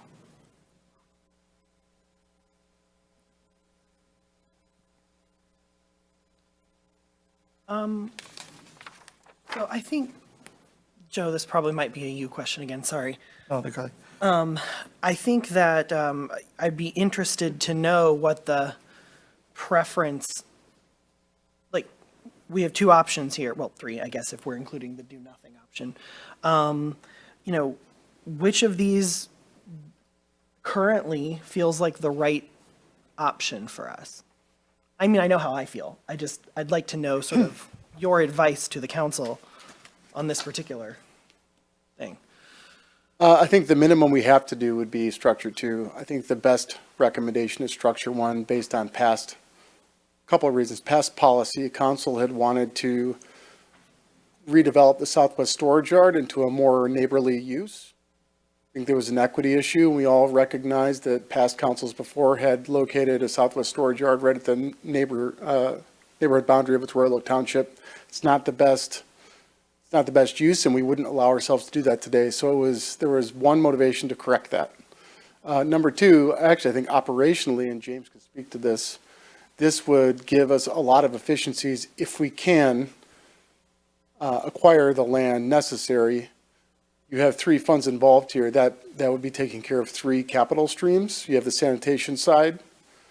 We would also be consolidating our salt barn in there, which also needs to be reconstructed immediately, a couple of years ago. That needs to be constructed. So that would use Act 51 dollars. And then you have your water operations as well, who are currently consolidated within your Camborne yard.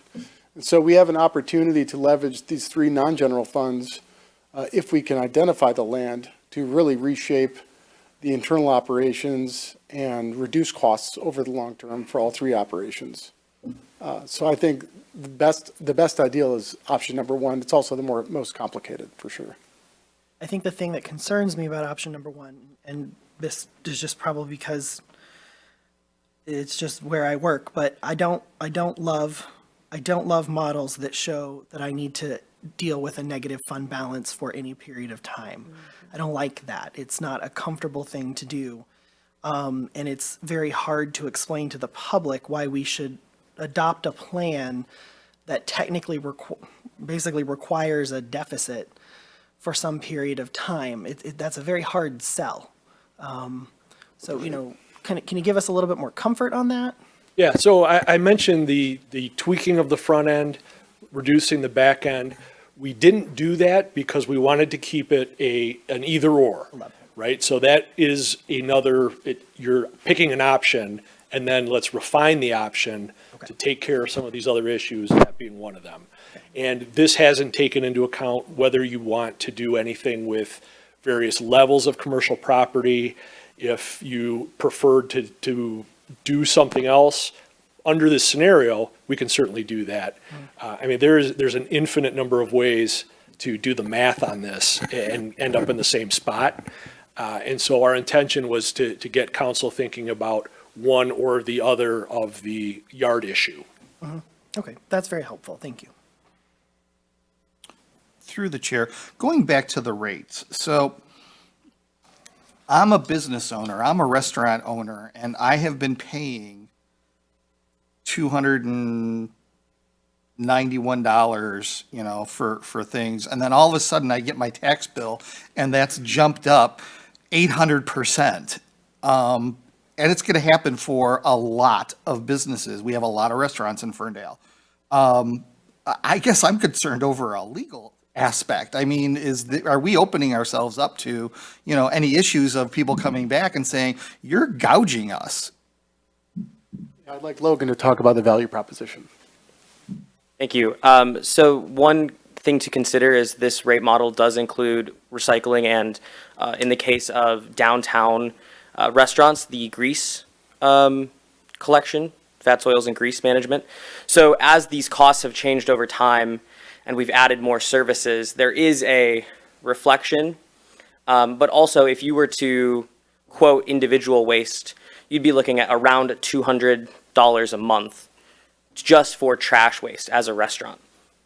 So that's close to what you would be paying over that annual cost. Okay, so if I was to say, well, I'm not going to pay this, I'm going to cover my own, waste management, it's going to cost me to hire a company about $200 or so a month. So this is actually more in line to what the private sector is charging. Correct, and that does not include recycling or the fats, oils, and greases or unlimited waste. Okay. This is unlimited waste to our compactors, not one 8-yard dumpster picked up every 2 weeks or twice a week. Okay, so we've been giving away our services for quite some time. Yes, that's correct. I think you've buried the lead on this proposal. I think the lead is that restaurants, this looks wild, but that this is actually, we are going to cover for you things that you have been covering yourself. In this case, the government is going to be providing a service that you value at a rate that is probably more competitive than what you've been paying on your individualized basis as a restaurant. Especially I'm thinking about fats, oils, and grease and all of the issues around that. I mean, that to me is the headline for this proposal, is that this fee is getting that. This is an enhancement for folks. I like where you're going with it, but the thing is, you've already been providing this service to the restaurants, and they've been getting this at let's call it a sweetheart deal. So we have been collecting fats, oils, and greases? For the downtown, yeah. Is But a that- place like is that Tim accurate, Hortons, or Caribou Coffee, they've been providing their own service. But I know, but I I thought mean, that there were several businesses that were providing their own fats, oils, and grease. yeah, I definitely see vehicles that are definitely not contractors to the city doing things at downtown businesses. Sorry, could you repeat your question, Councilmember Johnson? I think the question is, are we really doing all of these services for every downtown business? 'Cause I have certainly seen vendors pulled up at businesses doing things that they're definitely not contractors to the city. I know that for a fact. So. Correct. So we've been doing it in some occasions in those waste collection areas around compactors or recycling. It's not been every business, but we do recognize the need to regulate it throughout the city to make sure it is both cost effective and well regulated, essentially. So I'm able to salvage my headline a little bit. Yes. Okay. Just. Through the chair, right coming to mind, you have the private compactor service at Bakehouse 46, former Cupcake Station, right? That's a good example. they're paying their own private service for that, and they're paying that for themselves. They could suspend that and take advantage of the city's compactor services, expand their suite of services, and actually likely reduce their service costs, their collection costs, because they're right now just getting rubbish. You're not getting recycling for that. If we do compost in the downtown, they wouldn't be getting that. Through the sanitation fund, you do get that advantage. Okay.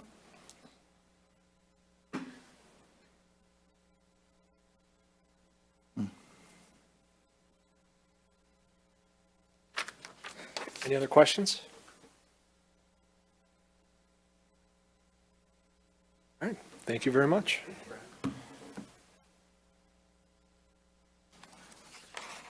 Thank you, Brian. So just like some other issues, I'll be speaking with each of you individually over a month. If we can have a consensus, we'll present a consensus on April 8th as part of the rate. And of course, the final adoption is April 22nd.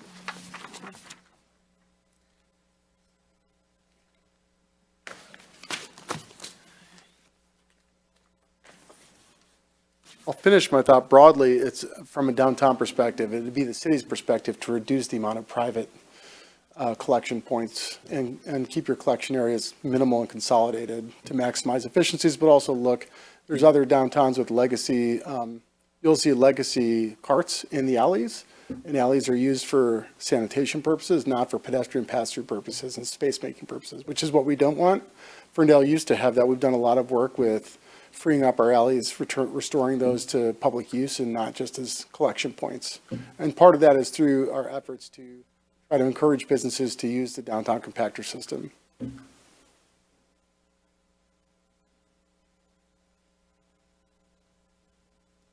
I'll ask the mayor right now if you wanted a break before we continue. That was the brunt of our, we covered fire, we've covered public works, and once you cover police, that is about 70% of our budget. So good news is you're almost through the majority of it. Did council want to take a break, or do you want to keep going? 10 minutes. 10 minutes, okay. Yeah. 10-minute break. IT, we'll see you in 10 minutes.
We're reconvening. You'll want to put your budget details back to the General Fund 101, Department 301. Mayor, I took care of yours. Okay. And I think the other two were set over here. I hadn't made my way down. But if you'd like, I can help get you there quick.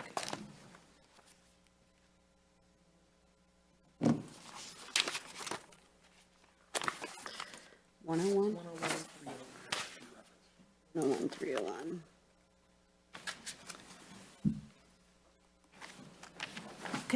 Mayor, would you like me to proceed without Councilmember Johnson, or? He knows we're starting. Oh, He's coming. Okay, all right. Oh, there he is. Priorities. Councilmember Johnson had to do a brownie run. Well, good afternoon, Mayor and Council. Here to cover the PD. Again, for the people at home, my name is Dennis Emmy. I'm the Chief of Police. I'll be co-presenting with Deputy Chief David Spellman. We're going to try to keep this moving and keep it hopping. And I'm happy to stop at any moment if you have any questions on the topics as we move through them. So to give you a brief overview of our organization, or our department, rather, we have 54 full-time employees at the police department. That includes 8 dispatchers, 42 officers, 3 clerical, and we also have 2 part-time property officers. We have minimal staffing, like all public safety. We require in patrol 1 supervisor, 4 road personnel, and that may or may not include a sergeant, and 1 dispatcher. It's important to point out that the dispatchers they're a specialty. They have special training. They have training that the officers don't have, and the officers are not able to provide the same level of service to the public or to our internal customers like the fire department. It's become very specialized. They are all EMD, emergency medical dispatch, trained dispatchers. So we have redundancy. There's 2 assigned per platoon. There's 4 platoons on patrol. But that is, I think that's the standard for EMD dispatching now in the industry. We also have minimum staffing levels in the Detective Bureau, Monday through Friday, and a rotating detective assigned to the weekend duty. The minimum staffing for the Detective Bureau during the week is at least 1 supervisor and at least 2 detectives. But quite often it requires more than that to handle the daily load. Obviously we covered a lot of the budget today, and you notice that the police department is the bulk of the budget, and we understand that. It's important to understand that in that 8+ million, only about 250,000 of that is discretionary. Like, we only get to make decisions on 250,000, and that's everything from paper clips to training. And that 250,000 doesn't include capital purchases, but there's very little decision making. It's running a 24-hour operation is very labor intensive, and it takes a lot of people to cover that much time across the year across our city. So just to put that into perspective, some of our challenges, and it's across the industry, it's across the city, is rising costs in software and software licensing. Technology, whether we like it or not, is becoming more and more important to law enforcement, to management, and with all of those software that we're adopting, there's yearly costs in licensing, and it's rising. Even our partner Clemmis at Oakland County, they're doing an overhaul on Clemmis. To give you a brief summary on where they're at, they need to do some much needed restructuring at Clemmis. Currently, we're paying about $24,000 annually in license and software fees and user fees through Clemmis. This is really something that we have to do. This is our record-keeping mainstay. Without it, we would be starting over from scratch, and it would be incredibly expensive. So we really are committed to Clemmis, and Clemmis is committed to all of these Oakland County agencies, and now they're expanding. They're more like statewide now. But their massive overhaul on their infrastructure may be passed down to us, which would be very costly. They are trying to procure a grant for about $25 million to overhaul Clemens. If they don't get this grant, and we're fairly confident they will because of all the partnerships involved in this, that would just about raise our costs by 100%.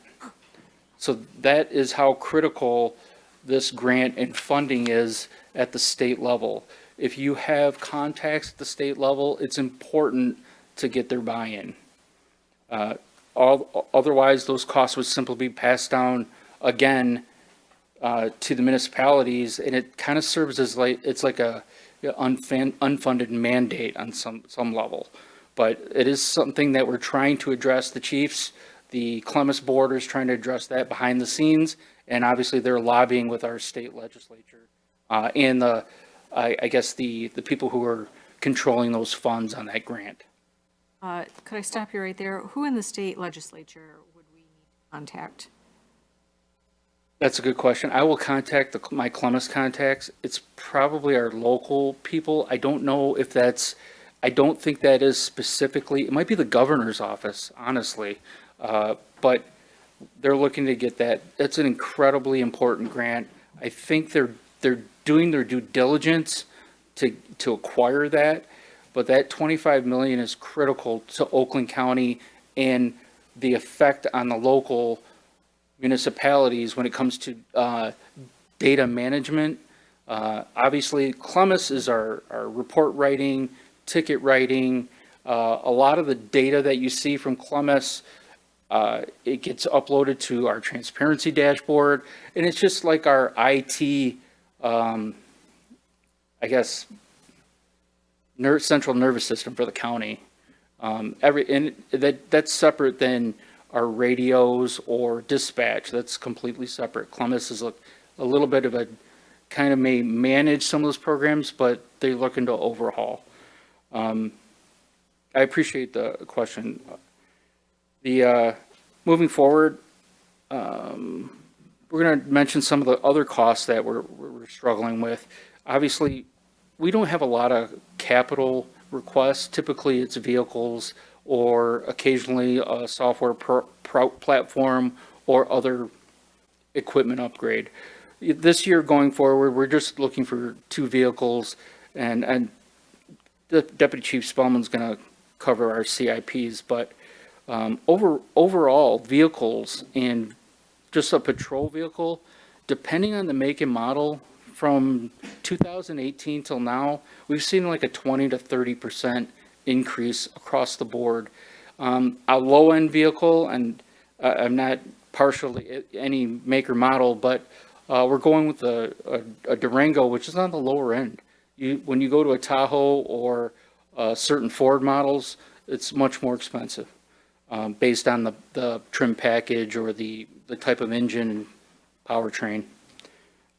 With that, I kind of I'm going to turn over the podium to Deputy Chief Spellman to cover those CIP requests. Thank you, Chief. Good afternoon, Mayor and Council. I'm just going to cover 2 capital requests that the Police Department has for 2025. They are both operational items. The first I'll cover is vehicles. Just to give you a background, we have a 5-year rotation for our vehicles. As Jim mentioned, it's part of our city policy. We try and keep our patrol vehicles under 100,000 miles. As you can imagine, a police vehicle has wear and tear that's different than a civilian car. There's heavy acceleration, heavy braking, and a lot of idle time on the engine, which is not good. So we'd like to stick within that 5-year rotation. As Jim also said, we do find extended life for our vehicles with other city departments. And as far as the cost goes, we typically finance to purchase our vehicles or we lease them, usually 4 to 5 years.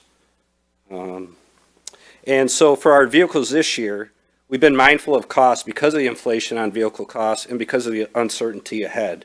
So we've chosen 2 Dodge Durangos. The total cost for this is $143,000, but that's not with financing, so that's the total cost. If you broke that up over 4 years, that'd be approximately $35,000. The vehicles themselves cost around $44,000, but we also have to outfit them with special police equipment, lights, sirens, computer systems, all the electronics that go with it, and printers and so on. That in itself is about $25,000 for each vehicle. And then the last thing we add is the graphics you see on the side of all police cars. That's about $1,000. Our second request is for firearms. Vehicles and firearms are both critical for patrol to do their job and to our mission to provide safe and protected communities. Most firearms, especially ours are Sig Sauers, have a 5-year warranty on them. We extend the life of our firearms to 7 to 8 years because we're mindful of costs. So the total cost to replace our firearms, which is $45,000, will be $27,000. Now, the guns themselves cost actually $34,000. Because we're able to take the guns that we have now, sell them back to a vendor, we get a cost savings of $14,000. We also have to get new holsters, which is about $6,500. So therein, get your total number to $27,000. Are there any questions? Through the chair, yeah, actually, I just kind of popped in my head. So we sell back the guns that we've used to someone who is then selling them to the general public? Correct. Okay. Okay.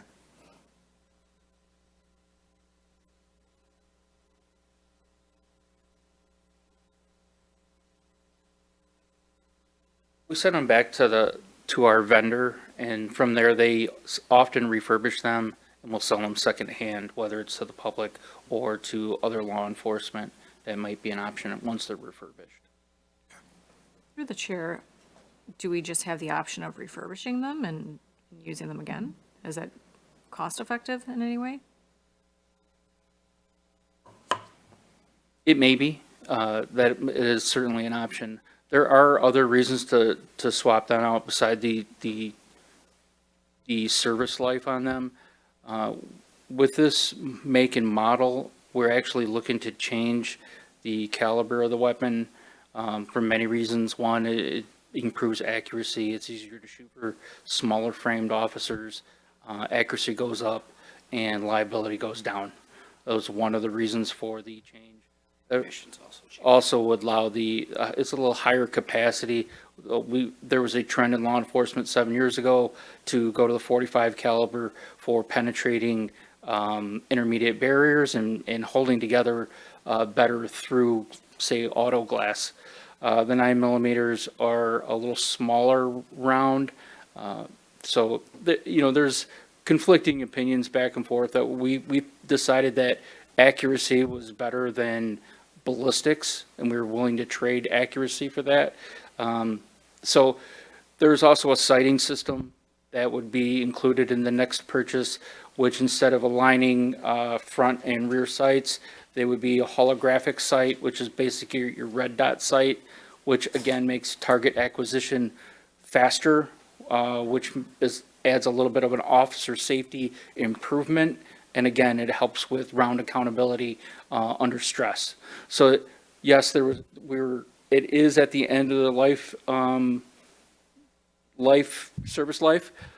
In the past, we have not chosen a refurbish option. We've thought that at that point, we look at what's the best option on the market and try to make a reasonable decision based on trends in the market and training recommendations. So to answer your question, that is possible, but there is more to the decision than simply the service life. It was actually an improvement in service, I guess, or in service or performance. Yeah, saying that you were moving from .45 to 9mm makes a ton of sense, especially with the ammunition cost. Yes. Yeah. And through the chair, I do have a question regarding the vehicles. I know that we lease and we purchase. What's the comparison of the two? How many have we leased? How many have we purchased? Last year, we financed to purchase 2 other Durangos, and before that, we've leased 3 vehicles that are almost coming up to their end in '25 and '26. Through the chair, can you kind of share why you sometimes choose to lease over buy? It really comes down to being mindful of costs. We make that decision with the city manager and the finance director, who usually shops around for us, gets us the best deal. To bring, interest rates play a big part in that. Thank you.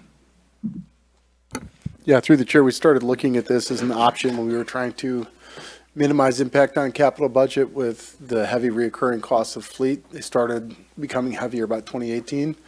At that point, actually, interest rates, up until recently, interest rates were in our favor heavily. So it made more sense financially for us to do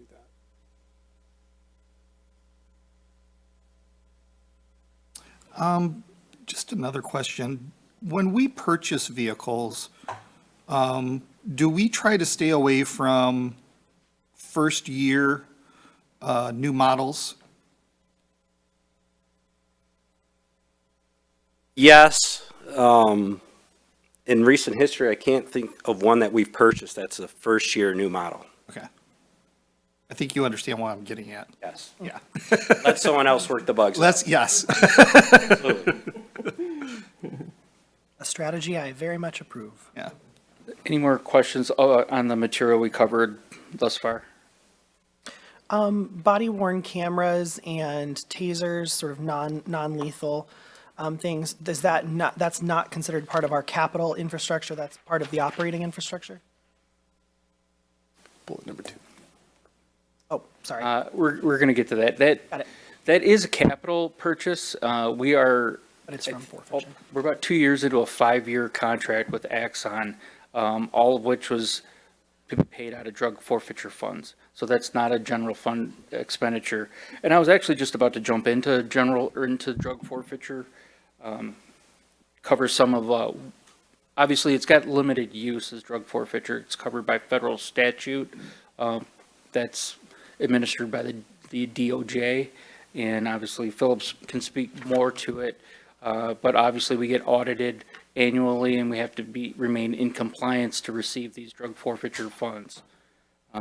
Drug forfeiture for a municipality our size with our limited resources is a huge advantage to lean on. Some departments are not members or task force officers, members of the DEA. We do have an officer that's assigned to the DEA. It has produced revenue for us over the last, I think we started in maybe year 2000. So that's like a 24-year partnership with the DEA. The unfortunate truth about drug forfeiture is it's unpredictable. It is a 2 to 3 year pipeline from seizure to adjudication and a disposition, and then finally we receive those funds. So there's no way to predict from month to month, year to year, what that revenue will be from drug forfeiture and equitable sharing. So I would encourage the city and city council to, yes, we do have drug forfeiture funds. We have relied on them heavily in the last 6 years. Just since I've been captain, we made some very hefty purchases through drug forfeiture, which has impacted that fund. We do have a steady stream, but the fund balance has been affected by lots of purchases like distributed antenna system in the DOT or a carport at the back of the police department, which is solar. It's great, but those kind of purchases were expensive. In one case, we had to buy an emergency police vehicle because it was totaled. These are the things that add up. We're currently paying Axon contract at a tune of $63,000 a year for the next 3 years till that is complete out of drug forfeiture, as well as the Flock pilot program. There's also annually, we try to make a contribution to the general fund of about $145,000. Whether we can or cannot, based on the fund balance in drug forfeiture, is up to the city manager's office and finance. But that $145,000 is earmarked for purposes that meet the statute, the federal statute for spending on drug forfeiture funds. It pays for a narcotics officer, and it pays, there's another $45,000 that we use to supplement overtime for training that we feel is critical. We do 3 in-service training dates a year, and the overtime that is accumulated during those training periods, we try to pay for that with drug forfeiture funds, again, to offset the burden of the general fund. So while we're talking about drug forfeiture, I thought this was interesting. We were just recently at an Oakland County Narcotics quarterly meeting where I sit on the advisory board. A kilo of cocaine is now $15,000. Wow. It used to be 2 years ago, a year ago, 2 years ago, a year and a half ago, it was $50,000. $15,000 is like Miami Vice prices, like back in the 80s. So the supply of cocaine on the street is at an all-time high, that the street price on a kilo is down to $15,000. So it makes it important that we remain members of these task forces, whether it's local at Oakland County Narcotics or federal at the DEA. It does have an impact on our ability to take the supply off the street. Yet, of course, the revenue from drug forfeiture seizures does help us in the end. There is a movement and a bill on the floor in the federal Congress, and it's trying to restructure or reform the equitable sharing statutes. It could be catastrophic if there were to affect the amount of money from the seizures that trickles back down to our municipality. Just like the state revenue sharing, if they were to restructure that or eliminate the equitable sharing program in the forfeiture laws, it could have a huge impact on our bottom line. Obviously, we wouldn't be able to commit an officer to the DEA if it wasn't fiscally responsible, for one thing. But also that if you do have the ear of the federal legislatures, and it has stalled with lobbying, but if you do have the ear of your federal legislature, it is important to advocate for law enforcement and the status quo in the equitable sharing laws. So I think that just about covers PD. If you have any questions, I'm happy to take them. Through the chair, do you have the bill number by chance, or know what the name of the bill is? The bill number? Yeah, the federal bill. I do not, but I can reach out to our lobbyist and find out what that bill is.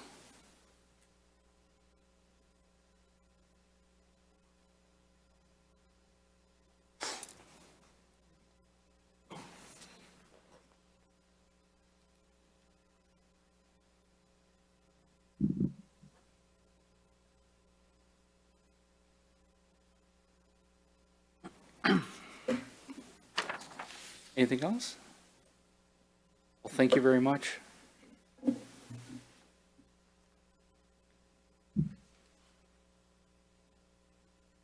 Thank you, Chief and Deputy Chief. And note that mental health co-responder program, we're nearing the conclusion of the hiring process with Oakland County Health Network. And I believe that they do anticipate that program being operational going into the fiscal year July 1. All right. Forgot about that. Sorry about that. I knew I forgot something. The co-responder program, we've had several meetings and we're trying to fill those mental health professional roles or jobs as we speak. We're hoping to operationalize it this summer, hopefully the fall at the latest.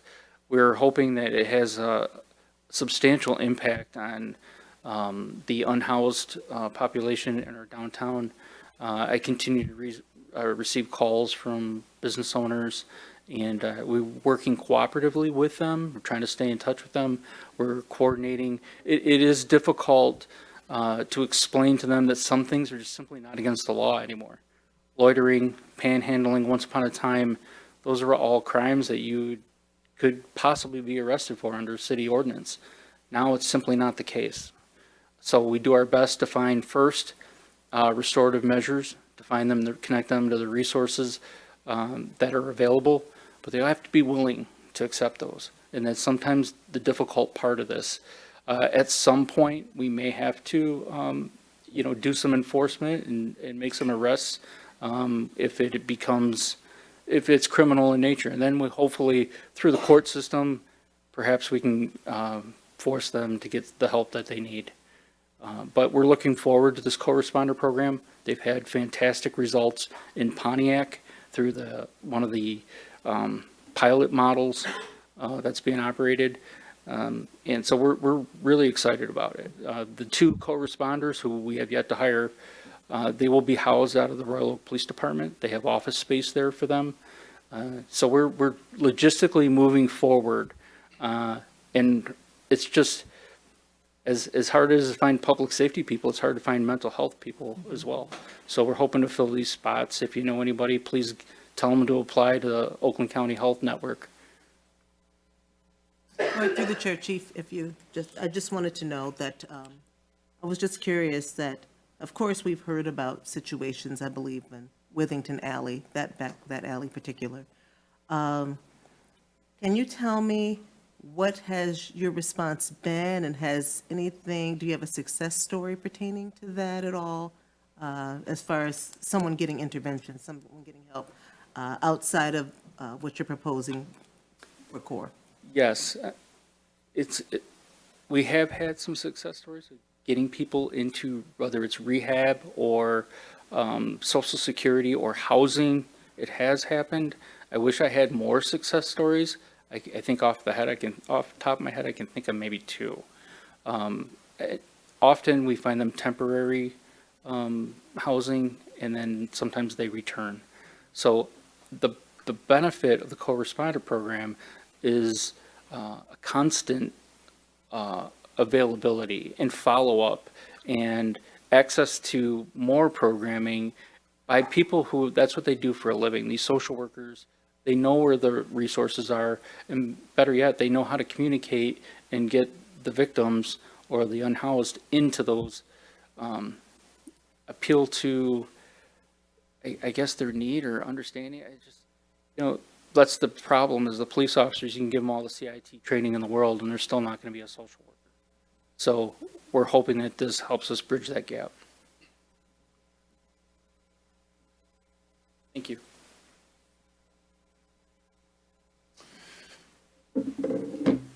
Thank you, Chief and Deputy Chief. I'll note I did not anticipate cocaine on the agenda.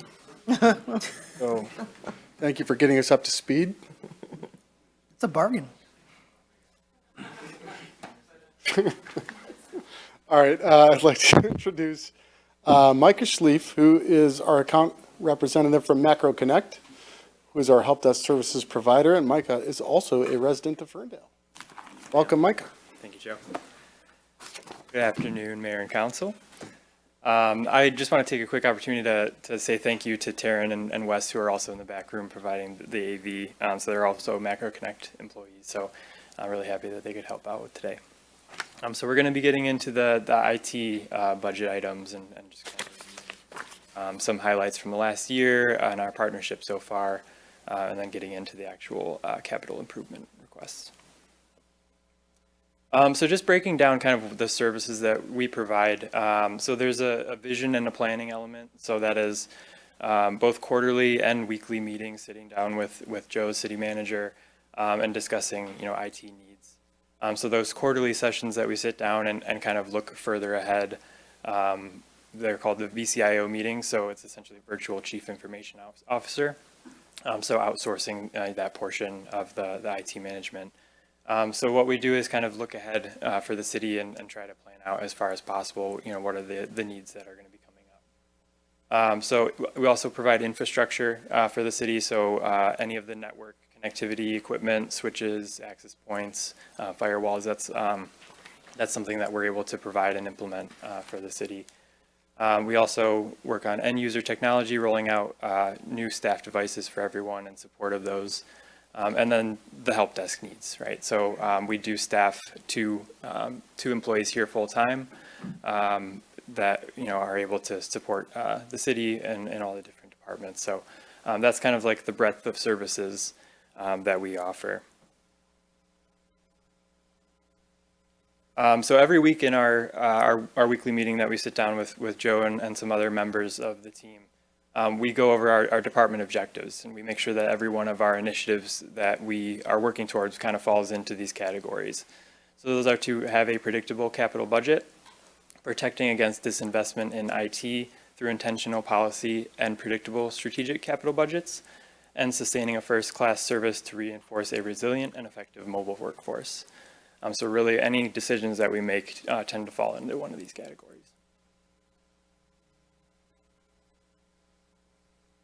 So again, the vision and planning section, just some quick highlights of what we've accomplished in the past.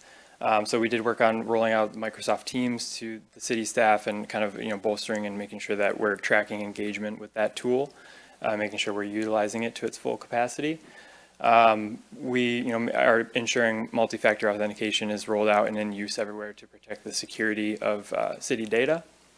And then looking ahead to 2025, what we're really going to be focusing on is building some policy around AI, acceptable use or unacceptable use, making sure that that's data is not being plugged into some of these tools that are open source, and making sure that we have that locked down.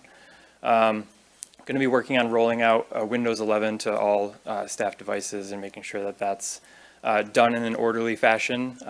And there's also a couple new policies that are rolling out. So the city issued cell phone policy and also two-factor authentication enforcement policy. So it is enforced, but actually having a policy behind it and enforcing that is something that we're working towards. So just touching on infrastructure, some items from 2024. So focusing a lot on network support and design. So we did look at the network infrastructure as a whole and kind of build out some plans for the future. And so one of the things we looked at is in 2026, and you'll see it on the budget item slide coming up, is just looking at the city kind of owning some of the network, more of the network infrastructure that's in place currently. Currently, there's an agreement in place with Everstream where that equipment is being leased. And so over time, there's more money paid into that because of it. So what we're investigating is, the ability to possibly purchase that equipment outright and actually own it. Another thing that we looked at and are working on rolling out as well as improving the backup infrastructure for all of the city data. So that's going to be providing increased security and redundancy for all of the files that are being backed up on the server. So just increased layers of security there, making sure that's all encrypted and so we're able to recover it quickly. Another thing is just building out a long-term plan for access control replacements. So there's several different three different access control providers throughout the city right now. So that's the kind of badge to get in the doors. And so we're looking at a consolidation of that equipment and just, making sure that it's consistent and it's easier to manage, for everyone within the city and also from a support standpoint. So we worked to establish a partnership with Motor City Electric as the main provider for access control. They also would be the main provider for surveillance equipment as well. So we worked a lot in this last year to strengthen that partnership.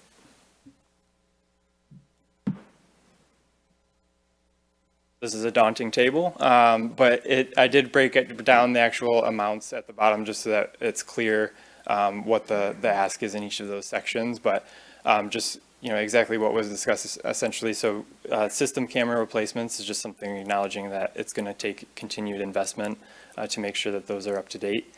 So specifically the cameras at Police Department and City Hall, some of those are outdated and are due for replacement. I think actually I made an update to this a little earlier and it didn't sync. So actually the Martin Road Rec Facility is coming on a different budget. So that's not an accurate reflection of 2025 for IT specifically. But the DPW server upgrade migration is something that initially was going to be a cost for fully replacing the server at DPW. Instead, what we're looking to do is to migrate that data and its functions over to the city hall server, which is a good cost avoidance, so we're not continuing to invest in the infrastructure at DPW. Through the chair, is the server still in the DPW director's closet? It is. We're going to be moving it out of there, right? Yes, it's nicknamed the Franken server right now. It is definitely time to get that done. So that is a hope that in this next year we can get that retired. Maybe we'll have a little service for retiring it as well. So there's some network upgrades at the court as well. There's a shared service agreement that we have in place at the court. So just bolstering that equipment and making sure that's up to date. There's initially also some at Fire One that need to take place in 2025. And then, as we mentioned, the access control upgrades. So I think some of those are underway and were approved in a prior council meeting. But this would be to continue that effort throughout the city and some of these other locations. And then I believe actually the conference room multimedia is another category that falls into a separate budget. So that one would be actually removed from this as well. The other item that is just an ongoing, kind of similar to the camera replacements, is annual workstation upgrades. And so just making sure staff devices are taken care of and we're replacing those when they need to be retired. Can I stop you right there? You have that on here 3 times for $35,000 each time. Are we doing it 3 times? Are we doing this in subsequent years? Yeah, it's an annual expense. Okay.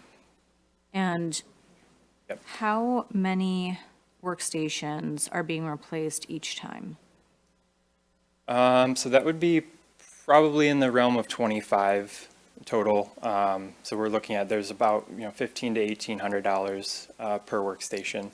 And so we're working off of a device replacement cycle that we kind of identify the items that are aging out and then plan for those replacements throughout the year. So through the chair, just to be clear, we're not replacing everyone's workstation every year. No. You have a 4-year schedule? Yes, yes. For most, it's a 4-year cycle. There are some that are, really like power users, like finance, maybe we'd replace those a little bit sooner.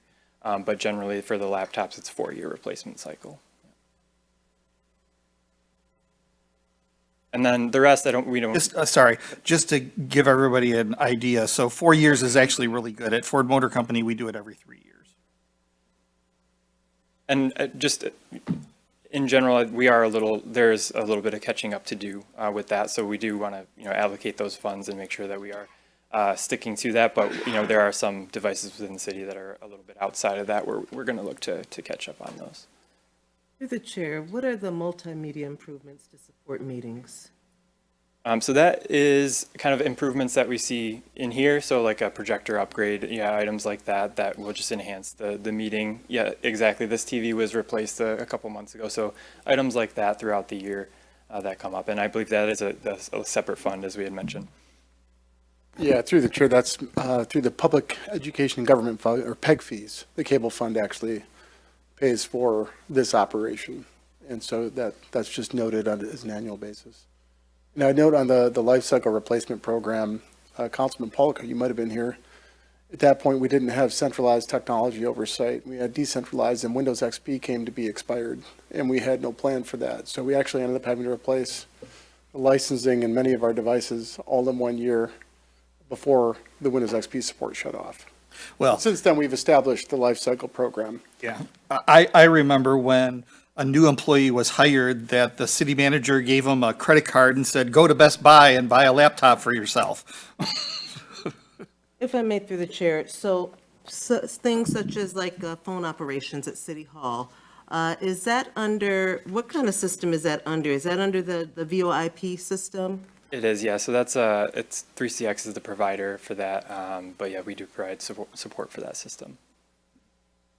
By any chance, just, well, I've got you here, Huh? asking for, just out of concern, do you know of any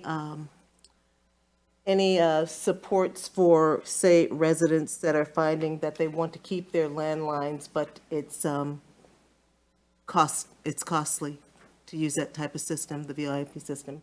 If you know offhand, just, well, I've got you here. I thought I'd ask. I don't know that is typically like a consumer setup, like the VoIP. you know, mostly it's going to be like an enterprise situation where you have like the VoIP set up. Okay, because I believe AT&T, if I'm not mistaken, from someone that's reached out to me, is kind of forcing them to use that, and it's costly. I can't Don't speak know? too much Okay. on that, yeah. All right. We talked through Everstream real quick. I remember when we approved it. It was back in 2020. Looks like we're looking to get out of the Everstream agreement. Our current costs are how much per year for the lease of the equipment? Actually, that agreement was made in 2020. We shift from a capital expenditure model to an operating expenditure model. One, partly because of the pandemic uncertainty. We weren't sure how things would unfold, but we knew we had need for the equipment now. That also, we didn't have this level of help desk service. So Everstream guaranteed kind of use of their NOC, or Network Operations Center, and they would manage the administrative costs on our hardware as well. That's now covered with our contract with Macro Connect. So there's some redundancy in the Everstream service levels. Everstream has substantially changed in terms of the organizational structure, and that's also not really been one of their priorities anymore. They've shifted gear, and they're becoming more, they're more interested back into primary telecom infrastructure and less the managed services and telecom infrastructure. So they're actually divesting in that. So moving forward, that equipment, you might be able to speak to the cost of the equipment itself better than I can, but that was just the general why, and that is the nature of the relationship. So if I'm clear, because I'm looking at the former agenda item, we had an item in here, fiscal year 21 through 25, capital improvement plan phases, network capital improvements over a 5-year period for the estimated cost of $435,000. Are we saying that we still have to replace those network upgrades that we had planned for, or something else? I'd have to look back at that specific capital plan. I think at that point, we were saying in lieu of making that 5-year, $400,000 investment, we finance that cost through Everstream and get service from Everstream on managing that hardware over the course of 5 years. So we amortized 5 years and turned it into an operating expense by a contract with Everstream. And so the life cycle of that equipment is now nearing its end, as we had said it would, and going into fiscal 26. We could either refinance and do another 5-year update through Everstream, which I'm saying I'm not advising us to at this point, or find an alternative arrangement. So this is just, I think, specific to City Hall's network. Is there any particular reason we're waiting till FY '26 to make this transition? That would be the end of the contract period. We can't terminate early? I think there would be fees associated with that, like early termination fees. And the intention is to keep, Everstream in place for the internet services that they're providing, but there's this, I think it's $720 a month, like management fee that they have included, and so that would go away as a part of this as well. Through the chair, one thing that is missing from this, and I suspect that because this is much more focused on capital, is the contractual services associated with the help desk support.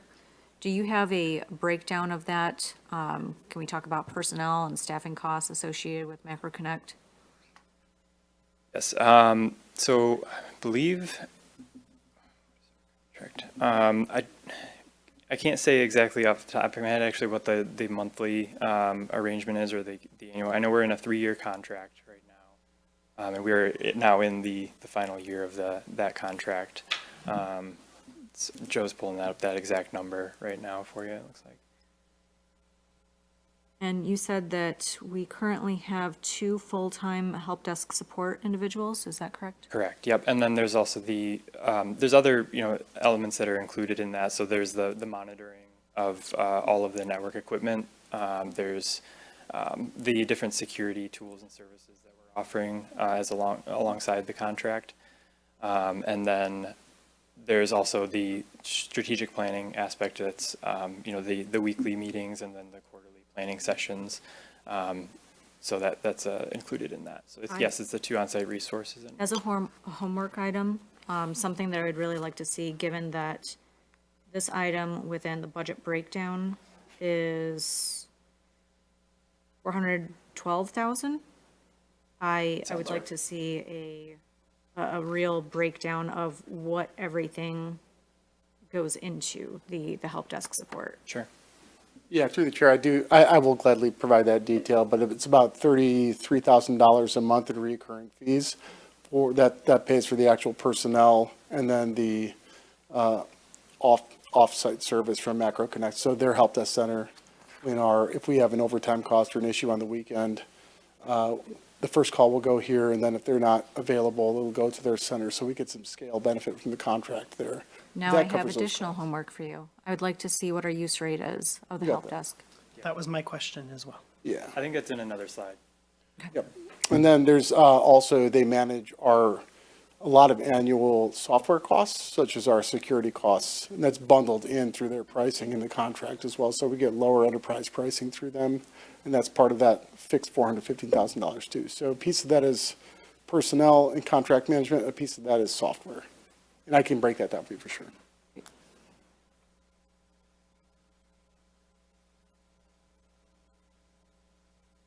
Any more questions on this slide? All right, so kind of getting into, what you had mentioned, the support needs. So, obviously we're working to address some proactive work. So we conduct audits on the environment of the city, and then we do kind of some improvements to security requirements behind, kind of some things that are happening behind the scenes. But as far as IT help desk support for city staff, so I pulled this number. So over the last 365 days, there were over 2,000 tickets submitted and completed. So we had mentioned some of those security tools that are included in our services.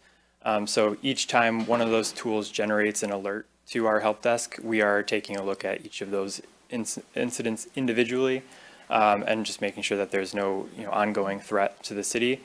So that is another item that we're doing analysis on. And then I had mentioned, as well, that the 3-year agreement expiration is coming up at the end of 2024. So we just want to put that on everyone's radar. So the security tools that I had mentioned, so one of them is an email filtering tool. It's called Inky. So that's in place, and that's the total messages by threat level item that you see there. So out of the, this is a 6-month period, the 340,000 emails that were kind of just neutral, but 3,816 of those emails were flagged as like a dangerous or like potential malicious attempt. And so, for each of those, we're really taking a look and making sure that there aren't, ongoing threat issues or anything like that. So the ones that are reported, but to staff as well, that we're looking at those and ensuring that there's not an ongoing threat. Additionally, we do cybersecurity training for all staff members. And so we have courses that are going out on a monthly basis to everyone. And so I just wanted to include that here as well. So there's a 93% average score for courses completed with that program. And as a reminder to my colleagues, I believe we just received another couple courses in our inboxes as well. Don't forget to do your cybersecurity training. When was that? I don't know. Thank you. I love them. I think they're cheesy as heck. They are so cheesy. But they're cute, and it gets the point across. They're better than the ones at Ford. The ones that work too. Great to How hear do we that. recognize when we receive those? I just want to make sure because I'm very cautious as to what I open. So, but, I can't say that I've done any of them because I'm leery as to even what I open. Yeah, so you get there's an email that says you have a course assigned to you, and so that, you can generally trust that one and open it up and complete your coursework. But there's also a portal that you can log into. We can send you the link to it. And that way you can log in and just see what outstanding courses you have. I probably have a lot because I don't recall getting them. I have seen it one time, and I started the course, and then I stopped because I didn't feel like doing the rest of it.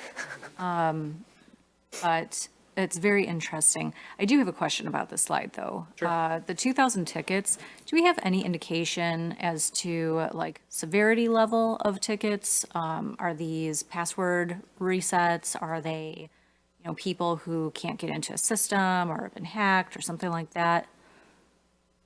Yeah, generally, most of them we grade it based on priority. So we'll, if it's a kind of a standard ticket that it's you're not affecting multiple users, it's a normal priority ticket. But, we can look at it based on like how many are high priority as well. And so that would be something that's affecting many users. Less frequent in that case. I'd say maybe 10% of the tickets that come in are like a high priority item. And so, generally we're trying to jump on those as quickly as possible. That would be another super cool breakdown. Sure. Through the chair. For the mayor. So you'll usually get an email that'll be from user awareness, which is not really clear. And then it says subscription to security awareness, which again, isn't the most clear title. But when you open it, it says you have been subscribed to the following course. Yeah, I wouldn't have opened something that said user awareness. Yeah, it's probably needs to be a little clearer, Sure, yeah, understood. As a part of that as well, we're doing phishing simulations. And so, we take pride in, building a phishing fake email that goes out and it's, made to look like it's Microsoft or something. And so a part of that is analyzing who clicked it. And then what it does is then assigns additional courses if it is someone that did compromise or enter their password or something. That's obviously something we follow up on and report on regularly. Probably at 100%, because I've clicked on nothing that said user awareness. We definitely do that a lot at the city of Detroit, and they meet with each staff member who fails the phishing test. Okay, thank you. And then Joe's coming up, but I just wanted to include as well the customer satisfaction. That's so we introduced a tool to track that a little bit more closely. So the ratings that we've gotten, we've got 144 great. And again, this is over, that's a 1 year period. So 144 great, 4 that were just okay, and then 1 bad rating. Obviously, if there's a bad rating, we're following up and making You sure probably that. failed the test.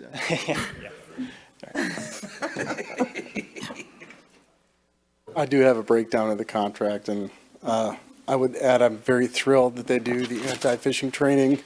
We cover those results at least once a quarter, and we have had 4 people who did give all of the keys to the castle to Microloft. So, Microloft. and we are able to have those follow-up conversations. So that is actually something we put in our bid requirement when we went back out to help desk, that we knew we needed to increase significantly our knowledge and systems around cybersecurity prevention and reaction. And so I think that they've done that. To that end, that is part of the contract. So $360,000 of that $415 is attributed to the help desk service itself. That would be your VCIO component. That would be your personnel, your account management, and the Macro Connect corporate office, which supports us as well. You have $8,400 in reoccurring maintenance and licensing fees that I talked about. $39,500 that covers server backup and support of that server backup system. So the redundancy, that is part of their service offering for us. And then $12,000 is the cost, and that's a pass-through cost for all the anti-phishing and cybersecurity training that we're talking about. That's a licensing fee. So you just mentioned licensing fee, and that was part of the help desk support services, or is it part of the software licensing that we have as another line item? Yeah, these are separate than the software licensing. So, Okay. or no, I'm sorry, we had this included in the software licensing. And so I have a one line item for the Macro Connect recurring maintenance licenses, that's $8,400. One line item for the server backup and support, that's $39,500. And then one line item for the anti-phishing and training, and that's $12,000. And that's the licensing, all software licensing. Can you send those out to all of us? Awesome.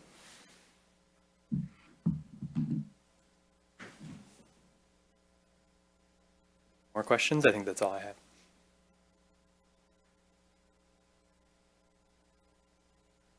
Thank you.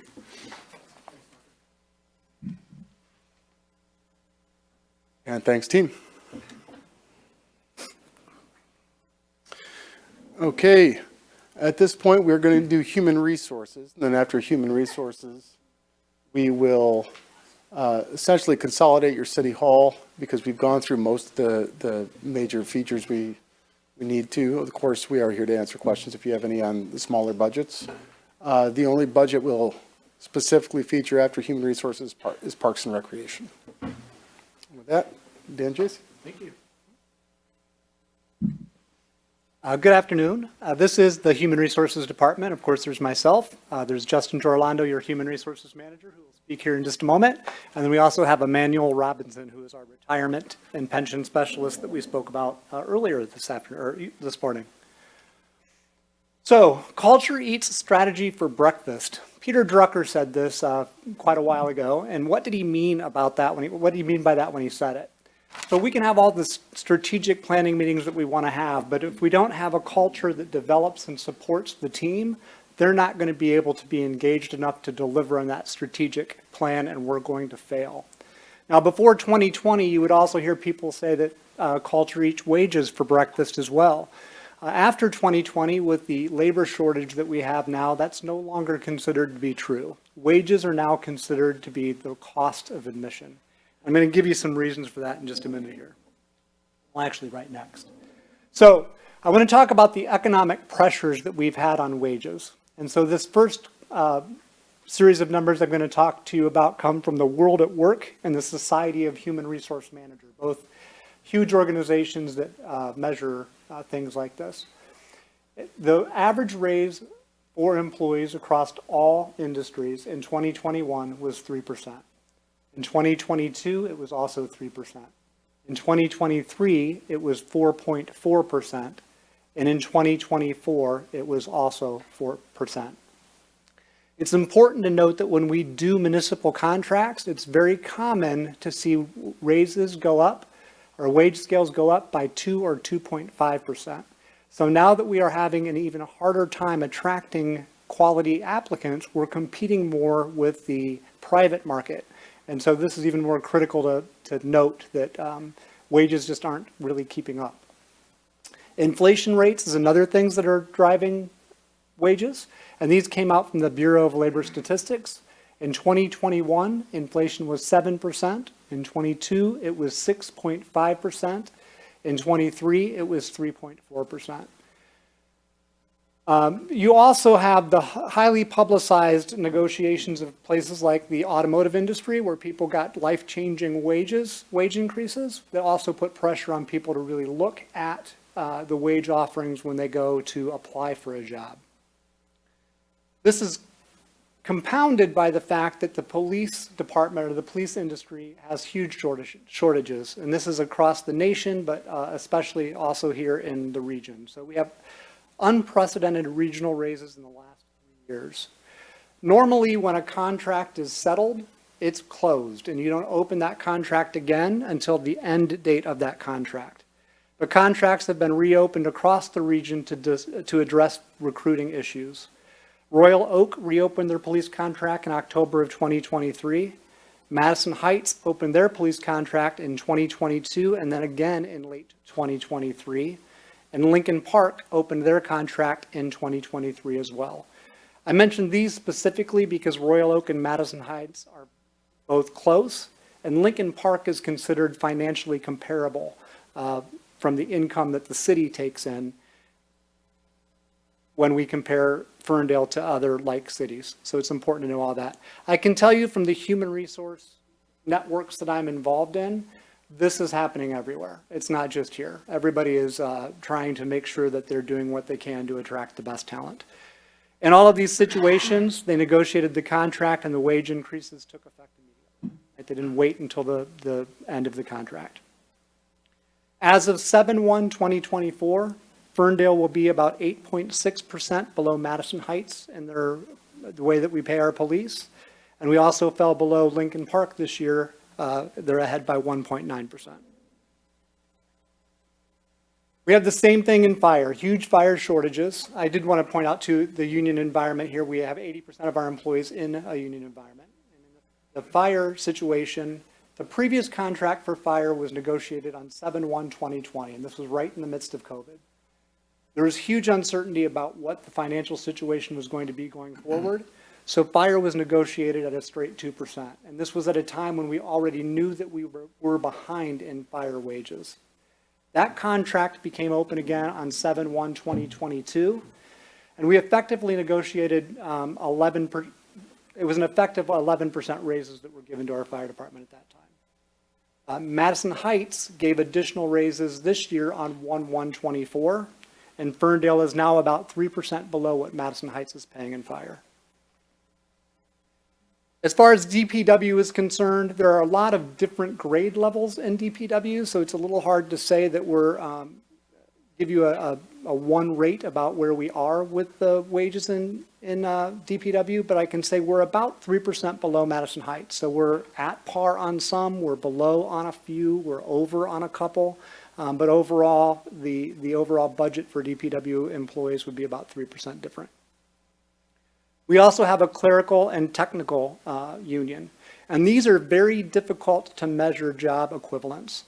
Wages are really inconsistent across communities, but what I can tell you is we're not proving to be competitive in some of these positions, right? So when I take a look at people like Madison Heights and even Royal Oak, they're not necessarily paying a lot more than we are. But I do believe that they are probably having the same issue where they're not able to attract top talent when you're able to go get a job at Kroger making, $16 an hour. So it's just becoming more difficult to get top talent in here.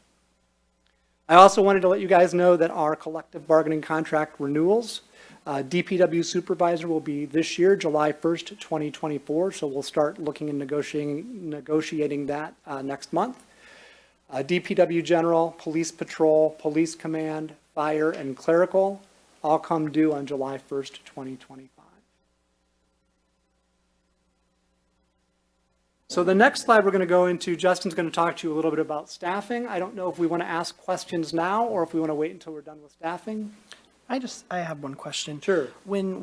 So with our CBAs coming up mid-year next year, when do we usually begin when do we begin opening the conversations with the unions? We do it at least 2 months in advance. 2 months in advance. And it really does depend on the data that we're getting in. Sometimes we have conversations a little sooner than that. Sure. Okay, thank you.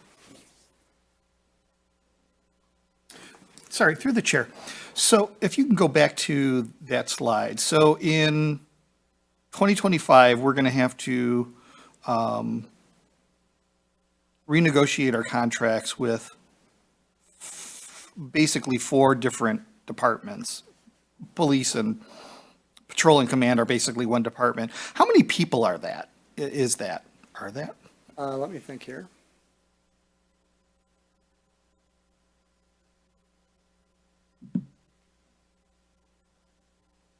I would say about 95. Okay. And we have 145 people that work for the Correct, full-time. city. Yeah. Okay, thank you. Chair, I also have a question about this. Why is it that we pick Madison Heights and Lincoln Park as a benchmark city? Madison Heights is actually, from a lot of different demographics that come in, very comparable to our situation. And we've always been able, just as an example, police and fire can't strike. So if they don't like the contract that we propose, they could take us to arbitration. When we go to arbitration, we're often compared to downriver cities like Lincoln Park because their finances are very, very similar to us. Madison Heights is one of the closest financial cities that we've been able to compete against. And so that's why I've kind of chosen to do that. It makes it more geographically match. It's just so difficult for me to wrap my head around because those cities are substantially bigger than us in terms of population. We have 19,000 residents. Madison Heights has 28,000. Lincoln Park has 38,000. So our ability to have a big pool of money to compete effectively against them is a little bit more difficult.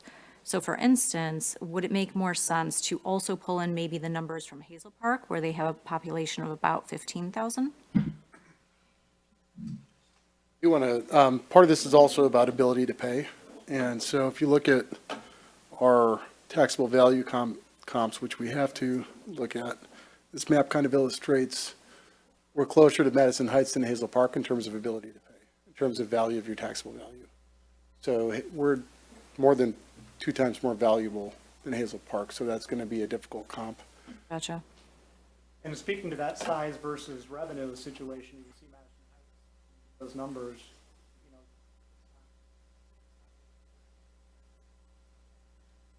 Lincoln Park is twice the population, but about the equivalent of taxable value.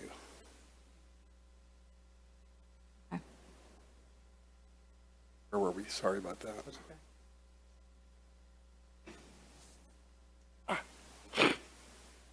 Yeah, right here. More questions on that part? All right, then we're going to go ahead and let Justin talk about recruiting over the last year. Good afternoon, Mayor Council. As you can see here, we took January 1st, 2022 as a good benchmark for coming out of COVID, kind of getting reestablished in our workforce. As you can see from a recruiting perspective, we've been busy. We have we've hired about 45 full-time employees in that time. Now, I think it's important to note that some of those positions had hired more than once. So somebody had quit within that year. So it's not 45 new people that we brought in, but you're probably looking at 70% of that number is pretty close to what we actually hired in the last 2 years. Now, it's not all doom and gloom. There's a lot that goes into this. I think two numbers that really stand out to me in this list is that we have 6 new directors in the last 2 years. Now, that is huge. That's a huge change in the departments. We're relying on a lot of buy-in from staff, and these are big positions to fill, and a lot of them speak here today. So you can see, I think, in what we've been trying to do has been succeeding in finding quality candidates. Now, the other number that I really want to hone in on is that we've promoted 11 people in those 2 years, including 2 of the directors. So I think from a recruiting perspective, we're doing a lot of good hiring as far as finding qualified candidates, but also we're working with our directors and getting our succession planning in place, making sure that we have the people in place to take these positions once they become available. And I feel that over the last 2 years, there's a lot of numbers and a lot of change that we've been able to do that. And I wanted to thank the directors and staff for sticking with us. This is a lot of hours that go into all of our recruiting. This isn't just, it's hundreds of interviews, and we rely a lot on staff to help with those interviews. And the relentlessness of the directors and staff to get their departments staffed in a really difficult recruiting environment. So while we've been busy, I do feel that the work that we've put in the last 2 years is starting to really bear fruit. I'd be happy to answer any questions you all might have. I, of course, have a question. Sure. Recruitment cost associated with churn. Is that something that you all can pull and provide to us? I don't expect you to have it right now. Absolutely. It is quantifiable, and we can get that over to you all for sure. Fantastic. And then what are we doing internally to reduce churn? It's a lot. A lot of it has to do with our culture. We really rely on our culture to sustain the morale in the city. And, you see these numbers and you see a lot of turnover. I really started to think that it's really starting to even out over the last year where we're not seeing as much turnover. But, that really does speak to the quality of people that we're developing as well. You can go over all these positions that we've had to hire for, and I can't really think of one that left the city of Ferndale and went to an equal or lesser position. So Oakland County's, they're really reaping the benefits of our development with a lot of the positions that they've hired out. So we look at it as, I don't think it's necessarily what we're doing here, but as, we are developing these employees to bigger and better. Now, the goal is as we develop these employees that we keep them here. And that's been spoke about at every meeting we've talked about as far as recruitment and retention is concerned. How do we keep them? And we're actively working, trying to figure that out. Interesting. And you mentioned culture as something that we are using to reduce churn. Between 2022 and 2024, have we done anything different with culture to try to affect that change? I'm going to go ahead and speak with this. So I think our culture has really solidified. I think people know and want to work for the city of Ferndale because of our culture. People aren't leaving because of that. And so, we are constantly doing things to reinvigorate that. And our latest program for that, for a rewards and recognition program, is Project Positivity, or picture this. And what we do here is we take an employee a month before their anniversary, we back them up to a blackboard, we draw their outline, We have people that are their coworkers come up and write 1 or 2 word traits around the silhouette that we drew for them. We then bring the employee back. We back them up into it so they don't get to see it. We take their picture, and then on their anniversary, waiting for them on their desk is a framed picture with all of those positive attributes, a thank you note that was written from their manager, a $50 gift card to the place that they've chosen, and then usually just some sort of note that lets them know that we're glad that they're here. So that's just one of the culture pieces that we do. But I will say, you know, I think most of you have attended one of our open houses, so you see how we talk about our culture from day one. When they go through the paperwork, it's reinforced again there. It's also in our handbook, and then we are constantly talking about the 4 I's and really everything that we do.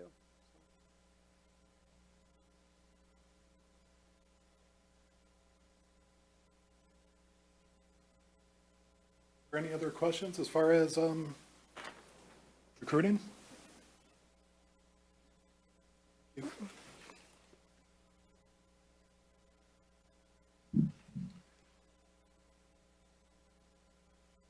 Thank you, HR.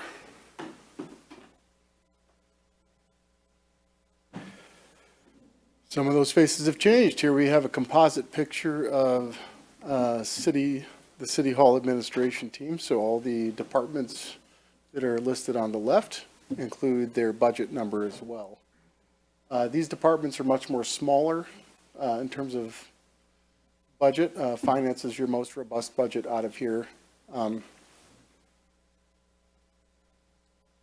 And we are featuring one. I want to break out economic development and invite Roger Crusoe, the director, to talk a little bit about 3 initiatives that are going to be a focus for their department.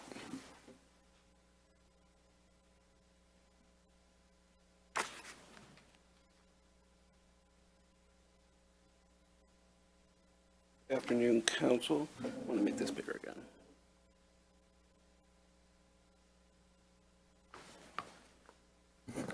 All right, as Joe mentioned, I'm going to highlight a couple things for you. As you know, we are going through our code rewrite now, and we hope to bring that to you in May or June.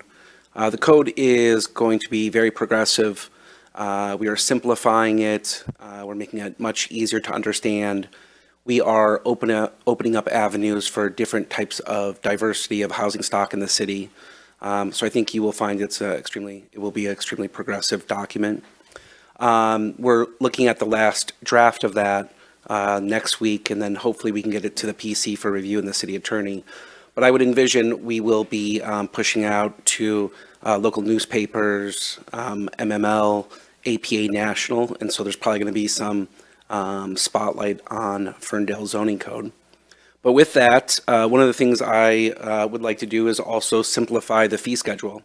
If you go to the fee schedule, which I think James might be presenting on March 25th, you'll see CED is about probably 5 pages of fees, especially in the building side. So currently how the building is set up is that a building permit is a percentage of the value of the project, but for electrical, mechanical, and plumbing, it is a la carte on everything you choose. So when you go into the computer system to apply for an electrical permit, you have to click your 240 amp panel with 6 15 amp breakers, with 40 feet of wire, with 1 heat pump. So it becomes extremely complex to tell people what their fees will be without going through the computer system. It makes it easier for a person to make a mistake when they're applying for a permit and maybe not select something. And it also makes it really hard to update those fees. When you update them, you have to then go to the computer system and update them all, which increases the chance that a mistake can happen when updating them. I found a couple of fees are outdated. So the International Building Code does have a simplified version of percentage based on value, and that's how our building side is. So I have to run some numbers to see what would be an appropriate percentage, but likely with the code rewrite, I will bring to you a much simplified fee schedule. The other thing with doing that as a benefit is as inflation increases the cost of a project you're doing, the fee doesn't have to change versus every couple of years we have to come back and change the fees and add $5 here and $10 there. It just kind of is automatically built into that. Any questions on the fee schedule that might be coming to you in a couple months? Okay. The next thing is the code enforcement. So I'll just describe to you how it's historically been done in Ferndale. So historically, we have three types of inspectors. We have a code enforcement officer, generally speaking, a rental inspector, and a building inspector. Or usually by their title is an inspector 1 for code enforcement, inspector 2 for rental, and inspector 3 for building.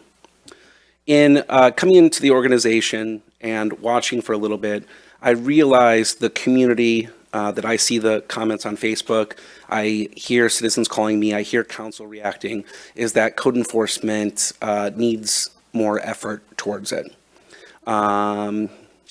And with that said, looking at the numbers for the rental inspector and the building inspector, they're not really full-time. Building obviously is with the season. In the summer, there's more building inspections, but in the winter, there's less. Rental is spread out over the year. But we had some opportunity about a year ago. One of the rental inspector left. And the employees we had, they have a job description. We can't change it too much. So we were able to Band-Aid kind of that and keep things going.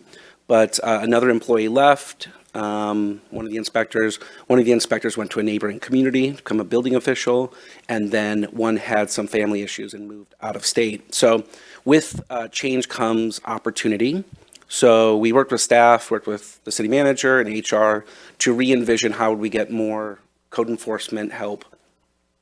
What we decided to do on the code enforcement side, rental inspection side, was to put out a listing for 2 inspector 2s and advertise the position as a combo rental and code enforcement officer. It's much different having people walk into a job that they know what the responsibilities are versus taking somebody who maybe didn't have quite a portion of those and changed our job description. So there was opportunity here. So we put out a listing. We did get one great candidate from Pontiac, Brett, who has been doing really, really well. And then we put out a second posting and we hired somebody a couple weeks ago. That person, Liz, who you'll be introduced to very soon, she completed her training on Thursday. So I have a 2-week training plan. Visit all the city facilities, get used to code enforcement, BSNA, seamless docs, rental inspections. And so she completed that Thursday.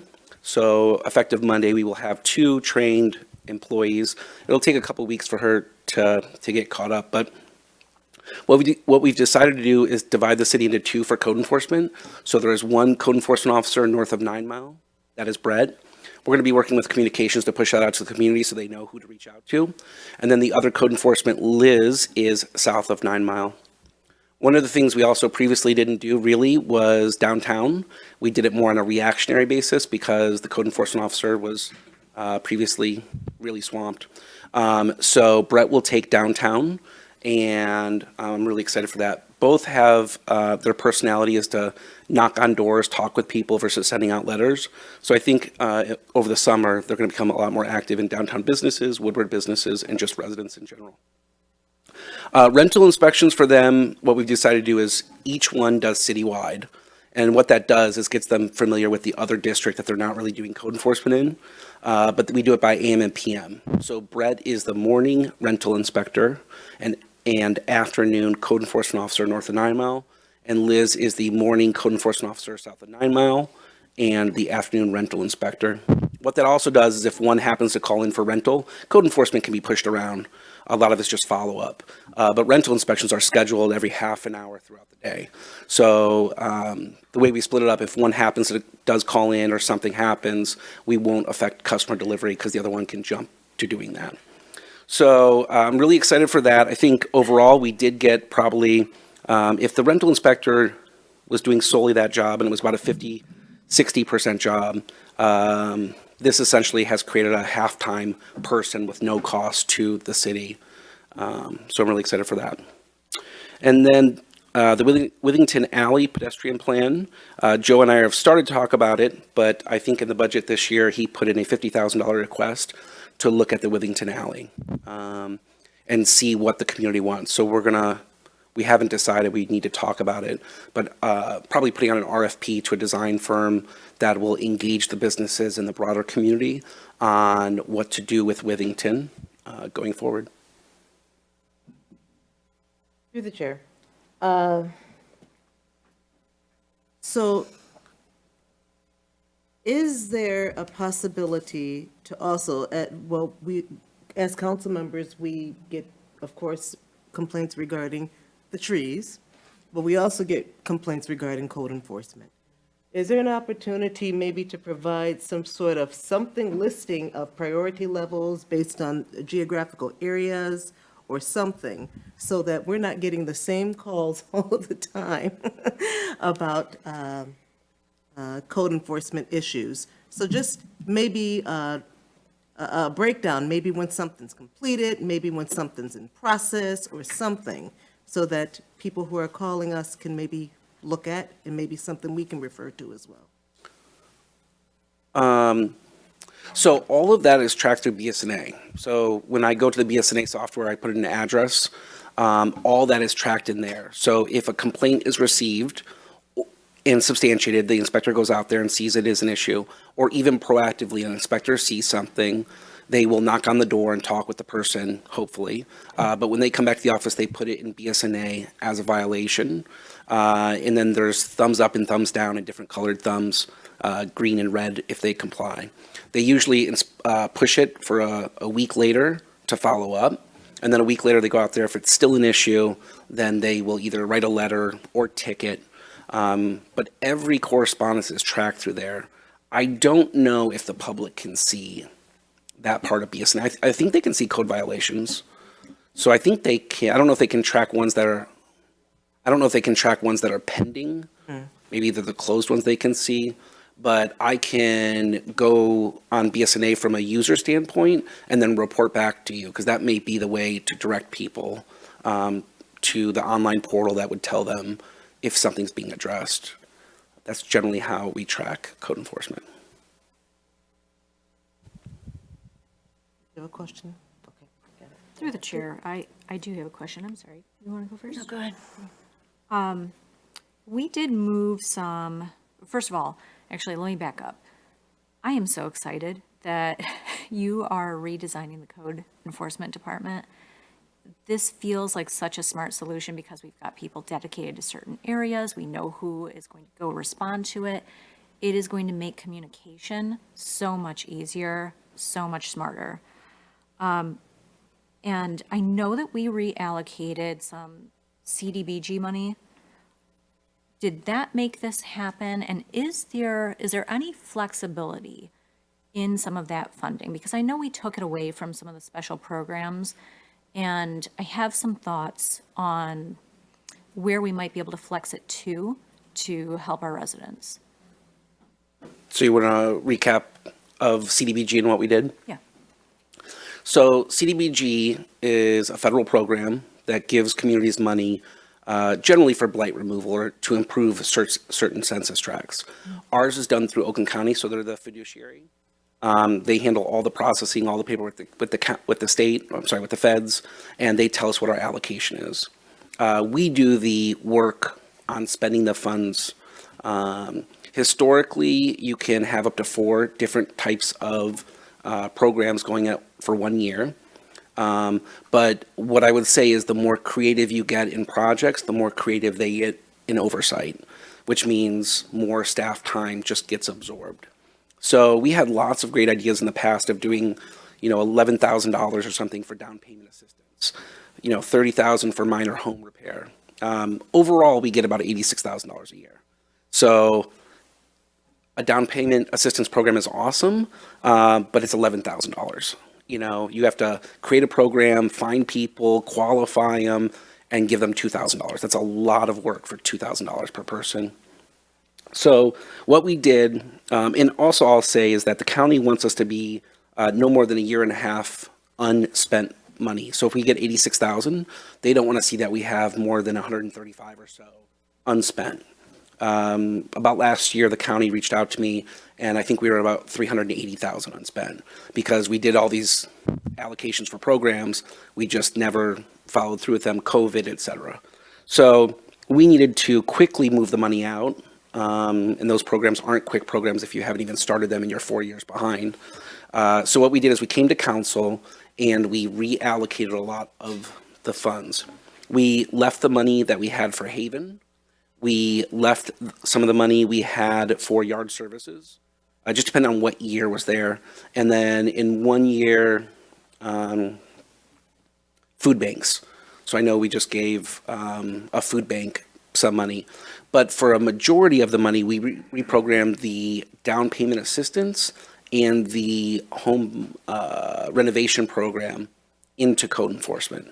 Now, not fully, we left some money behind the county. So the county has a home renovation program, and they would love for you to allocate your money to them. The problem with the county is they will not guarantee it'll be spent in Ferndale.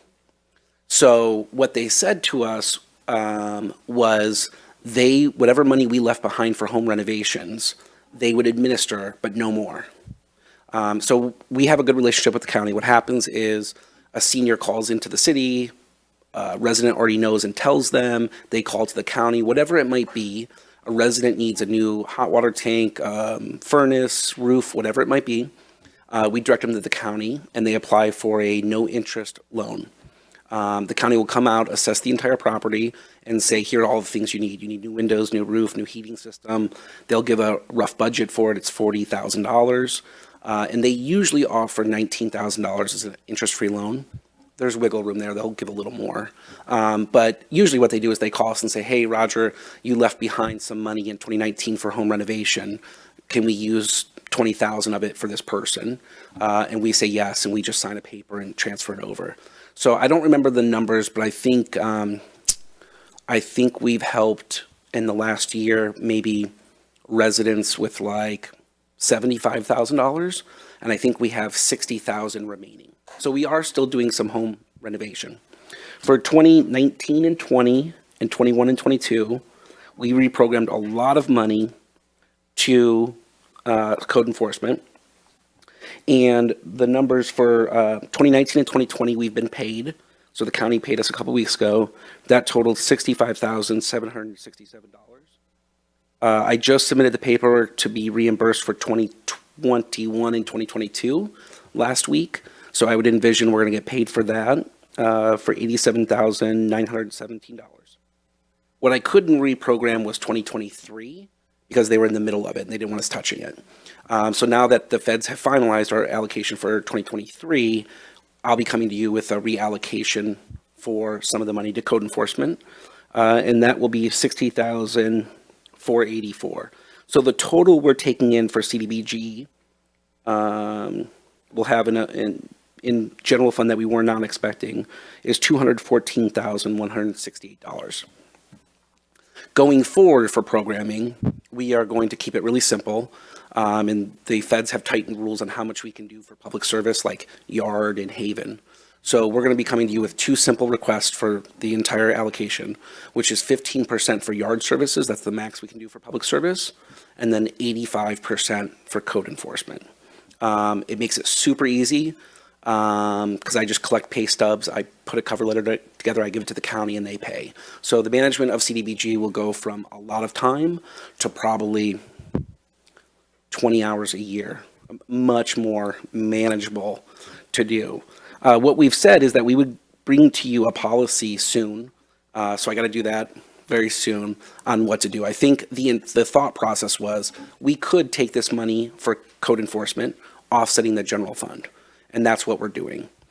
But in years that council wasn't counting on that money, meaning general fund was going to pay for the code enforcement officer anyways, we could take a like kind that the county gave us and put it in a savings account that the council could tell us what to do with it, whether that be parks improvement, EV charging stations, whatever you guys came up with. So we're going to bring you a policy forward to talk about receiving excess federal funds that we weren't really anticipating, and then how we would put it in an account that won't get forgotten and moved to general fund. Mm-hmm. And then probably through your strategizing workshop, you guys can can know it's there. Now, if Headley didn't pass, I'll just say, what would we do in the future? If Headley didn't pass, you'd probably want to take every dollar and offset general fund, because we're just at a crux at that point. Right. The reason I asked about that is because from our strategic planning session, we were talking about trash cans, and we all agreed that it would be helpful if we have residential trash cans. So specifically, I was thinking about, is there an opportunity to use CDBG to fund low-income areas so that they can potentially have residential trash cans that are rat-proof, solid, sturdy, and that we could then use maybe a special assessment of some sort to fund the rest of the trash cans for non-low income areas. Is that something that is theoretically still possible? Yeah, so the money we're getting in for code enforcement goes to the general fund, right? And if you're taking a kind of money because you weren't expecting it and you're putting in a savings account, then the council collectively, working with the city manager, can figure out what they want to do with it, whether it be parks improvements or this year's a tight year, we're not going to do that. I mean, that's up between you guys as a board and the city manager. I think the council thought, and I feel like honoring the intent of CDBG, which is low income or low income census tracts, is important. So theoretically, it's for you guys to work it out. Okay. So go ahead, Jim. Well, just real quick, so in the past, we have always funded Haven. It's a really great program. Now you're looking to cut them out completely. Is that correct? I'm not looking to cut them out. Well, I mean, your proposal was to... You can only use 15% for public service now. That's the rule. Yeah. So the choice is either do Haven and stop yard services, or do yard services and stop Haven. Now, I would say, same thing she's asking, now that you've gotten an influx of cash into general fund, if you want to give a grant, minus talking with the city attorney on all the rules for using generally collected dollars, you could. It would be easier, not your city attorney, it'd be easier to justify probably giving a grant to Haven from general fund and doing yard services under CDBG versus the opposite. If you were going to use general fund dollars to pay to mow people's private lots, you definitely get into a little issue on. Yeah, I don't think you can do a grant to Haven, because then you're going to have every nonprofit in the world coming to you going, well, you gave them a grant, we want a grant too. That's for you guys to talk. I know in talking with Dan, I said, if they want to do both, would we do Haven under CDBG and then general fund dollars for yard services, or vice versa? And his thing was yard services, yard services under CDBG, and then Haven, if they chose, would be a better thing. Using general fund dollars to mow 20 people's lots would be a really difficult thing to do. So I'm telling you it's better, but it would be up to you guys to work with Dan. It's not constitutional. You can't use your general fund for private purpose. Does the, regarding those, what am I trying to say? Does the service for like, say, Haven or yard service, that public service, does that include then the food pantries? Where do they fall in that? They fall in public service as Public well. service as well? Yeah, but the rules recently changed. The number before was higher, but I believe that's a public service as well. I think that's a really important point to elevate for residents who may be watching now or watching later is that federal change, that rule change, because it really was a game changer for all jurisdictions that get CDBG, Community Development Block Grants. That lower cap on public service allocations has caused jurisdictions all over the country to reevaluate their programming because they suddenly have less to use in programs that fall in that bucket. And so I think it's really important for residents to understand that part, that, you know, some of the decisions we may make around CDBG are going to be bound by these sort of new, slightly less, I would call them less friendly federal rules. Yeah, I don't know the reasons why. I think generally I would probably surmise they want it to go to hard improvements that are going to be lasting in that census tract to lift it out of blight to the best of their ability. So I think they're wanting more hard improvements. That is how we've understood it as well. I think another important thing to note, as a caution, with the minibus currently proposed in the federal Senate, what's called the THUD bill, which is Transportation, Housing, and Urban Development. They, currently negotiations in Congress about the continuing funding of the federal government includes some potential cuts to CDBG and home funding. And I think that's an important sort of thing to float out for the residents as well, is not only do we have this cap, there's a possibility that the amount of money awarded to Oakland County from HUD is reduced, and thus the amount that comes to Ferndale gets reduced as well. Now, obviously, as we think we all know from seeing the news, Congress is nowhere near a final budget deal or even a continuing resolution deal. But it's sort of a big caution out there that some of these federal funds, we don't get a lot of them, but that means that every dollar of them means a lot to us. And if that changes even a little bit, that really does change our calculus. Yeah, it's a good thing we don't rely on it. But I also do like THUD, transportation, housing. I like that. The THUD. I like that. Any other questions? Roger. Thank you, Roger. Roger's done an amazing job on restructuring CDBG, and we do have to work through policy, and we still have to consult with the legal attorney on the mechanics of that transfer in and eligibility for uses. There is a statutory consideration for special assessments that I'll get council a briefing on as well. Before Kara comes up, actually, I'm going to give our DDA director, Jenny Beaker, an opportunity just to speak a little bit about the DDA meeting last Thursday and the budget priorities that will be presented to council. Council does authorize the DDA funding as also as part of your budget resolution.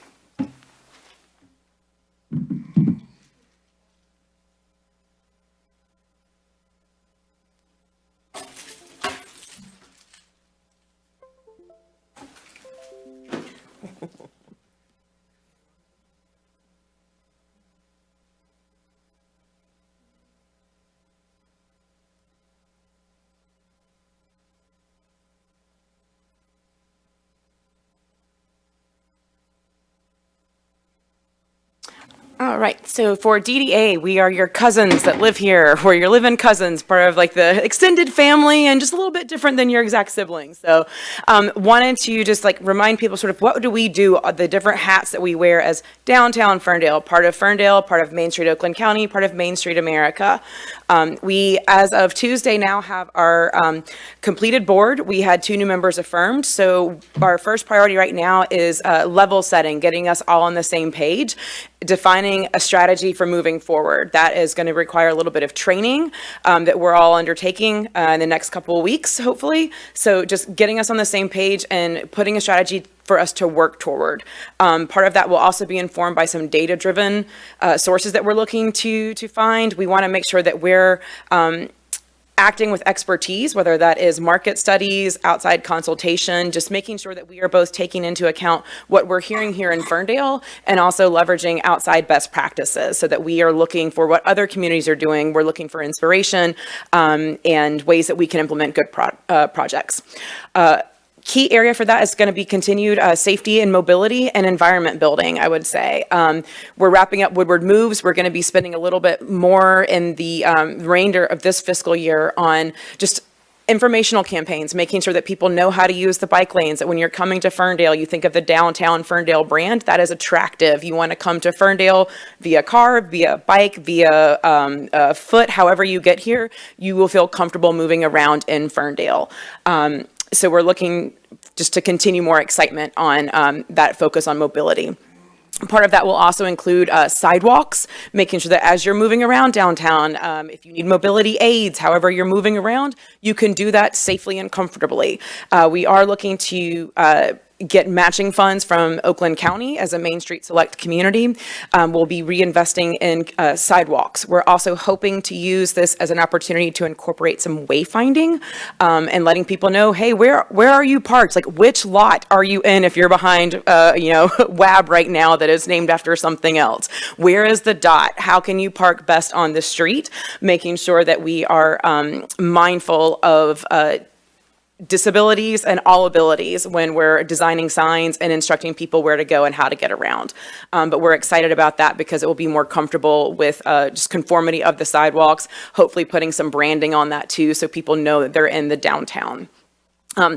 Excited that Roger already mentioned the possibilities plan for the Withington Alley. That is a longer term goal that we would very much like to be part of, using that Withington Alley at the intersection of 9 and Woodward, close to some major intersections right at the heart of downtown. How can we make that a more pedestrian and outdoor friendly space? What kind of facilities and infrastructure can we put in there so that people have even possibly some more green space, a place to relax in downtown that is not feeling like it's in traffic?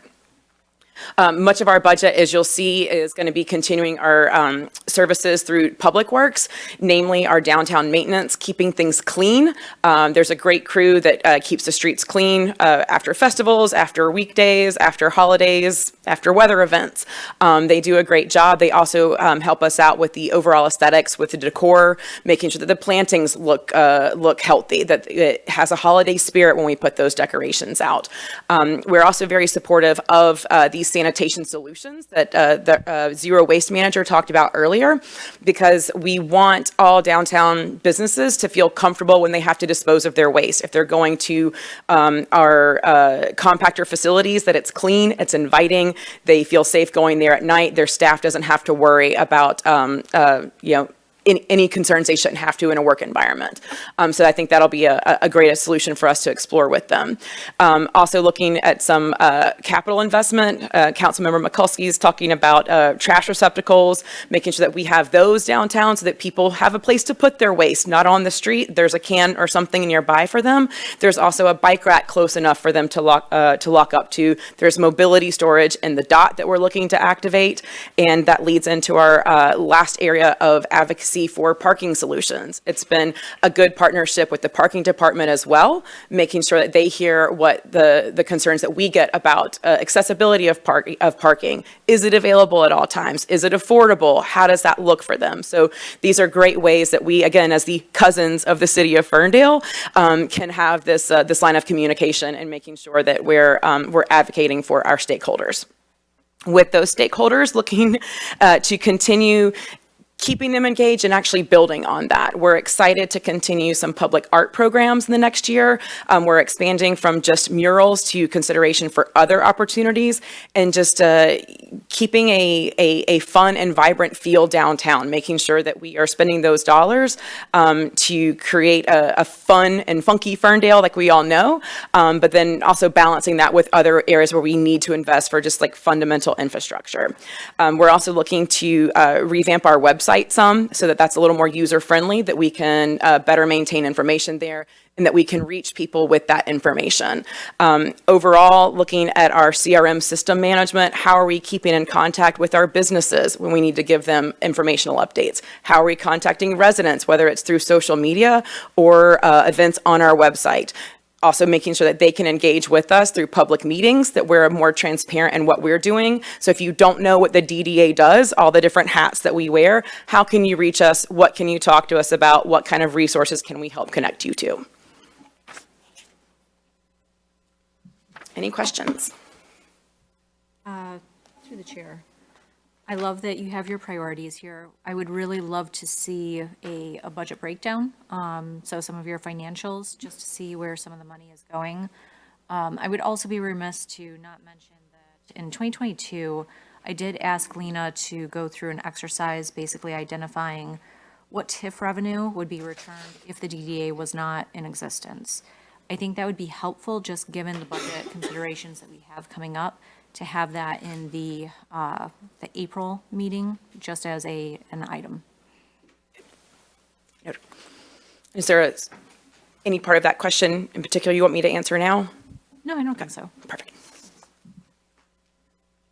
Thank you.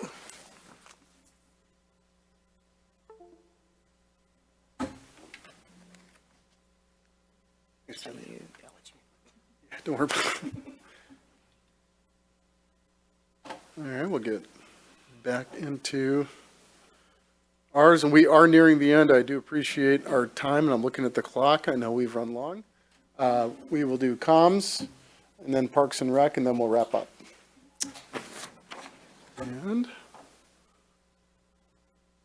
our Director of Communications, Kara Sokol, will speak to comms. Uh-oh.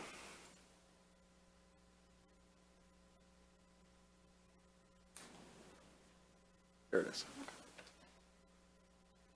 Hello, everybody. Thank you so much for your patience. I'm going to go through this pretty quickly. So we're going to talk about customer service, which is under the communications department. And I'm going to just kind of tell the story. We don't have the full data today to talk about this, but I want to set the stage anyway for the decisions that you're making during the budget here. So this is kind of an odd slide. We're starting at the bottom and going up. For the newer council members, just a quick story about customer service. Up until 2020, it was completely decentralized. Like you're hearing the story about a lot of things, IT, that was longer ago, but this was something that was handled completely by departments, which probably, 15, 20 years ago, I think is how everybody did it, every organization like ours. But there was also a different kind of structure. There was more staff, and it made more sense to have secretaries answering phones and things like that. So where we found ourselves nearing 2020 was with residents saying that they felt like they didn't understand why they weren't hearing from some departments, confused about how quickly they would hear back from people, who they would hear back from, how to best get in touch with them. We know that was filtering through the community and up to you. It was a priority of the city manager's offices for some time before we actually got up to it. So we started by centralizing customer service. Now, that's not every response or every customer service piece, but we did start by moving it under communications with the intent to have a manager come in and help oversee things. As well, there was the intent to create the first customer service policy that would live within the communications under the city managers. So in 2020, we started that move by centralizing. 2021, communications department started to take over most of our digital inquiries. So phone calls were still coming through to departments, but any kind of a web-based message or an email that is like a general information line email, that comes through communications to then filter back out through the departments. Some ability to track, but we were still struggling with that. 2022, City Manager's Office created the first customer service policy and distributed that throughout the city. We got buy-in for that. As well, I believe that was the year that council approved the return of the publicity tax so that we could fund a position to come in and manage this. That was Cassie Lang. She was hired at the beginning of 23, and she started by taking over complete management of C-Click-Fix and all of our digital customer service pieces. I will say that we'd had C-Click-Fix since 2017, I believe was when we invested in that, but without one focal point managing C-Click-Fix, again, decentralized, some departments with the time to be able to take it on, others without it. And also, it had kind of gotten unruly. So if a department goes in and closes an issue because it's not something we can take care of or because it has already been fixed, but a resident is unhappy about it, they can reopen it as many times as they want and they can create a dialogue back and forth. So it became a spam issue. So we had departments having the same issue reopened multiple times. So Cassie's, one of her first moves was to completely restructure C-Click-Fix, to assign new roles, to have herself in there overseeing and helping to keep management of it, and also to write a C-Click-Fix policy. So then she also, as part of that, came up with standard service delivery across the board. This is the number of days we should be closing and dealing with issues. Those are the kind of responses we should be getting across there. As a result of that, our C-Click-Fix this number sounds crazy, but it's accurate. The number of days to actually acknowledge an issue on C-Click Fix went from 55 days to 11 hours. And the amount of time to have a problem solved went from 74 days to 5 days. That wasn't because departments weren't doing their job again, but because there were so many things not being acknowledged because there were all these other problems on there. So we see what that looks like with a manager in place. Okay, so we move into the end of 2023 and into the beginning of this year. And we start to ask ourselves the question about how can we do the same kind of thing with the rest of our customer service? So we still have the main source of questions coming in is via phone calls. With right now, no ability to be able to track if a customer service agent is helping somebody for 3 days in a row and on the 4th day they're sick, where does that call go when they call back? There's no way to streamline. And with so many of our departments separated, you know, an issue that was in Parks and Rec has now become a DPW issue. It creates all this time to then have to move the issue over. So we began a trial of something called Zendesk, which is basically an internal and external ticketing system. It would allow, say, Tim in water billing to get a call and quickly type in some notes about that customer, and then that customer now has a record created. And the next time he or she calls for other issues, the notes travel with. It allows employees to be able to work together in a different way, shaves a lot of time off of, you know, the kind of back and forth and, hey, so-and-so said they called, but nobody can find a record of it. Did anybody talk to them? Those are the kind of ways we're doing it right now. You know, the trial, let me move on to this one. The trial was a little bit like testing a car only by using the headlights because it's such a vast system and it can do so much. And what we were doing was really tracking one component of it. It would take a lot more buy-in for us to test more than that. But what we did was we chose, this was managed by Cassie. She chose 9 trial agents across departments. We met with them at the beginning and launched the whole thing and then met with them monthly. We did this for just over 3 months. And basically what it did was created automatic ticketing of voicemails and requests and emails. So somebody leaves a voicemail for Rich in finance, and he can then get a ticket, so he doesn't have to listen to his voicemail. He can forward the ticket. He responds to the customer. He puts in a note. The customer then calls back. I still have the same problem. Now we have notes we can pull from. And by all means, made the kind of communication that happens between these customer service agents a lot more seamless. It also allows for when somebody moves up to the customer or the city manager's office and says, we haven't heard from, you know, whoever, I called this department 5 times, we are able to better look in and see, okay, we do see a call that came through. We have notes about how that was handled, allowing us to track everything.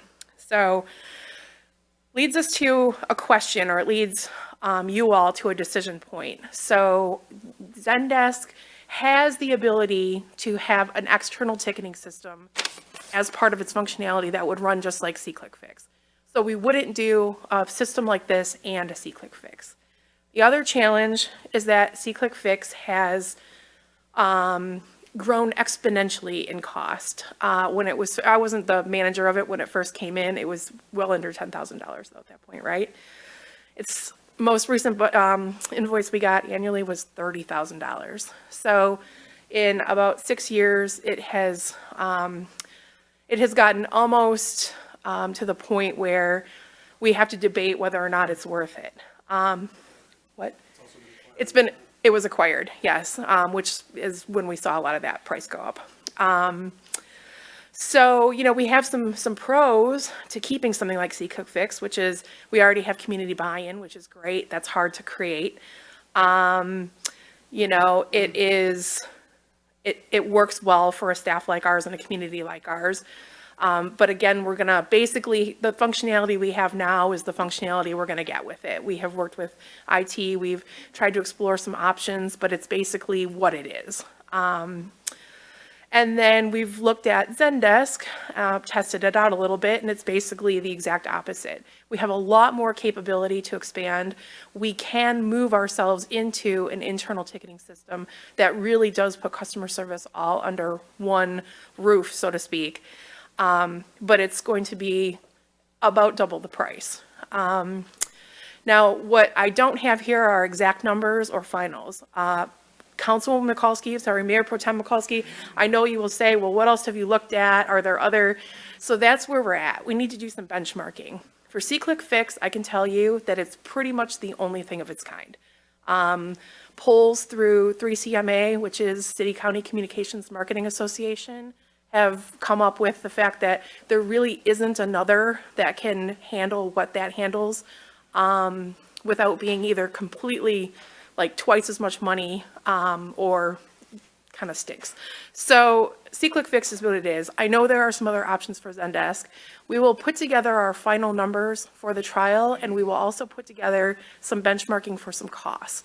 But I wanted to start the story now as we move into this so you can understand where we've come from, where we're going, and we're really at a crossroads. We kind of stay where we are. Unfortunately, knowing the cost has gone up what it has, or we make a decision to invest more on one end, reduce the cost by getting rid of C-Click Fix, and then, building ourselves an internal ticketing system that will kind of do an all-encompassing communications and customer service. I'd be happy to answer questions. One question I have, does Macro Connect have a ticketing system that we could piggyback on? Good question for Joe. Theirs is specific to IT. They actually outgrew Zendesk. They were using Zendesk, and then they outgrew that for their clientele. And I can't recall the name of their system. I can get that information for you. Oh, you're still here.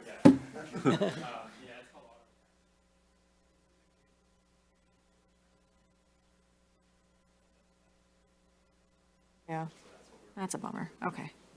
The other reason we were interested in Zendesk specifically is because they do have an integration with the city's phone system. So 3CX. So when we look at comps, we'd have to look at what other product is able to integrate with 3CX, because that's really the benefit here.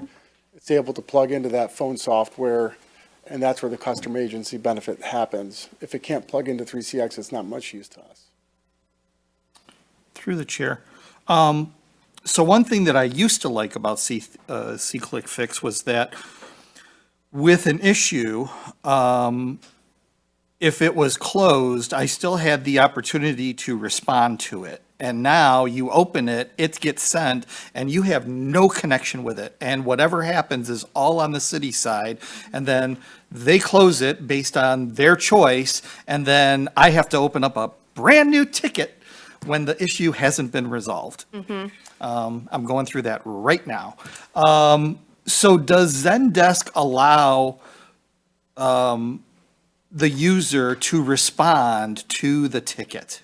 So yes, however, so does C-Click Fix. Well, I know, but we've decided to turn it off. Right. We may decide to do the same thing though with Zendesk. So the decision is made based on how the community is using it. And in large numbers, they were using it inappropriately. True. I think the problem with C-Click Fix is that everyone saw everyone's responses, so everybody just wanted to clamor on and just have a field day. Whereas I'm hoping with this, it's a one-to-one communication. So if I open a ticket and you're assigned to it, you and I are the only, well, on the citizen side, I'm the only one that sees it. So you don't have Donnie or Raylan, chiming in on it. They don't see the issue. It's really just a conversation between me and the city. That And is. I think that would resolve a lot of that Yes. noise that used to be created with C-Click Fix. Zendesk really, C-Click Fix was created for cities and governments as a way of being able to report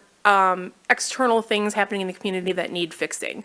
And they loved that it kind of turned into a little bit of a social media channel as part of that, and people can upvote and downvote and comment. Zendesk is really different than that. It is meant to be a much more robust system that is helping us internally, almost like a switchboard, assign issues to people, and then those people immediately are able to get right out into the customers themselves. So yes, there is that ability for one-to-one communication Okay. as part of Zendesk. Yeah. So my next question then is, how much does that resident see in that communication? Because it's basically opening up a ticket for an individual, so that over time, I may be reporting 10 or 12 issues, and that's going to be part of that record. But does that resident see the communications that staff is entering in? Because my fear is someone may make a comment on there and all of a sudden it's really offensive and then you open up a whole new can of worms. No, this is not a public forum, so this is meant to exist more on the back end, whereas you report a pothole one day and it comes into our system and we, send it over to DPW and they fix it and, all good. And then 6 months later, you call because you got a high water bill and you're concerned about that. And then that also creates a ticket in the same system, but now it routes it to finance. This is really a back-end dashboard that allows us to communicate and better get responses to you and the community. It's not meant to be a social platform. There's no online piece that you're going to log into and see a history of your interactions. Okay, thank you. Yes. If I may. Yeah.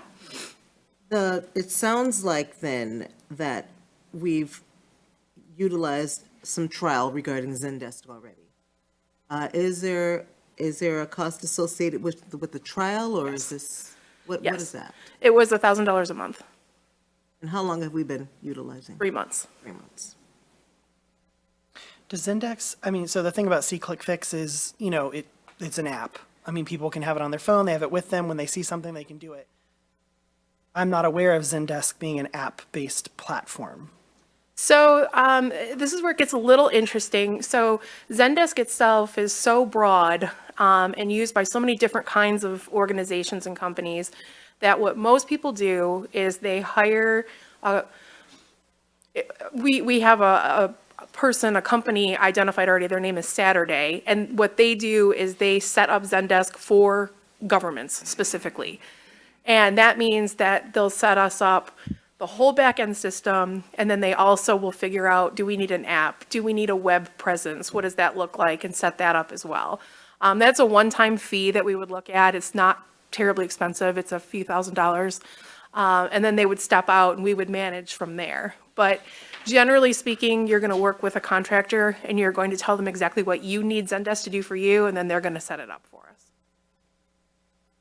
Through the chair. So it would be where the resident would have to go to the website to do it, or would we create an app? I don't know what that looks like The nice thing about SeeClickFix is I can do it right on my phone. I'm walking down the street, I see something, I can do it right on my phone. Yes. As opposed to I see something and then I have to go back to home and I got to log in and go to the city website, enter it in.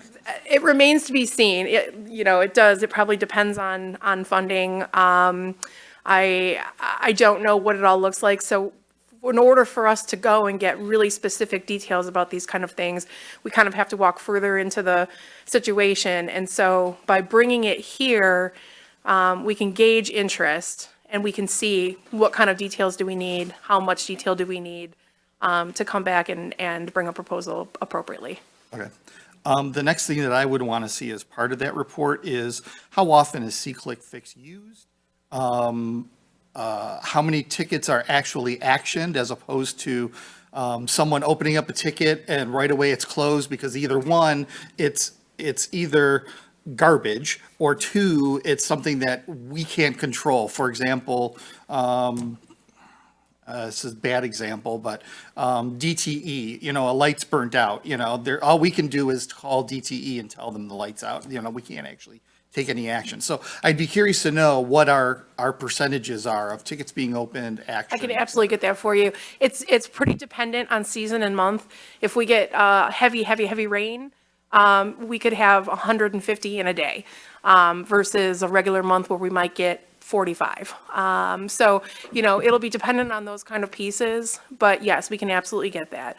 And we try to take issues that aren't actionable by us, like a burned out light bulb, as an opportunity to educate, so that our response at least since Cassie's taken over, allows us to say what this issue is, who owns it, what we're going to do to make sure that it happens, and then follow-up information to the outside organization. Anything else? Through the chair, what is your timeline on assessing different CRMs for ticketing? So we're looking at anything we would do like this as being a 2025 situation. So I would be thinking the spring right now would be benchmarking and looking at options, getting pricing information, and then bringing it to you end of spring.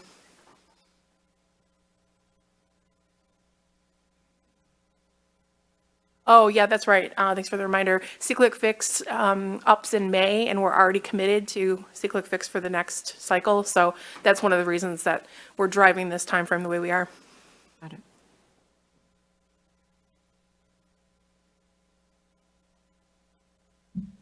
Okay, thank you.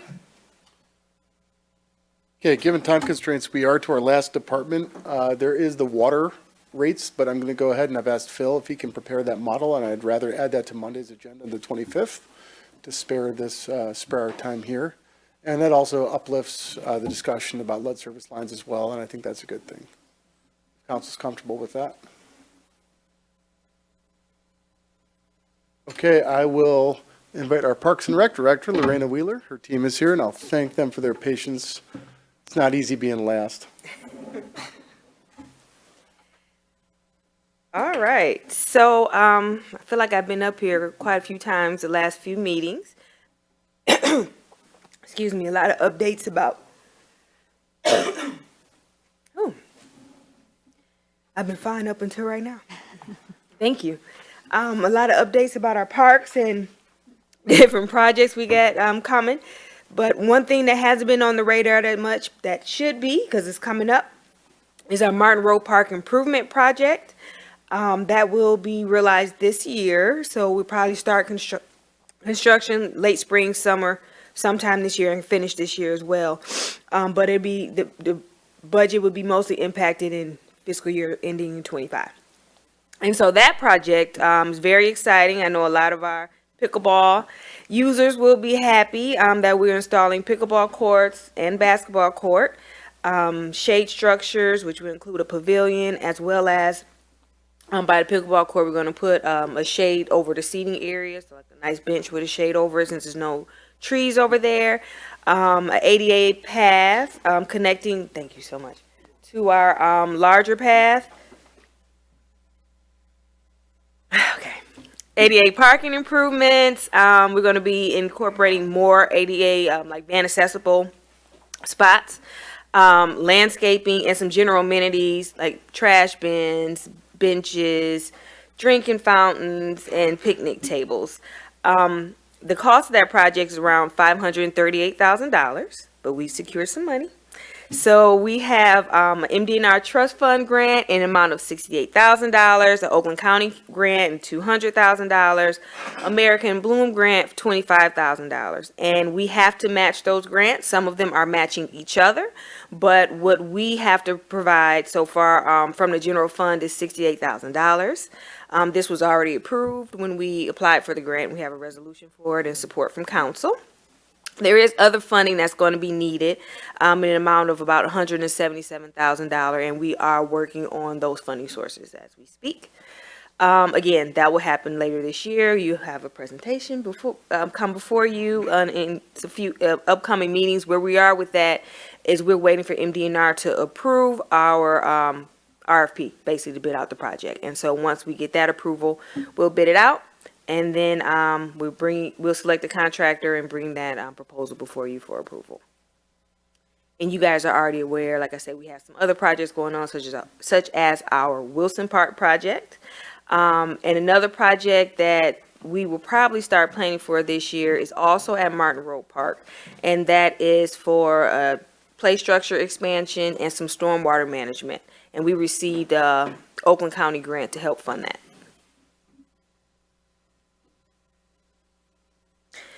So, Parks and Recreation programming and partnerships. So we have a lot of programs. All of our typical programming is ongoing, like we normally do sports, youth and adult sports, special events, like our fall festival, daddy-daughter dance, and our park improvements, as well as park programming, which will include like our concerts in the park, as well as movies in the parks and things of that nature. We do have some very exciting new programming that we've implemented in 2023 and is ongoing in this year as well, which includes our new aquatics program. And we basically sold out of our parent and tot class as soon as we posted it. So we're looking to add a second class. Those classes start, I believe, next week. We also have a water aerobics class. We do still have some openings for that. So if anybody wants to do some water aerobics, you can sign up. We started our first girls basketball league. We were approached by several residents who wanted to start a league, especially at the third grade level, because at that age the boys were getting a little too aggressive, but the girls still wanted to play, so they kind of wanted to have their own league. So Ferndale, we led that. Our deputy director, Robert, initiated that new program, worked with the parents, secured the gyms and locations and everything. And I want to announce that we won a championship, which was last week. So very exciting for not only to start it and for our Ferndale girls to win. We also have a lot of new senior trips and different programs that we've implemented.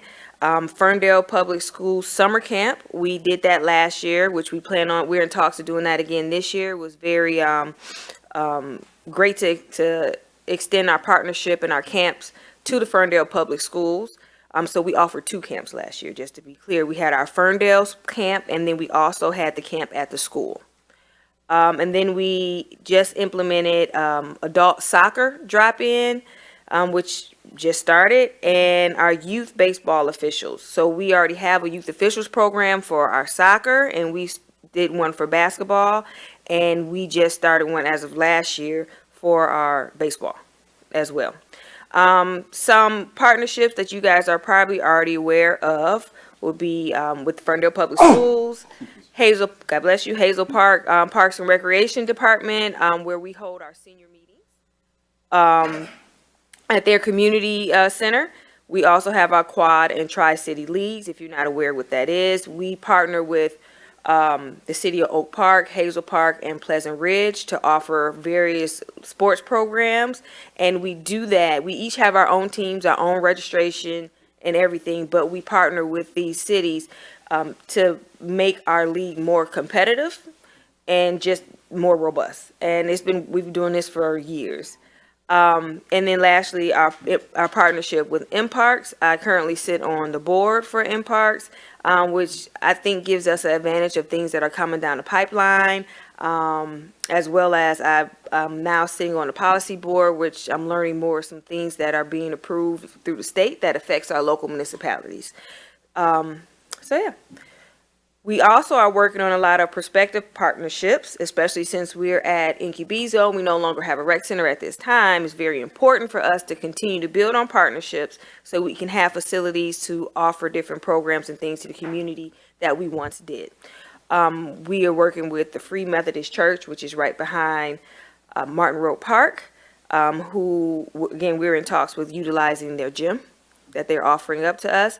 We're also been working with Life Lab Kids and plan on really establishing a relationship with them, especially with kids that have cognitive issues or some type of disability.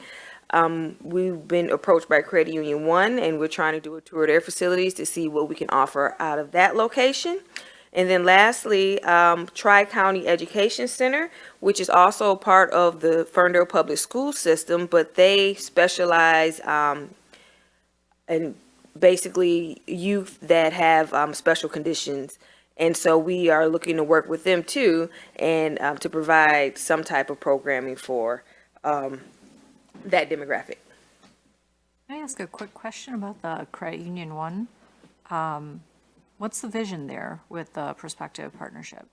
So we're at the very beginning phases of that. They reached out to us.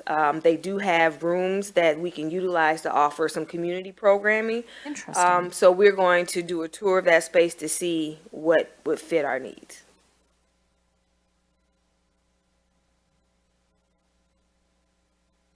So this year, I will say that, and I want to give some kudos to our HR department for their hiring process that they've implemented, but this is the first time since probably about 2018 that we had a full team that we have budget allocated for, and we're working very well together. I'm very proud of my team. We really stand by our vision, which is creating our community through people, parks, and programs. And I want to emphasize community and people in that. And that's what we keep in our forefront as we work through customer service improvements. And some of the things that we've done is we heard what our parents have been telling us, and with our sports participants have been telling us about communication. So we just implemented and went into a contract with Team Snap, which basically helps with customer service, helps with communication amongst all of our parents, our coaches, and the city. So before we had emails for canceled practices, or you have to call the hotline, or if you have practice times you don't know where they are, you have to get with the coaches. If the coaches don't respond, then they come to us. So now we have this Team Snap app, and everything is through there, and we can manage that. Everybody can talk amongst each other per team, as well as the city can talk to everybody. So it's been working very well. We also have smart technology improvements where we provided a tablet to our driver. So now he can directly look at scheduling, and it goes right to our staff. So if things are updated real time, basically. So it saves a lot. We're working a lot more efficiently and saves a lot of time. Our dog park, we have an online membership course now that we should be rolling out in the beginning of April. We're ready to do that. So prior, if you wanted to be a member of the dog park, then you would wait. We only have one training course per month. And if you missed it, you have to wait till the next month to do it. So now you can do it online and on demand. So that will save a lot of time for our dog park members as well, who are eager to get into our dog park.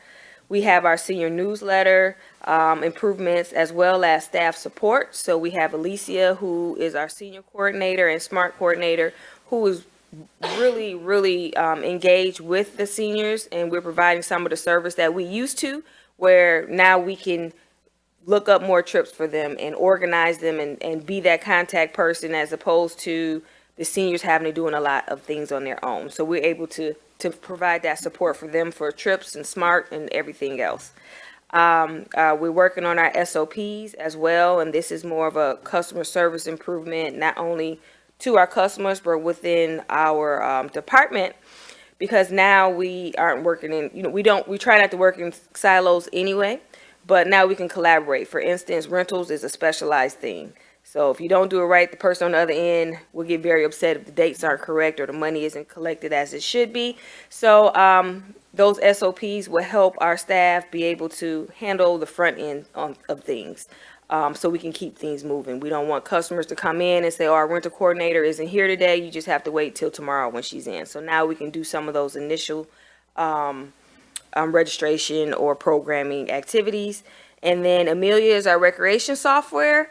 We have monthly meetings with them, so we can continue to stay up to date on anything that they have that they're rolling out new, as well as things that we need. So if we see there's a gap in service that we would hope that they could fill, we can let them know what that is at that time, and they usually work on it very responsive. So all that is just to increase our customer service improvements and what we've been doing for the last year or so. Now I just want to go over some quick highlights from 2023 actually until now. We've applied for and were notified of award for grants in the amount of $1.7 million. Some of that money won't be realized until this year, but all the hard work to get it was in 2023. We also secured $9,200 in sponsorships. We received awards and recognitions from MParks. We were awarded the Michigan Statewide Healthy Play Award, which we received at the MParks conference this past month. We have Emmanuel over here who participated in the MOLD cohort, which, what does MOLD stand for?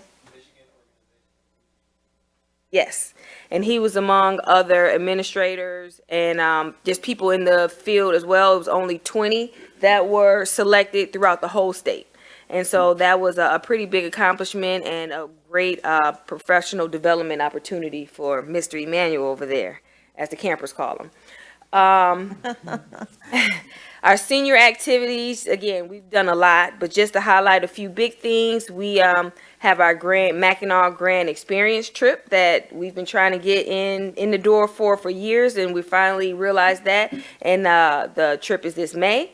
The seniors have gone to new places such as Meadowbrook. We have programming that are new, storytelling, which is pretty cool. We just had our first one last week, and we're bringing back a lot of the senior parties and different things that they used to do at Kulik as well. Our summer camp, well, we made a record where we filled summer camp last year, well, at least 85% full in 2 hours. A lot of residents weren't happy, but that just goes to show how great our summer camp is and how much, our community really appreciates it. Unfortunately, we have the capacity to double. We can have 100 campers, but we have to limit it to 50 because of staffing. Seasonal staffing is hard right now to get a lot of people hired for this position, but we're still working on it. And then lastly, our youth soccer increased by 62% especially for our U4 soccer division. Before COVID, we had a lot of teams, and after that, it was really hard to build it, where we went from several teams to not having enough, and we just had a clinic. Like, okay, just let the U4 learn how to play as opposed to being in a league. So now we have a full league, and so we're really excited about that. And in a nutshell, that's all our highlights for this year. Well, some of them. Any questions? I have a question. So for a lot of the, trips and activities, do we have any kind of, are we engaging with things like entities like the Detroit Zoo or Cranbrook, the Detroit Historical Museum, like the museums in the region for trips for like kids, seniors, et cetera? For the seniors, yes, for both. So our summer camp, we do field trips every week. And then so they go to the Science Center and a lot of other fun places. So yes, to some of those museums. For the seniors, yes, as well. I believe they went to, was it the DIA? But yeah, I don't want to mess that up. But yes, they have been, we have been exploring that too. And then I know that there's Senior Day at the zoo every year, and we try to do those trips as well as the state fair. I was just this last week speaking with the directors of the Historical Museum, the Charles Wright Museum, and the zoo, and I was chatting with them about Ferndale, and they were like, well, if there's anything we can do to continue to enhance like partnerships with Ferndale, we'd sure love it. So Well, I would love it too. So if you want to pass that information on to me, we would definitely look into it. I will connect you. Thank you. All right. No other questions? Thank you. Thank you. All right, thank you, Lorena and Dynamic Parks team. We're coming to an end. We will just really limit this. So the bottom line projection for the 4-year general fund, 2 back and 2 forward, is presented up here. You can see the total revenues collected represents no millage in 26. Then again, showing the expenditures, which is really a demonstration of the needs projected as we are structured today. That's what that would look like. We would not use fund balance to keep those operations, to be clear. That would not be sound policy, and I wouldn't recommend that. We would make structural change. We will go through water and the water section on Monday night during the council meeting. I'll pull that up to presentations. I can say that council in 2022 adopted, Brian actually presented the water rate model. We were presented with really unpredictable structure costs. We knew that. So we actually chose to proactively prefix a rate over 5 years, and that is there. So you can see, rather than go up or down, responding to changes in cost and inflation.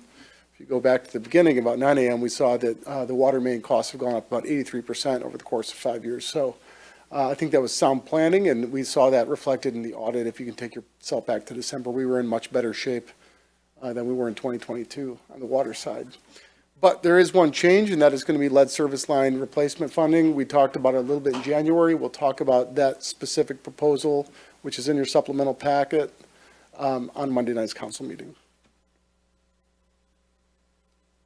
Parking, really, this is just a brief projection of revenues and expenses for the fund. The operation is recovering along with the downtown recovery from the pandemic. You can see that reflected in the revenues over expenditures. So by 2026, you can see we're close to getting back to the pro forma that we thought we would be before the pandemic with the Downton operation, where we were starting to substantially exceed our expenditures. However, we hadn't had to really factor in depreciation because the parking system didn't really have an asset. It has an asset now, and that asset includes depreciation. That is a books number that is really for the balance sheet, but we do have to factor that into the budget. And so when you tack on the depreciation costs from the balance sheet against that operating, it puts us in a deficit situation. And so we are starting to budget for that depreciation within our budget. And that's something we can go into later, but you can see that in your budget line details, what that looks like. As far as Bruce's program priorities, you already are aware of those. Those are in process. The pay-by-plate license plate transition system will be implemented going into fiscal 25. That will bring a new service, text to pay, as a new option that we're really excited about. We will see Woodward signed new and be used as a mobile pay only zone. The structure of that program is going to be realized in fiscal 25. And you'll start seeing the changeover in pay station models. We're getting away from T2 and going into the Detroit-style model of Flowbird. And that was through a competitive bid process that hasn't really resulted in any change yet. That change will start happening over the next few months. Here's a projection of the difference in revenues, or in the difference in meter rates as part of our fee schedule program. The fee schedule will be presented on Monday night's council meeting as well. So a snapshot or a little focus on the next steps with the budget timeline. April 8th is the first reading of fiscal 25. So we will have monthly conversations, and I'll look for questions and reactions to today's workshop, and I'll listen to council's dialogue now as we prepare to break. And then there's a public hearing that we'll have to notice for April 22nd. That public hearing is for the adopted budget itself. After that, by our charter, we have to have that budget book in public facilities printed and available for the public review by May 8th. And July 1, here we go again. Mayor, at this point, that concludes staff's presentation. All right. Is this an opportunity for public comment if we need? Yeah, we can go back into the agenda. I think first it's council dialogue because we're still in the presentation. Okay. Then you can go into public comment and then you can adjourn. Public discussion, council discussion. Any discussions as to what we've heard today? Any concerns or points of clarity? Been quite a bit. Yeah, through the chair, it's a lot of information that was shared, and we've identified a number of points where Joe's going to have to speak to us one-on-one to figure out the direction council wants to take, but there's going to be some hard decisions that are going to need to be made, even before we talk about the budget for the potential loss of the millage. Yeah, I think for me, one of the, I think necessary inputs before we can, bring the budget process to a close as a council is sort of what the finance committee recommended, is starting to gather that list of cuts, essentially. I mean, like what does it look like, and how do we finalize and prepare this budget for that eventuality? Do we start to build the sort of the bulwarks around the things that we know we want to shore up in the event of, frankly, catastrophe, financial catastrophe? Or, do we want to do a budget that just sort of assumes as is, I think knowing what might be on the table, might be recommended to us I just think it's a critical input to our decision-making. Through the chair, I would agree. And I guess this would be a point of operational efficiency then. Do we pass the budget based on our input now, or do we pass the budget based on worst-case scenario that we model out? And if we pass it based on the input now, can we just make a rapid adjustment if we see things going sideways?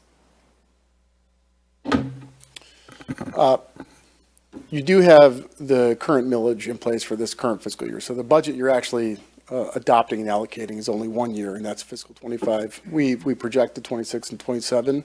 I was, if we had time, which we don't, I was going to give this presentation that I gave to the Finance Committee, which is exactly that, showing how we would use our current software in place to help us to inform decision-making. So right now, the top 15 of 200 programs takes up about 13.7 or 50% of our budget as it stood last year. And those, as you can see on the left by department, are by the majority police, fire, and public works related. I don't think that's too surprising, but that is the fact. So when we talk about making up the difference, it takes a lot of programs to cut to make up $4 million. And so I won't go through all that detail today. This is a public presentation. This is included in the Finance Committee's meeting materials packet, which is on the city manager's website, which is on the city website. And I do encourage anybody and everybody to go through that. It's the November 9th meeting materials. For council, I'll make sure that you don't have to dig through anything. I'll just bring this right to your inbox so you can see that in advance, and I can have conversations about that. Also be happy to re-give this presentation publicly, and I think we should do that certainly over the summer as we continue to think about the extended 3 years. I think that, Joe, that you can expect some interesting conversations as we meet on our one-on-ones, because I think more questions are going to arise based on everything we've digested here. I know I have some things that I want to point out, the things that were surprising to me here that I'd like to clarify with you, and then, of course, with council. But at this time, unless there's any more discussion, I'd like to open it up to public comment to speak.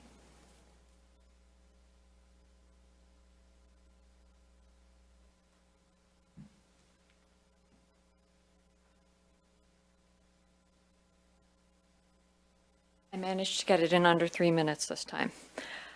So you all know me. My name is Quinn Ziegler, 705 West Camborne Street, and I was the chair of the Resident-Led Financial Review Committee. So on Monday, I shared the committee report for you, and I encourage everyone to read it and to watch the 20-minute video presentation that goes along with it. The resources are an introduction to municipal finances and written to be understood by everyone who reads it, even if you don't have a background in finances. Today, we heard the need for new equipment, staffing changes, and the impact of inflationary pressures. For example, Fire Chief Robinson stated that the cost of fire apparatus has increased by 40% over the last 2 years. We also learned that Ferndale's operating millage and the Headley override will roll back in 2024 compared to 2023. Inflation during that time period grew by 5.1%, but my property taxes are only going to go up by 1.7%. You can learn more about why that occurs due to the interaction of Proposal A and the Headley Amendment in the report. Ferndale's Headley override expires at the end of 2025, and if no replacement funding is identified, approximately $4 million will need to be cut from the $26 million general fund. In the Cobalt Community Survey, residents stated that they wanted to see responsive public safety, recreation for all generations, special events, protection and maintenance of our parks, and a clean, welcoming downtown. And we heard that again today. With a $4 million budget cut, all of these items and more would likely be completely eliminated or partially reduced. And even a renewal at the current rate is effectively a cut because the millage continues to roll back and property taxes don't increase at the same rate as inflation. In the report, our recommendations are to reset the millage to our charter amount, look at ways to lower existing costs, and investigate alternate sources of revenue to reduce the need for future overrides. This allows Ferndale to maintain current services, maintaining the things that attracted us to move to Ferndale in the first place. And a reset enables the ongoing improvement of resident services in meaningful ways. It means the city will have something to show to residents for it. Things we heard about today, like a recreation center and a combined public safety headquarters, expanded recycling, and a police co-responder program. These items from your strategic plan reflect the values of Ferndale and its residents. As residents who spent months and hours of study on this topic, we ask council to consider our recommendation and put it on the ballot in November so that voters can decide. Thank you.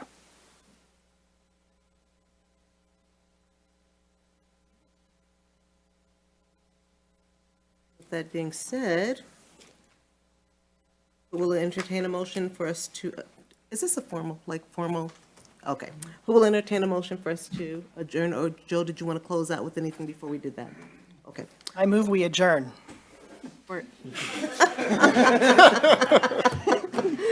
Johnson. Yes. Kelly. Yes. Leaksmate. Yes. Polika, sorry. Yes. And yes. This meeting adjourned at 4:58.